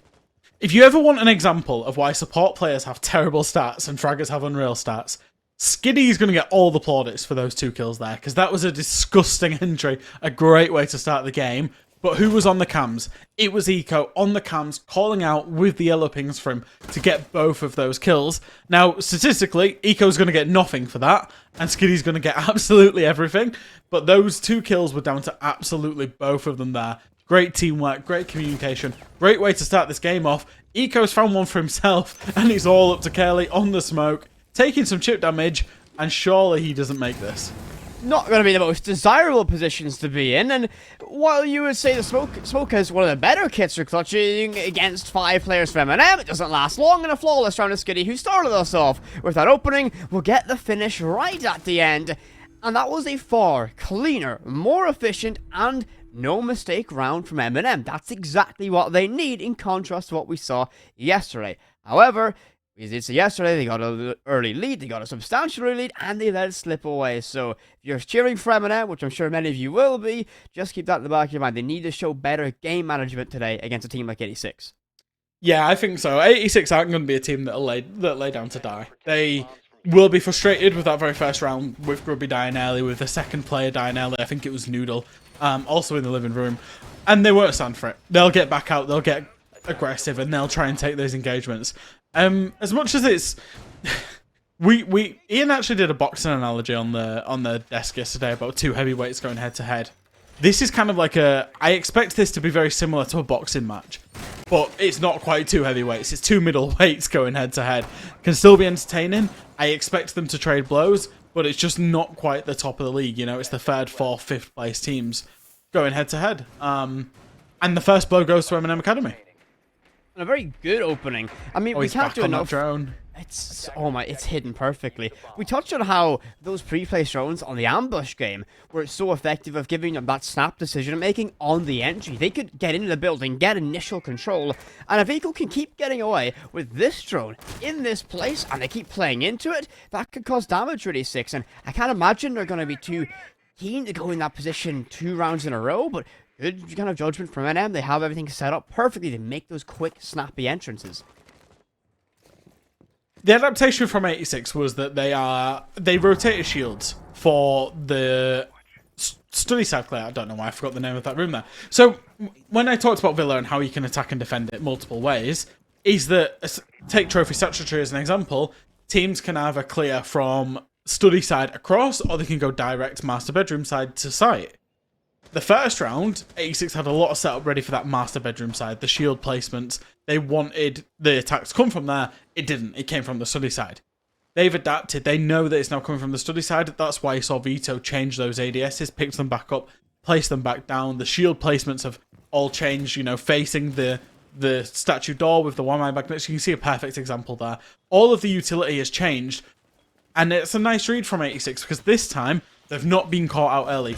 This time, MNM are going to have to work for their kills, and they're going to have to expend extra utility to get those kills. This will be a far harder tasking. 4 bodies of 86 have piled and compressed deep inside of Deer and Statue. Actors just inside a master bedroom playing by that laundry drop down, giving that potential of a rotate, and he's on the mute, so that C4 will be a threat. Relaxing will find the opening onto Actors, so you now lose that one potential C4. An uplate that currently finds a massive damage, but Noodle will get one traded back to Skitty. A level 4 versus 4, and that push towards Astro Stairs is now being muted out, as Curry's going to be left in DBNO from a second upnade. But without that information, that revive will be able to go off and no one can pounce off it, but it leaves an opening, it leaves that spacing that they haven't exploited perfectly. Relaxing rotates down, tries to get the finish from the verticality, but not going to avail itself. Just under a minute now, and the toxic counter is tossed out. Eco will try to pressure from red, but 86 might just be able to play their angles and work for trades. Relaxing's actually got a massive part to play here, because he's going on the master balcony, so he's aiming to shoot 86 players in the back as the main play comes in. Iker is in a very similar position once again. Watch when Eco goes for it, because Kerry and Relaxing, they're going to try and put some pressure from the back, which means the defenders have to look both ways. Eco finds one going into sight as Kelly trades one back out with that shotgun. Obviously, he was previously down but not out, but revived, managed to find a kill. Plant is coming down in the other side of the site, and it's all up to Noodle. Knows that he's been held from the Astro stairs, can't do absolutely anything about it. No C4 on hand. He's going to have to try and take the engagements, but he's against a Finker LMG on a rappel, potentially upside down. Oh, that's so hard to play against. Might be also peaked from master bedroom. Not upside down anymore. Back to the upside down, and Noodle, he's really got nothing that he can do in this 1 versus 3 scenario. Nobody's offering him a clean gunfight. Tries to vault, and in the end, Aircree from the Astro window rappel will win the round for his team.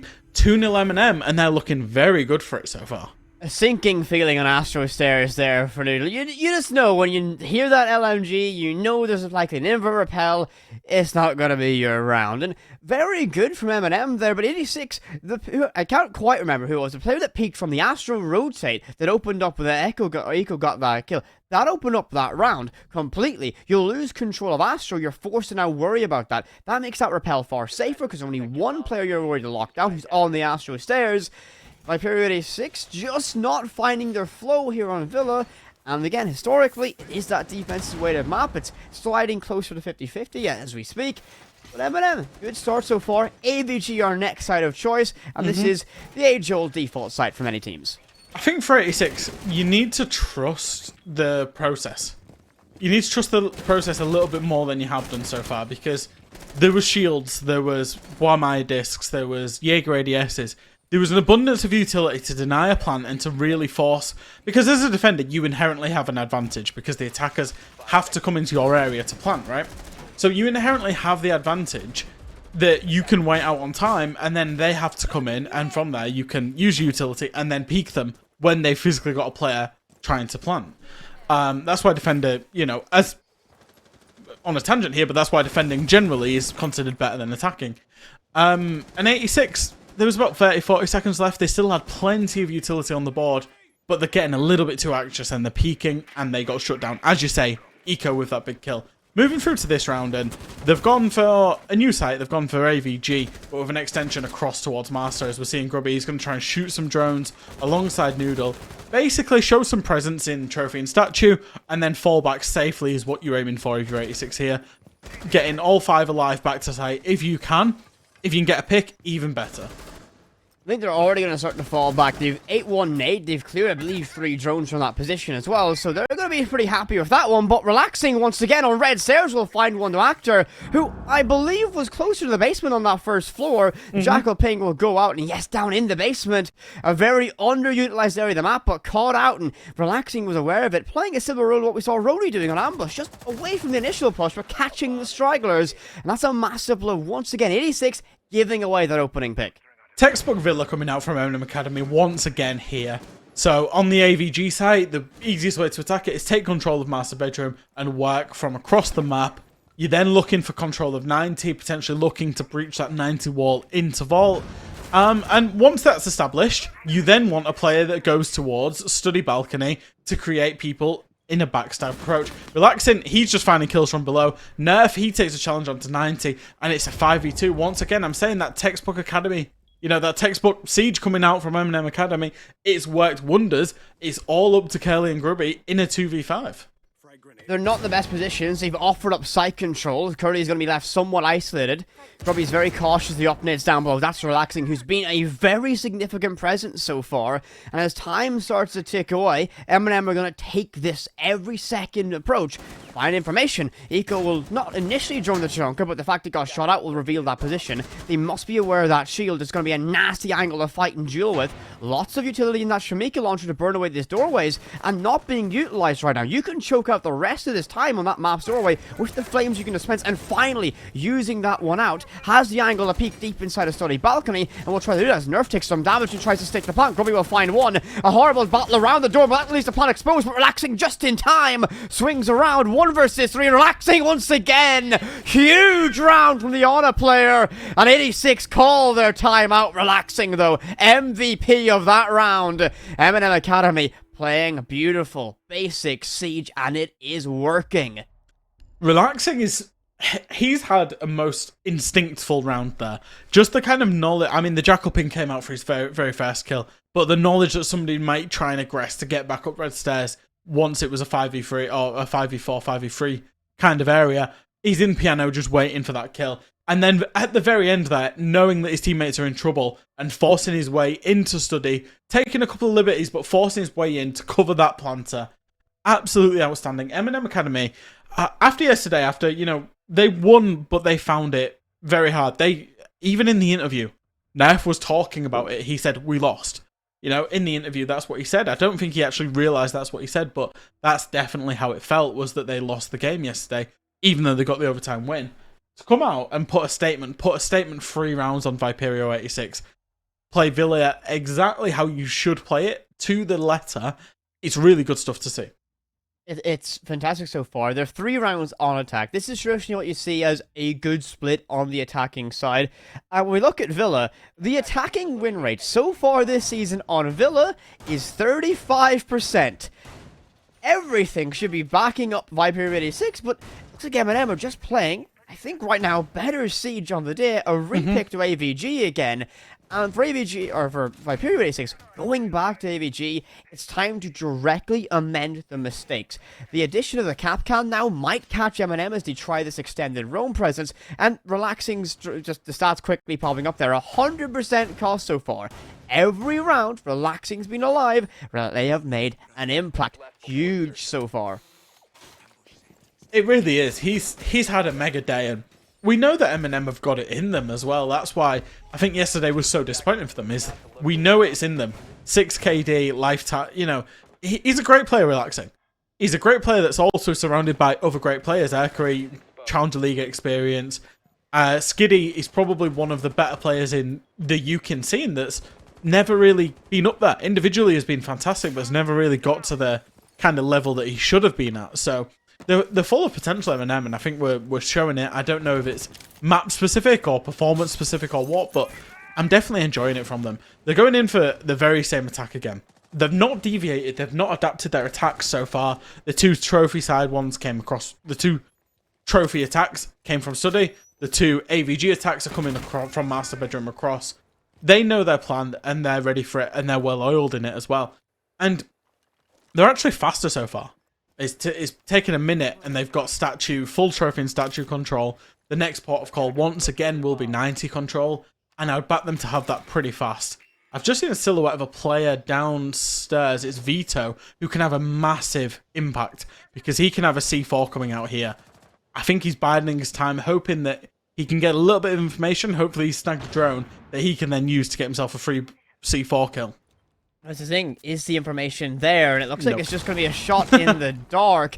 Trying to rely on the basic timing of a round, I suppose. That landed just at a time you'd expect an attacker to be there. But without live information, that's a utility essentially just tossed to the wind. That could be huge an impact to the Naya plant later on. And it looks like Relaxing down below is on the hunt and aware that someone might be there. The drone, well, it drifts on past. Capcan's going to get spotted, and the Jackal's rotated around to put some pressure on as well.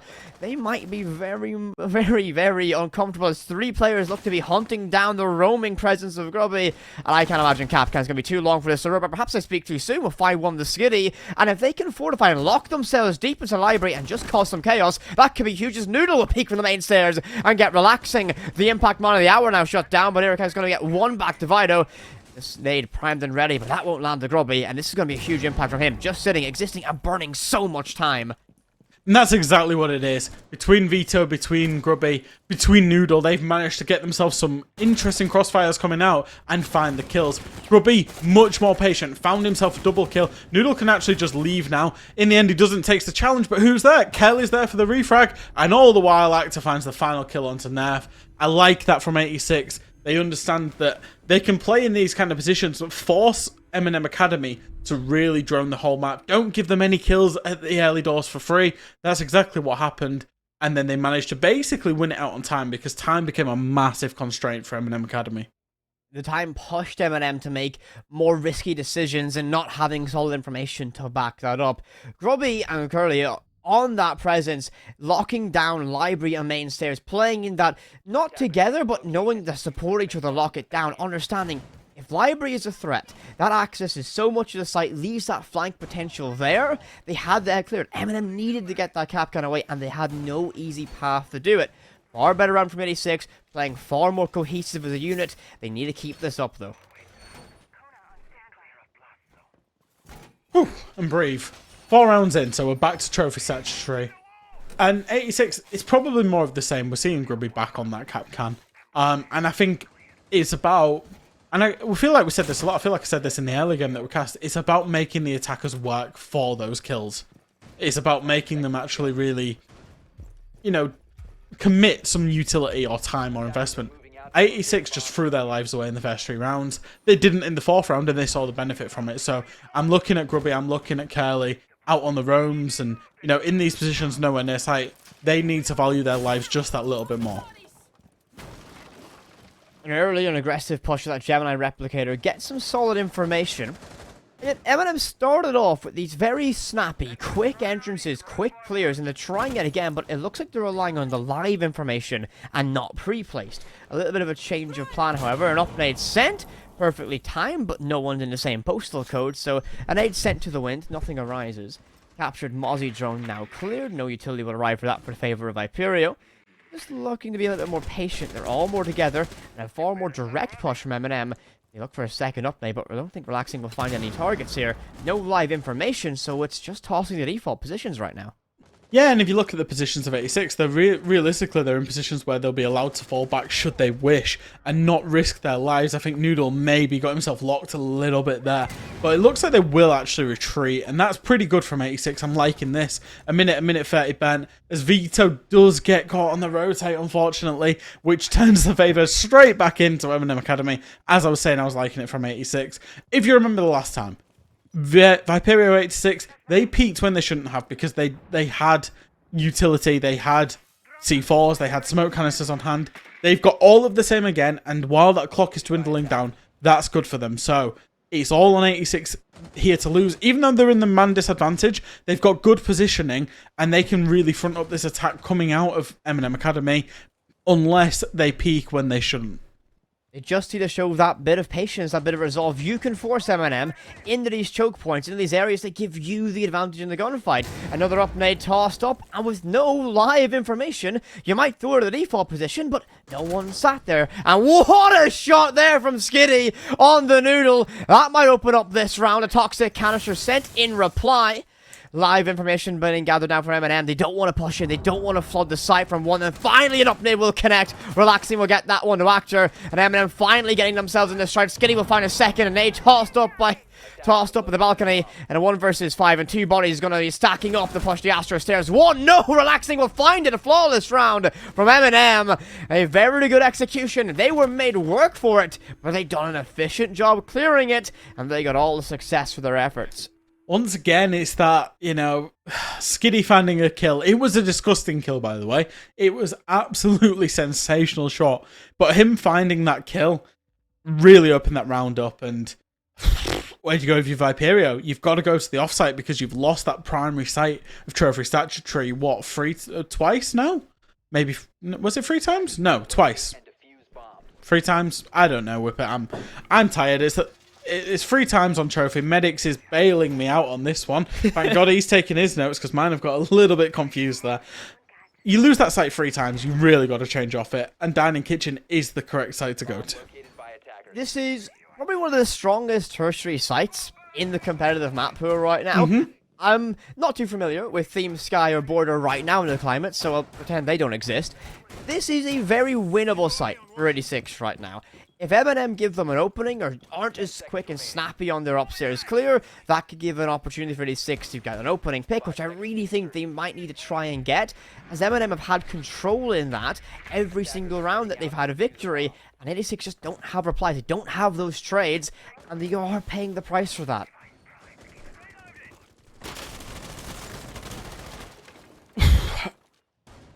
So, MNM, they're going to go for potentially, I mean, I'm seeing a buck and a sledge, which screams that they're going to do a full clear and then work vertically above the site. However, the player positions are looking a little bit horizontal as such. Skiddy's going in from the bathroom window, there's drones coming in from mud. So, maybe, even though they've got the operators to do so, they're not going to go for the vertical approach. Relaxing's already got himself into library and will shortly be in living room. And we know just how well MNM Academy droned this in the first couple of rounds. So if you're Vito, you've got to know they've probably got information on you, and you've got to pre-fire absolutely everything. Vito does just that.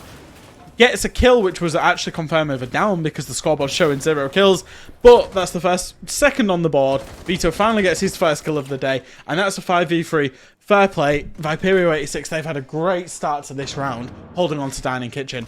Vito just holding on, but can't do it for much longer. But, well, Noodle will find one more of the old Eco slain, leaving MNM in somewhat of a damage limitation round. What can they recover here? 4 versus 2. Just need to find one opening, and you might be able to catch someone on that attempted trade. A nade sent to Memorial. Nothing found. Players up on red stairs, and did he have the information? It doesn't look like it for the time being, so Grubby could have a massive impact. The Selmas will chew through that wall, meaning Memorial not going to be a fun one, as Nerf locks it down. Holes will sit patiently, but I think so will Capcan. They don't need to move. They can just have pressure by existing. And MNM, they can't lose too much more time. It was actually a Capcan trap from Grubby that put Relaxing into the down but not out state, and then Vito finished it off. So, you know, just shows Capcan is such a strong operator, even inside a competitive. Nerf has an idea there's somebody on the red stairs, has an idea Grubby's there. Grubby will get the shots, will get the down but not out. However, does not finish off the kill. Erka is going to try and get a nade in and then look for the revive. Does take some chip damage. As somebody drops the hatch, he does hear him and manages to get the kill onto Grubby, creating an opportunity that Kelly, well, absolutely exploits. As he goes in for the revive, Kelly peeks the door, gets the kill, gets the round win. 2-4 split on Villa, not the best. It's better than a 5-1 is, I guess, all I'm going to say here.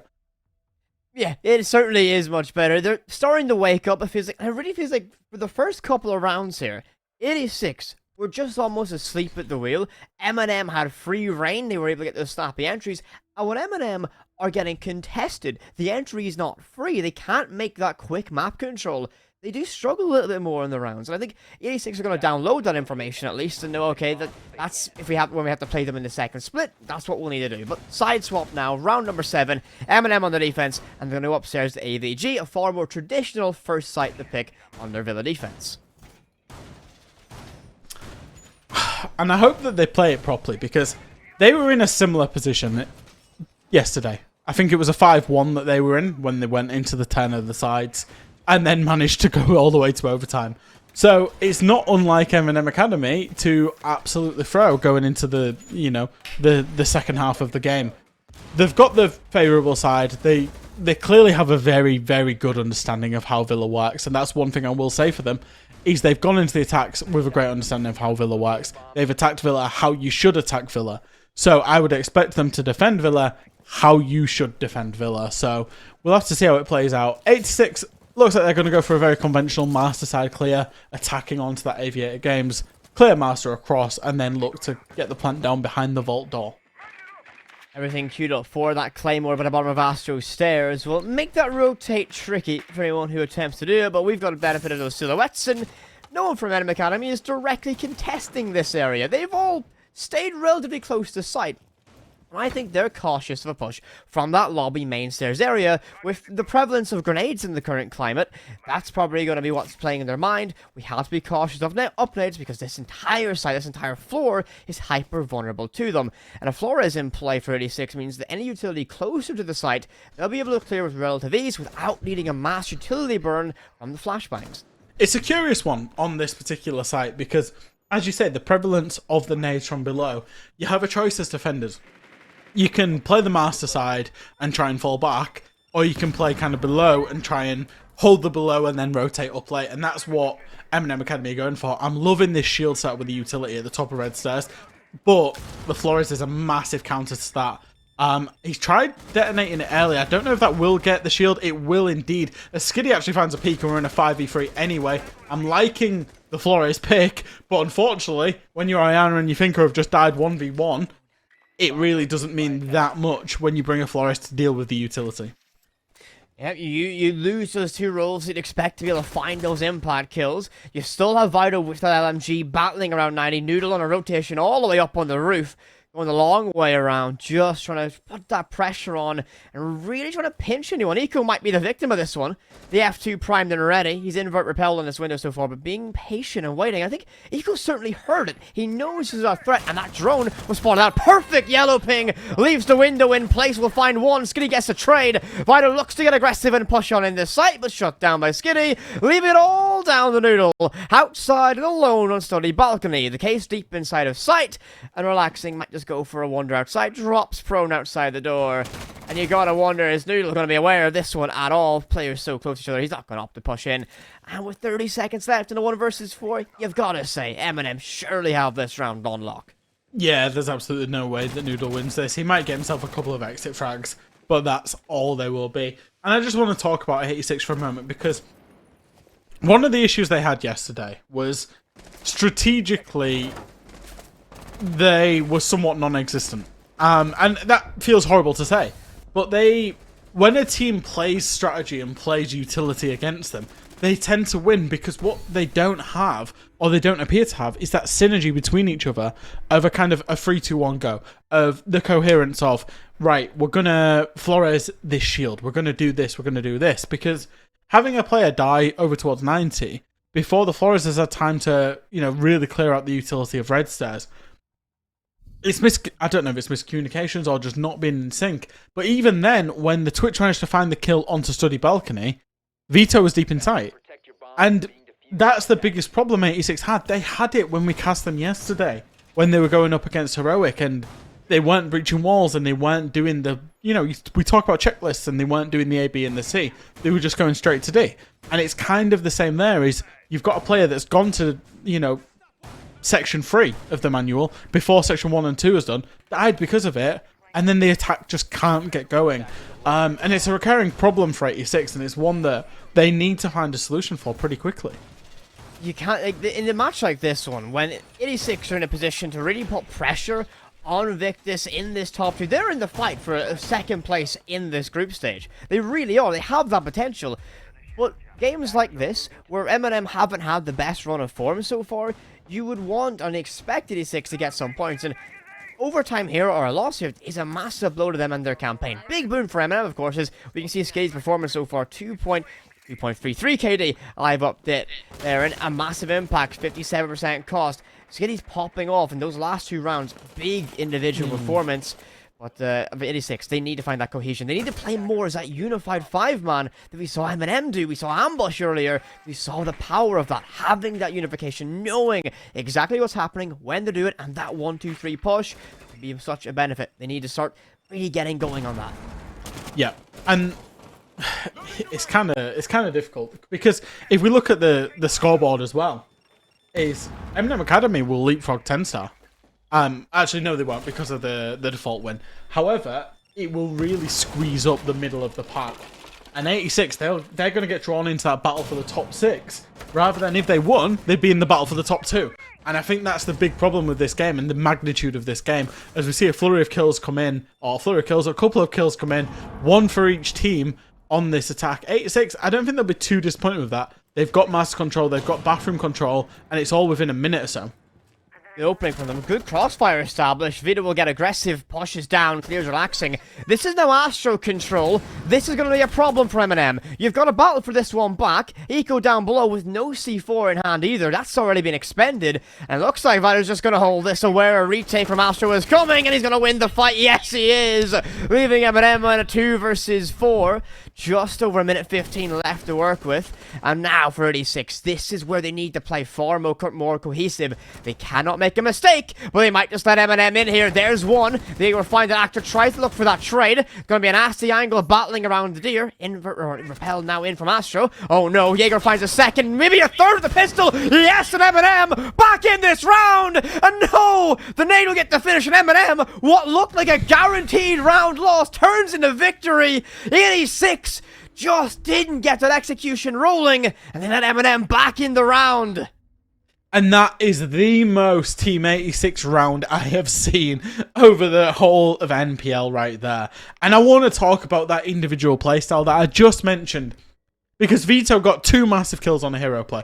Because he walked from bathroom down Astro stairs without any consideration of statue, Astro, or trophy. Just tunnel vision to go and get a kill. If he'd have been punished, the round was over.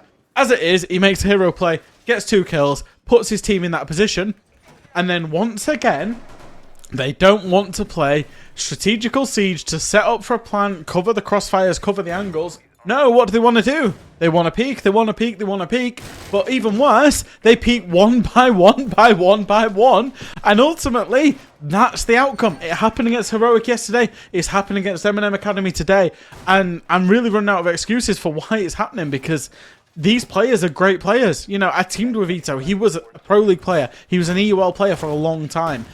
Grubby is a very good player, Curly has been in Challenger League, Noodle we know of, obviously Astro was on this roster. These are great players that shouldn't be making these mistakes, but consistently are. This feels like there's just perhaps a lack of eye gelling. Again, this is complete shot in the dark right now. It looks like there's just that lack of, let's do this, having someone sharp conducting a symphony, this orchestra of a team. They are all playing like individuals, and they can rein that in. They have, as you said, such good potential, such good experience. They just aren't making it click. It's not over yet. We've seen MNM lose from this position or drop into overtime from this position yesterday. True.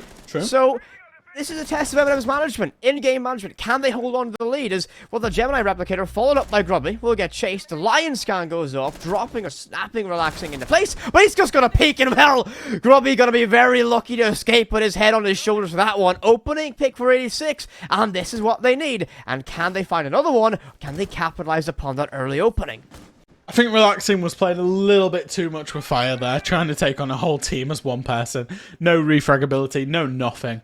And Noodle was also playing on this wolf window, which means any rotate he would have tried would have been completely cut off. So it's not the start of the round I'm ever worried about for 86, but they've started the round very well once again in terms of they've got the control that they would look for. They're now going to look for the vertical control in trophy and statuary. There's not really any information because, as you can see, there's mute jammers. So Vito will just peek in terms of trophy, will get punished in a 1v1 engagement, Erkery inside a trophy, and it will be Actor that follows him up. Nerf's holding the statue door from a shotgun angle blow, which is holding Grubby off. I think he's got an appreciation of it. Skiddy in the end ends up taking the peak. All hell's all hell's happening. I don't know what the saying is. It's all happened. Anyway, we're in a 3v2. Now, 86, what can you do in this 3v2? Because I've been very critical of you giving 1v1s v1s. Will you find the kill? Curly does eventually find the kill, and it's all up to Nav in that 1v3, wondering how his team have ended up dying here. And 86, it's just about finding him, killing him, winning the round, and moving on to the next. Far better, far more cohesive and coherent execution upstairs to clear that room. Now, Nerf alone against 3. You would imagine 86 have this on log, but one pick, one misplay might unravel it. Well, Nerf does not want to pick that one again. He's got a shotgun the brawl with up close. He is going to be full blind from that one. He's going to peek wide. Doesn't get that shot to land. He can't be too overzealous. He can't stay here for too much longer. A push to Memorial. That's going to be Noodle. And Nerf is running out of space to work with. He's not going to find any of this one. Actor bursts on in, finds it. And that might just settle the nerves for 86. They needed that round. They needed a way into this game. And for MNM, giving away that opening pick in the way they did, that might just be a little bit of a concern, because that's how they started slipping up against Riddle. They started giving away early picks and early misposition moments. If MNM want to show us that they can learn from mistakes and manage games better, they can't really be doing that. No, it's only one round, so we're going to give them the benefit of the doubt. They're going to go back to aviator games, and that looked very assured. It looked so easy. They got themselves into a 5v3, killing the two entries of Grubby and Actor pretty easily, and then winning out from there. So it's more of the same again, I'm going to expect.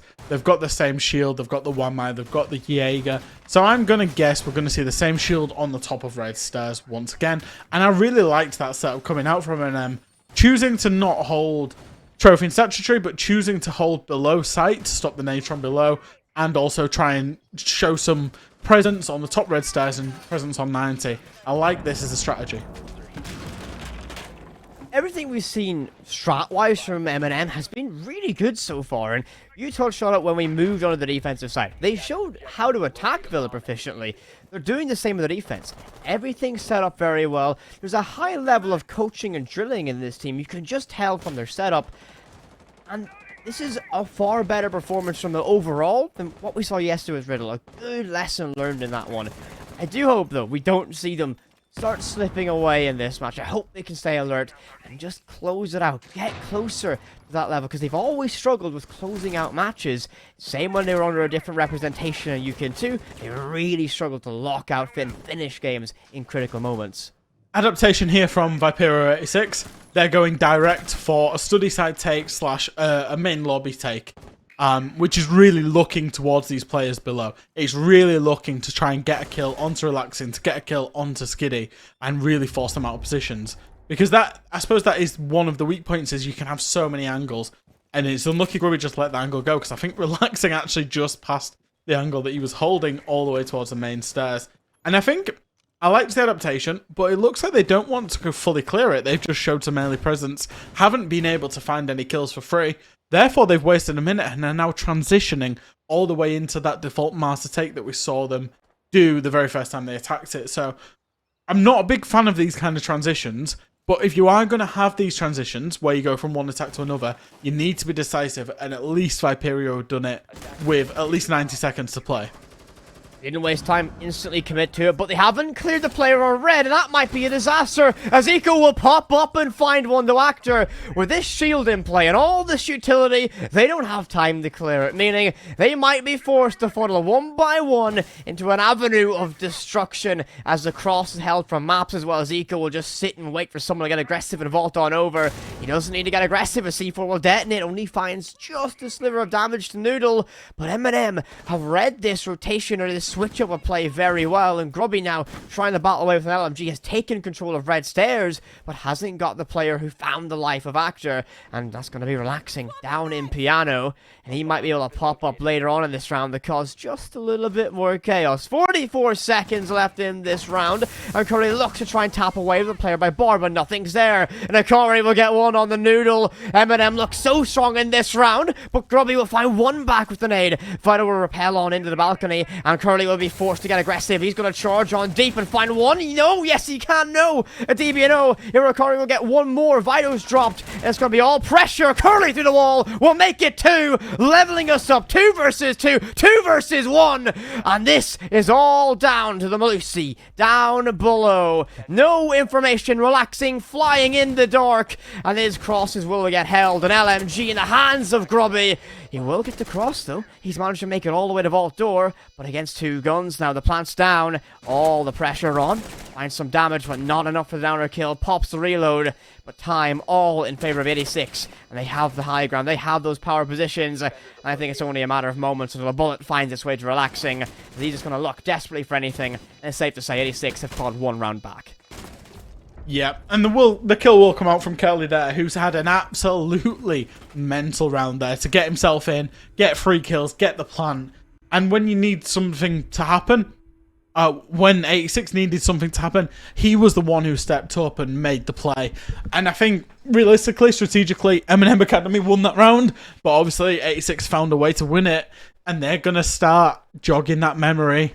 The timeout has been taken, and they're going to start jogging that memory of yesterday of, remember when we lost from 6-1 up yesterday? Or remember when we went to overtime from 6-1 up yesterday? You know, you might even get a player saying, let's not let this be like yesterday, putting all the pressure. The pressure has swung completely to the side of MNM Academy here. 86 know that they're already, facing an overtime, is the best that they can hope for. They're just going to play their game and play with that freedom. There's no pressure on 86 right now. So it's going to be curious to see how MNM deal with this, especially the second day after they went to overtime from a 6-1 lead. That would be, I think for MNM, that would be the most painful storyline out of this week, is if this happens to them, and as you say, they'll call that timeout, and it is going to slip in their head, it is going to start to worry them. And it's been a problem that's plagued this roster for a very long time. The ability to close out a match, and it's not a habit you want to develop and stick with you as a team. You want to be clinical and decisive, and when you have this lead, you're on match point, you don't really want to let your opposition in. 86 now have momentum. They have a very good chance of getting at least 1 more round, and if you're battling it out on round 12, when you were leading by such a margin, you've got to back the underdogs who've made that climb, because that's a far harder job to do than try and get 1 more round. Who takes it? Oh, putting me on the spot here, Fresh. Would you change your prediction if you could? I'm gonna look. What was my prediction? Let me go for this one. Yeah. I've forgotten my prediction, so let me pull that one up real quick. And I think while you're pulling that up, I think I said it earlier actually, and I genuinely meant it, is that teams that are on these type of levels, the distinguisher between 2 teams generally, because skill's often the same, strategy's often the same or similar, it's often momentum and mentality. Those 2 key words. Momentum is completely with the side of 86, and mentality, I'm going to guess at this moment in time, is also with 86. Their solo plays aren't being as punished as they previously were. Because on the side of MNM Academy, they're scared to make those mistakes. And I think we saw that in the previous round that, I think it was Curly, maybe Noodle, I can't remember who it was, that walked in and just got the 3 kills. That's all on MNM Academy because they know that these hero plays are going to start coming out of 86. They were punishing them, and they've stopped. So my prediction, what I made for this, was 86 to get the victory. Okay. Now, I'm beginning to think that it's certainly on the cards right now. It won't be overtime, it won't be 3 points for them, but as you said, MNM are getting very safe with their choice. They can't take risks. They don't want to take risks because, of course, the memory of yesterday is living in their head, and they want these 3 points. It is critical for them as they're in this very tight midfield fight. They want to be able to stay safe in the top 6 and maybe even make a launch or potential late push in the second split to be in contention for that second place. So they need these 3 points, and you can tell from the way they're playing. Lots of time so far dispersed in this round, and no action. All 10 players still surviving, but that's going to change as Vito, he doesn't know. He doesn't check deep enough. He will stay alive. Oh, I can't believe that he's not got the kill there, as he will be actually spotted out, and Relaxing will find the kill, and that kill was absolutely massive. Another step to the right, Vito would have had the first kill over onto Eco. As it is, Relaxing has found his man. That also means Eco can leave for free, so that's effectively a 2-for-1 on the side of MNM. Puts them in the advantage with only 1 minute to go. Good position for MNM to lock this one out. 86, so can you show your resolve? It's time to really chomp down on a bit. You have no opportunity to make mistakes. This is do or die. You lose this round, no points at all. MNM will take all 3. A nade over the top of the vault will clear the jammer and leave this wall exposed to get opened. But they're not going to opt for that one now. A nade tossed deep by main stairs. Robbie's just toying with the idea. Cautious of that peek, and well, actually I get smacked by that toxic canister, but he's creeped himself all the way in. He needs to clear this player deep inside a vault to open up this round, but with 25 seconds, 5 versus 4 for MNM. A Noodle with the team kill, oh no! Oh, this could unravel very quickly. Relaxing down below will get 1 to his own credit, and time all the enemy of 86 once again. A last gasp hero play, but Noodle can't find anything, nor can Grubby, and what could have been an explosive conclusion simmers out with that TK. MNM all 3 points, and a recovery from a shaky start to the week. The GG's come out in chat, and it was a good game coming out of MNM Academy, and I think you see just in that round just how close it can be that Vito takes 1 step to the right. In my opinion, that round goes so completely differently. Team kill came out, unfortunate as well. But I think on the balance of it, I think MNM were just the better team. They played Villa as you should play Villa. They played the utility game, they played the plant game, and they played as a team. Whereas I think the biggest criticism that I have of Viperio at times is they play as 5 individuals. And I think that really got found out once we kind of hit round 6, 7, 8, 9. And that was the game ultimately. MNM a little bit nervy, but they managed to see it out in the end. This is going to be massive for the confidence for MNM though. That inability to close out games comes from confidence, and now being able to show we can lead, we can begin to let that lead slip away, but we've got the wherewithal to just get to work, get it closed out. That's big for them as they continue to push on, and a nice way to end this split before a long break. Good for MNM, like to see it from them. 86 though, as you said, they need to work on that cohesion. They need to be a more consistent kind of moving as a 5. Yes, they had a sub in today, which of course doesn't help that, but it's been a problem that's plagued them for a very long time. And it's disappointing to see, given how smart, I'd say experienced that a lot of these players are. It's disappointing to see them play in the way that they play, because I feel like if they just played as a little bit more coherently as a team, they really would cause a lot of teams problems. There's no doubt, there's no reason why they can't be higher up and challenging for that Challenger League spot, but on the back of a performance like that, and the same as the performance yesterday, I just don't see them doing it. I think there's too many other well-drilled teams in this league. But as we've said for most of the teams that have lost tonight, they've got a long old time to go away and think about it and talk about it and strat and, you know, potentially change out players if and when that happens. Obviously, there will be a transfer window. So they'll go away, and in my opinion, they will come back stronger because they will be aware of these issues. It's a lot of a case, it's win or learn for these teams. It's the first split, so you do want to have a good start. You have the second split, this long break as well. Lots of time to learn, go over VODs, drill it in scrims, and as you say, if new players do come in, they'll have time to, you know, acclimate to the team and style. But 86, the biggest thing for that one is just when they needed someone to coordinate those big 3-2-1 pushes, it wasn't there, and that's often how they lost it, just peaking one by one, not having that clear plan of an execution. That hurt them, but MNM finally showing they can close out a match, and that's a much needed boost to their mental. Yeah, it was really good to see from MNM. And, you know, that's enough from us. That's enough from us this game, this split, this stage. We'll be back for the second half of NPL personally, but there's still a desk and also the debrief where Ian will be licking that cactus as he promised. But yeah, over to you, Ian, X, and Grace. I nailed it. Lads, you two, don't go to bed, all right? Make sure you stick around. We've got an interview with a player from MNM coming up, and we got the debrief, as you said, as well. So don't go to bed just yet, you two, and all of you watching. There's still plenty more to come. X, Grace, another impressive win from MNM Academy, still climbing the ranks and looking strong, X. Yeah, I think that's really the performance that they needed there. We sort of theoried a little bit after we got ourselves into game that they'd maybe been hiding Villa for a little bit of a while. I was taking a deeper look over the maps and the picks and bans and stuff, and they've really been avoiding Villa. So it looks as though they were saving it for a rainy day, and today was that rainy day against Viperio, and they looked exceptional. A rainy day where they performed. They had the Brollies out, didn't they, Grace? They certainly did. Again, they had more than their Brollies out. The coordination was so on point, especially during that attacking half. I touched earlier on the fact that they were having wonky times with positioning. It was so on point, this map. I do wonder if that's partly due to the amount of space they had to work with, because it is Villa. But it was just little things like, the duo pushes coming through, they had more space between them, there were people holding these all-important lines of sight from the windows, and that's like a really important part about Villa sometimes, is that kind of top Astro stairs window, playing around that and holding that line of sight and keeping that pressure. Even when it comes to 90 corridor, people can do that as well. There's so many windows where you can apply that extra level of a crossfire and just an extra layer of protection in case anyone tries to start jiggling about between sites, and I just think they did it so perfectly. It was really lovely to see. Plenty to work on for 86X.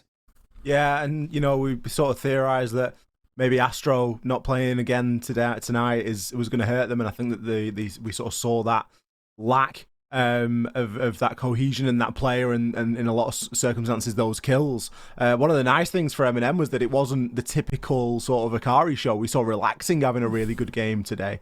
And he's someone that certainly has popped off in the past, but he was certainly getting in amongst the action here tonight. And I think 86 are probably going to feel a little bit down in the dumps, I think, after that one. That's one that we were expecting to be a lot closer than it turned out to be on the night.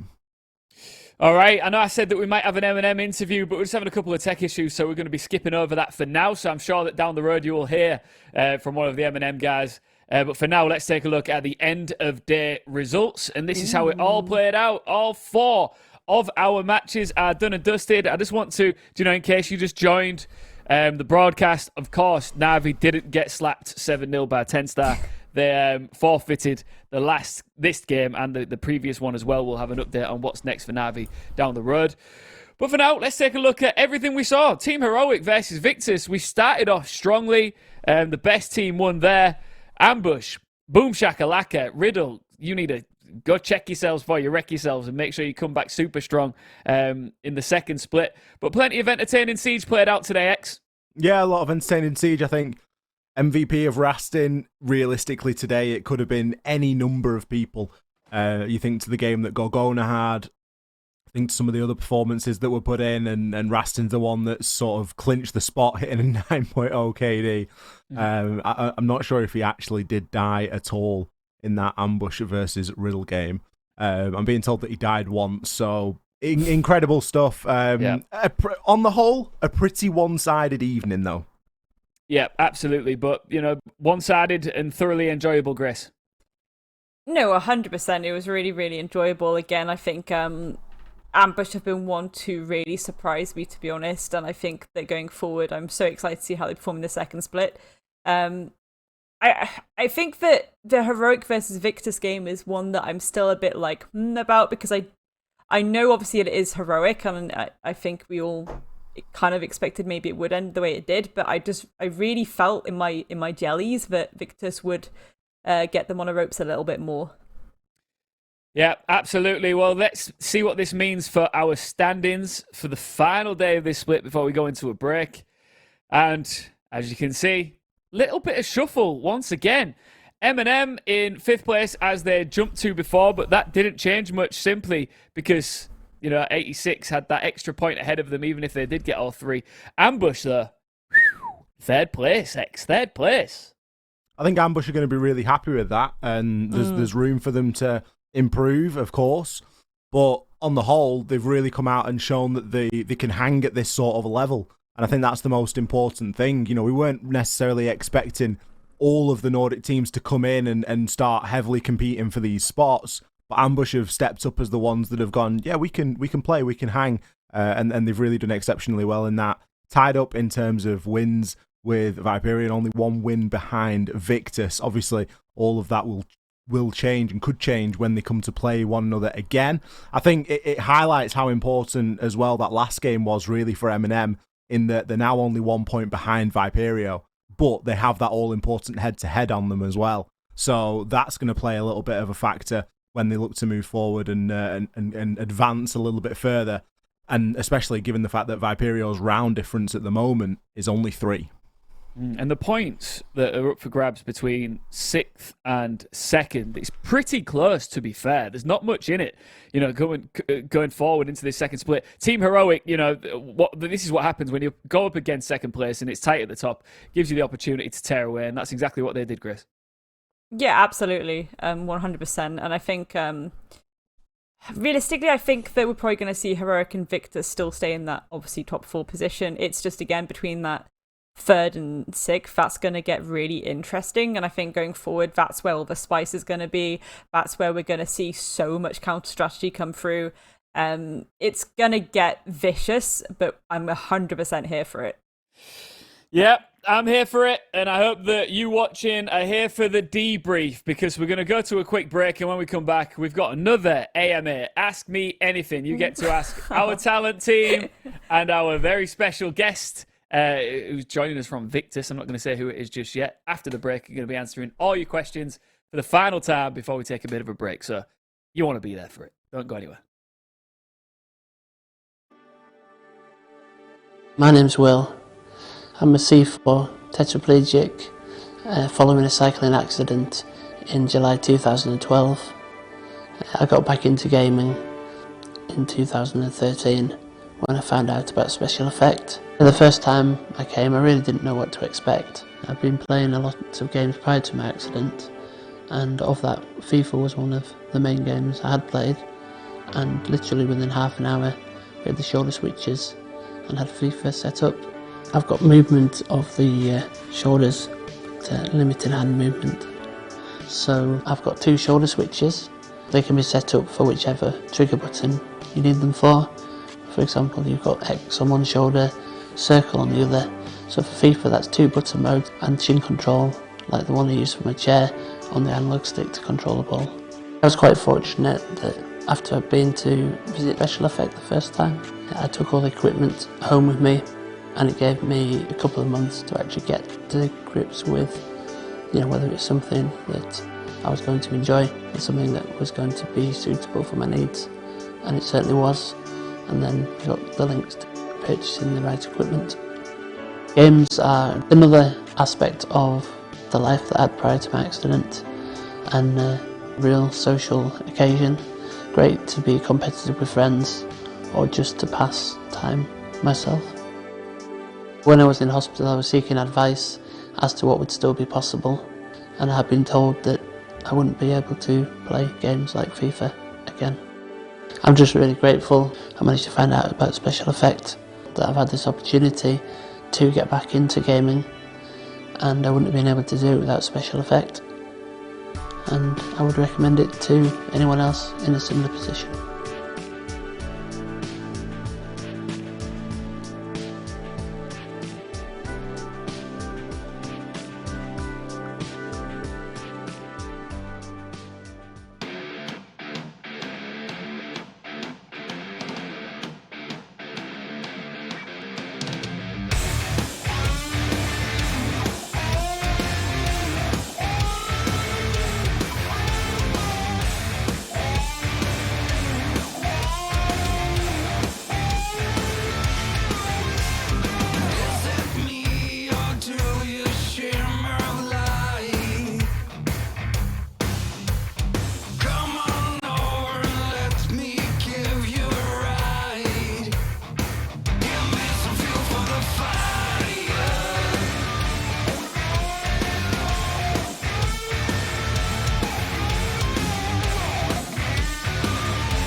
3 quick kills, 4 quick kills coming. And Slaughter just picks them apart. Let's try and put some shots on in and managing to find the last 2. Oh, but blood just decimates. Chris steps up huge for ambush. 3 kills.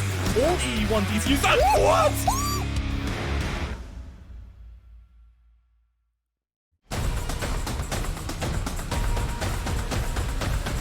And here we are, just like that, right back in business for the very final time in this split before we take a bit of a break. This is the debrief. You are watching, of course, the Rainbow Six Siege Northern Premier League. I really enjoy this, and this is only, funnily enough, in NPL, this is only my second ever debrief. So I'm really looking forward to getting stuck back into this. This is X and Grace, and I want to welcome a special guest a little bit later on. But before we do, if you haven't looked already, on the Rainbow Six UK Twitter account, you can see our AMA. We've asked anybody out there who wants to ask any of us a question. Nothing is off limits. Trust me. Yesterday we asked some really weird questions. X, are you ready for a bit of AMA soon? Yeah, can't wait. Love a bit of Ask Me Anything. Grace, are you ready? I'm nervous. I'm always nervous in the debrief. I don't let anybody relax in the debrief. It's not allowed. You can't chill.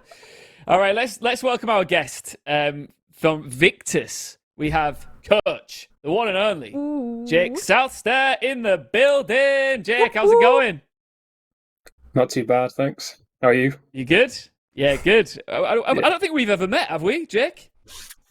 No, I don't think so. I usually shy away from the sort of content stuff, but I've been telling the lads they need to do it, so I've got to do it myself. You can run, but you can't hide, brother. This is your time to shine. First things first. Do you want to just reflect briefly on what was I guess a disappointing result for you guys tonight? Yeah, we were a bit disappointed by it. We knew it was going to be a tough game, especially when you come up against a team that they're preparing for the major, and they're obviously going to be playing to win. They're professionals, but they're not going to be wanting to show anything. So you can't really do any sort of preparation about what they might do or the strat they might run, etc. And to be honest, we probably focused maybe a little bit too much on TENSTAR in the preparation. So yeah, I mean, disappointing, but it's what it is. Disappointing, but ultimately a really strong, split for you guys. Yeah, we're happy with it, especially because we still think there's more to come. We're going to have a few days off, but we're looking forward to having a lot of, this. I think it's a month break now to really hammer out some stuff, because it's you see where your weaknesses are in the season, but they're very difficult to always fix them in the middle of playing 2 games a week. So a lot to work on. How are you going to spend those few days off? How does Jake South there chill out? I've got exam on Friday, so. Sorry, bro. You're going to be revising. Yeah. All right. Well, that's what we're doing here on the debrief. We're testing you for your exam. So let me just pull up my questions. 1 second. No, I'm kidding. Right. Let's get into this. This is the Ask Me Anything section of the show. So you guys have been getting in touch on Twitter with your questions, and I have the honor of asking them. Maybe answering some of them. We'll see. The first question, here we go, from Jerry Casts, who you will know from the casting here on NPL and, of course, in UKIN. If you had an R6 gadget in place of your arms, which gadget would it be and why, Grace? Do you know what? The Shamika launcher, Tachanka's Molotov launcher, I think that'd be really fun to have, just this giant launcher of projectile Molotovs. I think if I got upset, I could just start kind of spiraling and shooting them at people. That sounds really scary. Does it? What would you have? What would you have, X? I would have I'll tell you what I would do, because it'd be great for our line of work. Yeah. I would go with Vigil's cloak. Oh yeah, that's a good choice. So that my hands would be invisible. Oh, but only to the camera. But in real life, you could see them. Wow, that's quite a good one. I like that that's one. That's next level thinking. What about you, Jake? His arm. Oh, robotic arm. Is he muted? Is he muted on VMix? Maybe you're muted on VMix. Hey! I don't think I'm muted. Can you hear me? Oh, no, you're fine. You're fine. You're not muted, Jake. Okay. Okay. Perfect. No, I'd probably be boring and say something like a Rooney's arm. You know, keep it simple. Just have a robotic That'd be a arm. good Go one. Winter Soldier. To be fair, yeah. It'd be quite handy for any sort of DIY as well. Can I? Was that a pun? Can I have sledgehammers as arms? Am I allowed to have sledgehammers as arms? Absolutely, you are. Yeah. Of course you can. Because imagine like doing a bit of DIY at home, just like bang, bang, bang. That'd be. All right, I'll go for the sledgehammers. Let's move on to the next question. I love Grace. You can have sledgehammers as arms. Thank you. Appreciate that. You can. All right, the Live next your best question. life. Here it comes from Rainbow Six UK, of course. Who is your favourite NPL team and why? Jake, I'm going to say yours might be Victus. I'm not quite sure. Yeah, it would be Victus. If I had to pick one that wasn't Victus, I'd probably go for Ambush, just because I like the way they play. It's a little bit different, and it's a good matchup against us. So. Yeah, I'm going to go for MNM Academy. I'm really thoroughly enjoying watching those guys perform and continue to grow. So I'm going to go for the Acad. What do you reckon, X? The talent team. Sake. I would probably say Ambush. Yeah, Ambush and Grace. I'm going to say Victus. I think that's probably no surprise to everyone. Suck up. No, I just not even at all. Not even at all. I'd be temptation to just sit here and bully Jake for the next 5 minutes. It's just so large with me right now, but I'm not going to. But no, I Victus. I think that's an incredible roster with so much potential, and I always harp on about them. So I don't think anyone's going to be too surprised about that. Good choice, especially with the company we've got. Let's move on to the next question. Let's see what it's going to be. Nene Noodles. I know who that is. I'd love to know the operator the talent thinks they're most like, and then everyone else say whether they're right or wrong. I'm the recruit. Simple as that. That's not true. It is, because no, it's not. If he whips off, it could be me under there, right? It could if you think be. about it, just whip it off. All this time, it was me. You're too cool. You're too cool, Ian. I disagree. Who would you say I'd be then? Who do you I think don't know. I'd be? Someone cooler. Like I was going to say, who's cooler? I tell you who Ian reminds me of a little bit. Oh, here we go. Ian gives off just a little bit of like a Maverick vibe. Oh, I'll take Maverick any day of the week. Like a Maverick, or like maybe like a little bit of Bandit as well. No, he's not crimey enough for Bandit. Crimey enough. I can see a little bit of Maestro. Bit of Maestro. Thanks, Jay. Yeah, but you got style. Got style. Oh, thank you, Jay. Well, what I've learned here is that I've got style, and during this break, I need to go commit some crimes. So when you see me next time, I'll be more crimey. That's the Bandit's whole backstory backstory is like crime, though, isn't it? No, he's undercover doing crimes. That's the thing. Okay. Oh, right. I knew it was something like that. Undercover crimes. What would you be, Grace? I don't know. I want to say Valkyrie, but I feel like she's way too sensible. I could see you as Valkyrie. A little bit, yeah. I could see that. It's the guns, isn't it? It's the guns. It's the pythons. I mean, you are Yeah, it would be. hench. I'm so hench. It's unreal. Jake? Jacked.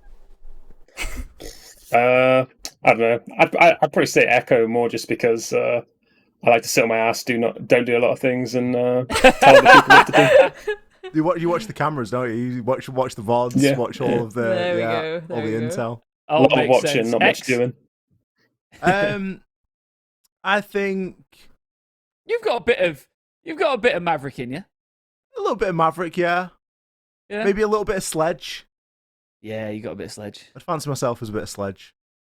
All right, good. All great answers. We know what we're doing at the next cosplay event.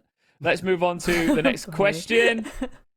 Who's it going to be this time round? As we dip into the producer just told me he's dipping into the suggestions box, and here we are.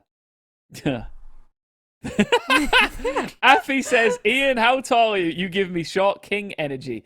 X has met me in real life, as has Grace. So, I mean, X makes everybody look short 'cause he's like 7'10". But I am actually, guys. This is it. How tall do you think I am, Grace? No, this is it. This is it, right? I think people maybe think that you're shorter than you are because last time we did a broadcast, I was stood on a box and you also stood next to Dino, who is literally the tallest person on the planet. So it makes you look shorter, but you're not. I think you're like, I don't know, like 6 foot. No, I will take no, that any no, day of the no, week. No.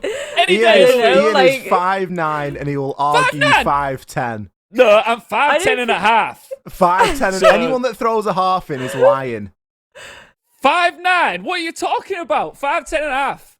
Anyone that throws a half in is lying. Every inch matters, especially when you're ruler single. Let's move. Get the ruler out. Let's move on to the next one. No more measuring questions, please. Let's see. Let's see where we're going. Let's see where we're going. All right. Let's see. If you could reverse one NPL game result for maximum banter, which one would it be? Let me pull up the standings. Yeah. Let me pull up some previous results and refresh my memory. I would. Oh, that's a really weird one, isn't it? It's a good question, though. It's a great Really good question. It's a really good question. Maximum banter.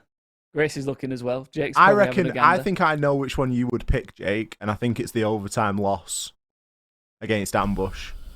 Yeah, It wouldn't necessarily be for maximum banter, but say again.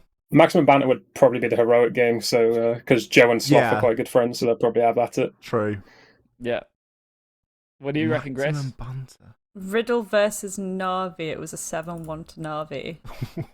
Riddle I'd beating love that Navi for 7-1. Cool.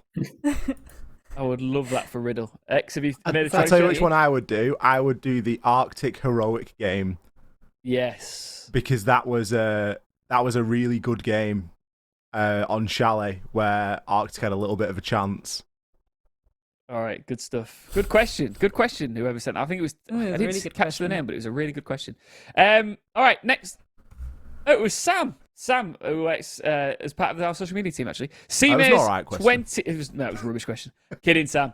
Seamares 26. Who do you think has the best chance of avoiding auto relegation between Riddle, Arctic, and Coalesce? And what do each of these teams need to do to improve? Finally, a serious question. Those three are well and truly in a bit of a scrap at the bottom at the moment. And as a man sitting pretty in second, Jake, what's your thoughts on this question? It's a tough one because I think they all do stuff that I see and I like it, and they also do a lot of stuff that I see and as a coach I think that could do a lot of work. If I had to go, my heart would say Coalescence because I've got friends in that team, but I'd probably say Riddle are the most likely to avoid it. In terms of what they need to improve on, I think the biggest thing is just team play, and probably some communication behind the scenes. Communication fixes a lot of things that you don't, can cover a lot of holes.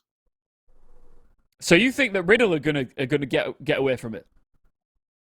I'd like to think so. I like it. That's an interesting call. Still yet to get a dub to their name. X, what do you think? I mean, given that Riddle have already posted like an LFP post on Twitter in the break earlier, I'm probably going to say Coalesce just because they played quite well today, and I think they've got some good foundation there. But it's going to be really tough between both of those two teams, to be honest. Absolutely. Briefly from you, Grace, before I move on to the next one. Coalesce, I think. Yeah. Yeah. Defo. All right, cool. Let's get to the next question. Questione. Here it comes. I'm going to count it in 3, 2, 1. Bada, bing, bada, boom. There it is. More live. When Azami is cleared for comp, how much play will they see and what comps will they fit into? Good question. X. I think it could be present, but I don't think that it's going to be like. I think it's going to be very site specific. There are some places and some positions that you can place the sort of wall that is just ridiculous. You can create some horrible one-way angles, but inside of a comp setting, that is always going to be. It's just going to be added to the tick list of things that you have to deal with as an attacker. And attackers have got so much option of dealing with anything that it doesn't really matter what you bring, because you could bring the 5 most oppressive utility soak operators and the attackers should still have enough to get through it. So I think that you will see it, especially in like a national league level. I'm not sure how much you will see it in pro level, but I might be entirely wrong on that. What do you reckon, Grace? I think it depends on what they're going to use the utility for. It's like X said, if they use it for like a utility burn kind of defensive gadget, that could be quite useful. Again, you could use it as a kind of place of cover, or even use it to patch up any kind of breaches that are made onto site. It will probably be used in that regard, or even, you know, if you have perhaps sites before where you'd want a shield or somewhere set up. For example, like downstairs on Oregon, or even upstairs on Oregon, you use a lot of shield utility at times there, and it'd be interesting to see that used in place of a shield, maybe. A bit trickier because you don't have the line of sight as well, but that could be quite an interesting one. Jakey? I've told quite a few people about it, and I think it will probably have quite a big impact. I imagine, especially I think because of how how you can just throw them out and how you can keep them in pocket for so long, especially late round. I think it will be huge. I could see it like being really like used a lot, and to see it being banned a lot. And then obviously, if it's banned, the amount of operators that are then going to be freed up on defense that aren't common bans like Cade, Valk. They become freer. So I think it could have quite a big impact. And I think we'll probably see a lot of it, but it's one of those ones that because certain teams will obviously like put a lot of time into it, they'll really learn it, and other teams will just be like, nah, we'll ban it out. And so great insight from all three of you, and a really good question as well. Let's move on to the next one. Let's see where we're going next. Quiet Hellis says, what does X think about the ambush he saw in NC21 versus the NPL? Have they evolved? Okay, so this is Carolina, and they were on the sort of Nordics team when I was doing the Nordic casting, and I think that definitely ambush have evolved a lot. I wasn't necessarily worried for him coming in to play against some of the UKIN teams. Obviously, it's always been a little bit of like a bit of good banter between me and Snurleaf that sort of UKIN. I was always like Team UKIN, he was always like Team Nordic, and we were always like, oh, we're better, and it was always a bit of a joke around and stuff. But I was right, and it's one of those things where you sort of you only get better by playing better teams and better people and stuff. And I think that Ambush have come in at a really good time with a really good mindset, because they played inside of Nordic. They had that big long, because Nordics was a very long season as well, don't forget. That was played double round robin. So there was a lot of games that went on with them. So they got a lot of official experience. Now they've come into an environment where they have just been opened up into a whole new world playing against an EUL, two EUL teams, and all these other sort of budding prospects that we've got over here in UKIN. And it's sort of taken them out of the pool of the Nordic teams, which isn't bad, but it's clear to me that it's not stacked up quite as people were expecting it to when you look at things like our standings. So I think that they've adapted really well.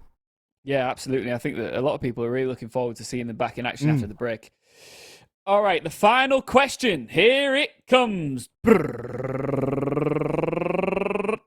NPL jersey tier list. All right, guys, I'm going to let you three debate this between you. If you had to rank the jerseys... Oh, we can do this right here, right... Oh, I love this. Oh, there we are. Look at this. I'll be back in 1 minute. X is going to be back in a minute. That suggests to me that he might be about to go get a jersey. So I'm imagining this means like the top tier is S and the bottom tier is D. Is that right? Gotta be. Yeah. All right. So what immediately, Grace, are you putting in the S tier? Do you know what? Like I really. Oh, that's difficult. I think the RCTIC shirt you could just wear anyway. You could wear it to a night out. You could wear it, if you were doing the big shop. I know it's a bit simple and chill, but I'm into it.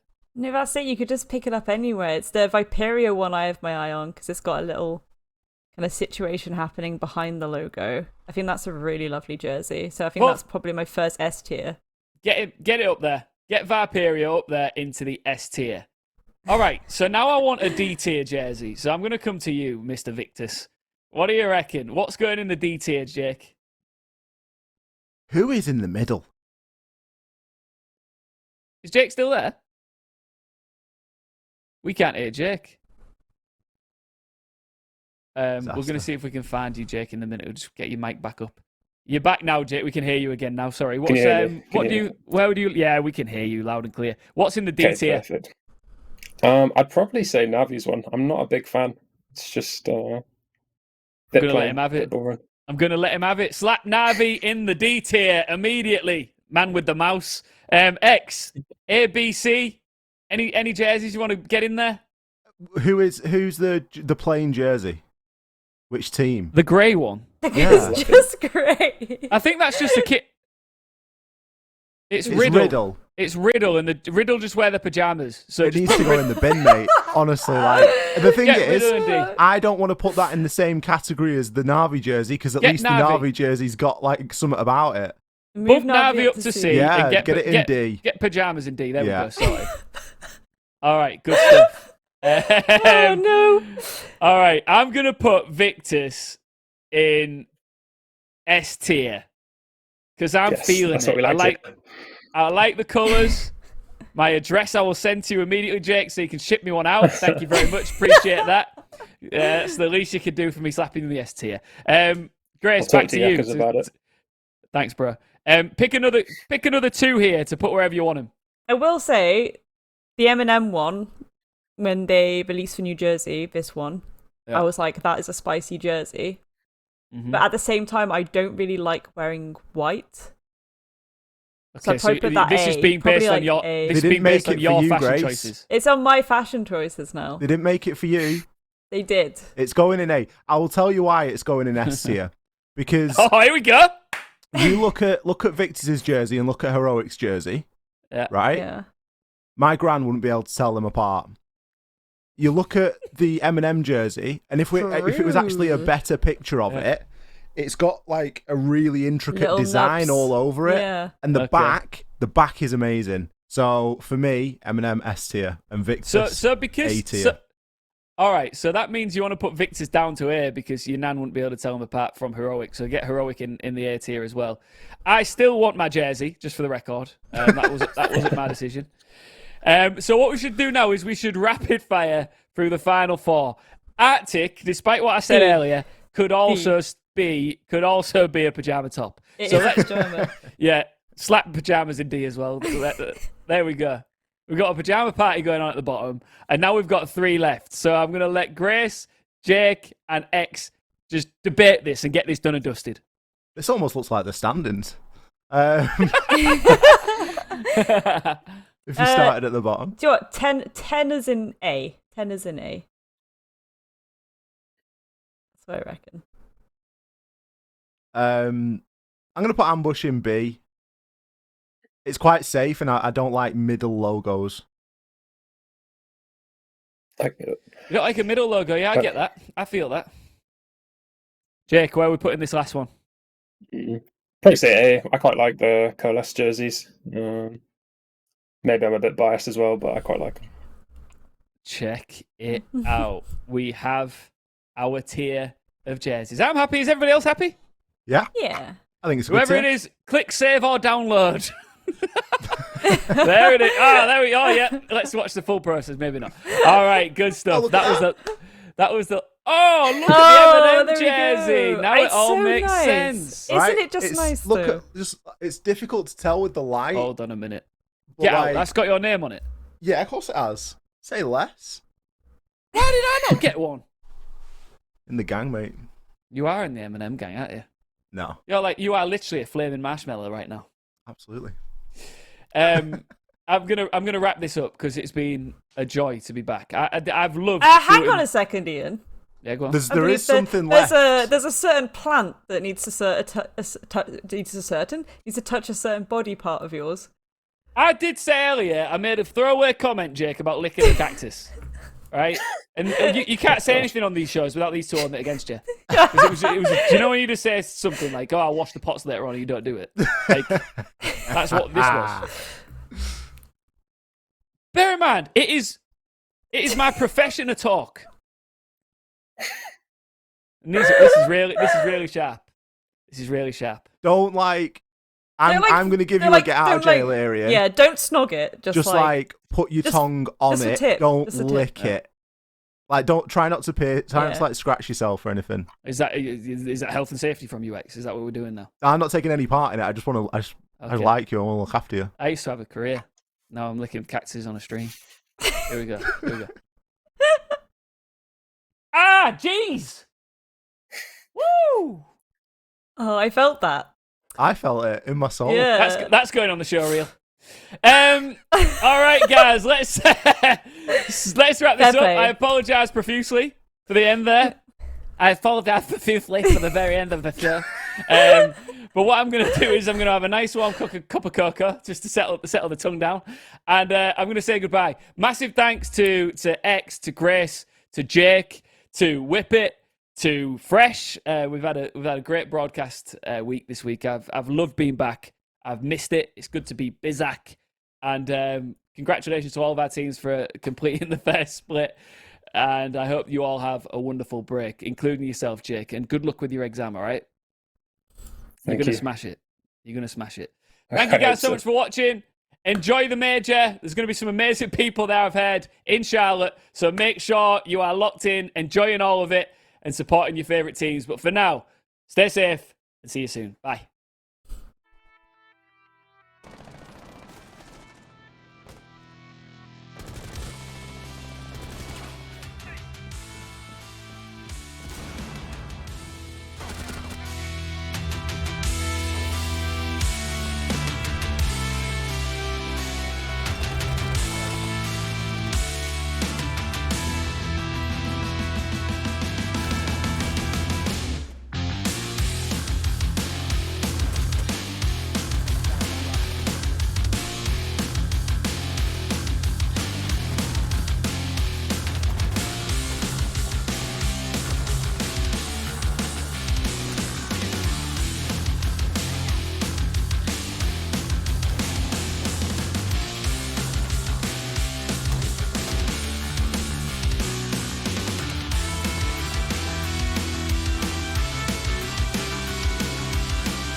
Sees one look at the patience. He just has to send away to the lineup. 1-2. Oh, Doki! What a play! That is why he is one of the best players in the world right now.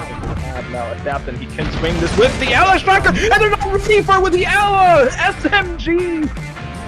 He's gonna get spotted. Tyrant fires. Cutting on the second shot. He's dropped the pistol. He's dropped into prone. There's 10 seconds left. Tyrant, what a round! He's in position to strike. He's able to land his shots here. He got a huge slam. Picks up two. That's surprising that no, didn't fall back at that point, and now we're left in a very tight situation. Ryan has just walked his way through. He gets two. Unica is going to take a little bit of damage as well, but oh, with his back against Unica, Rothko's going to go down, but instantly traded. Aroldi with a double there. That's huge.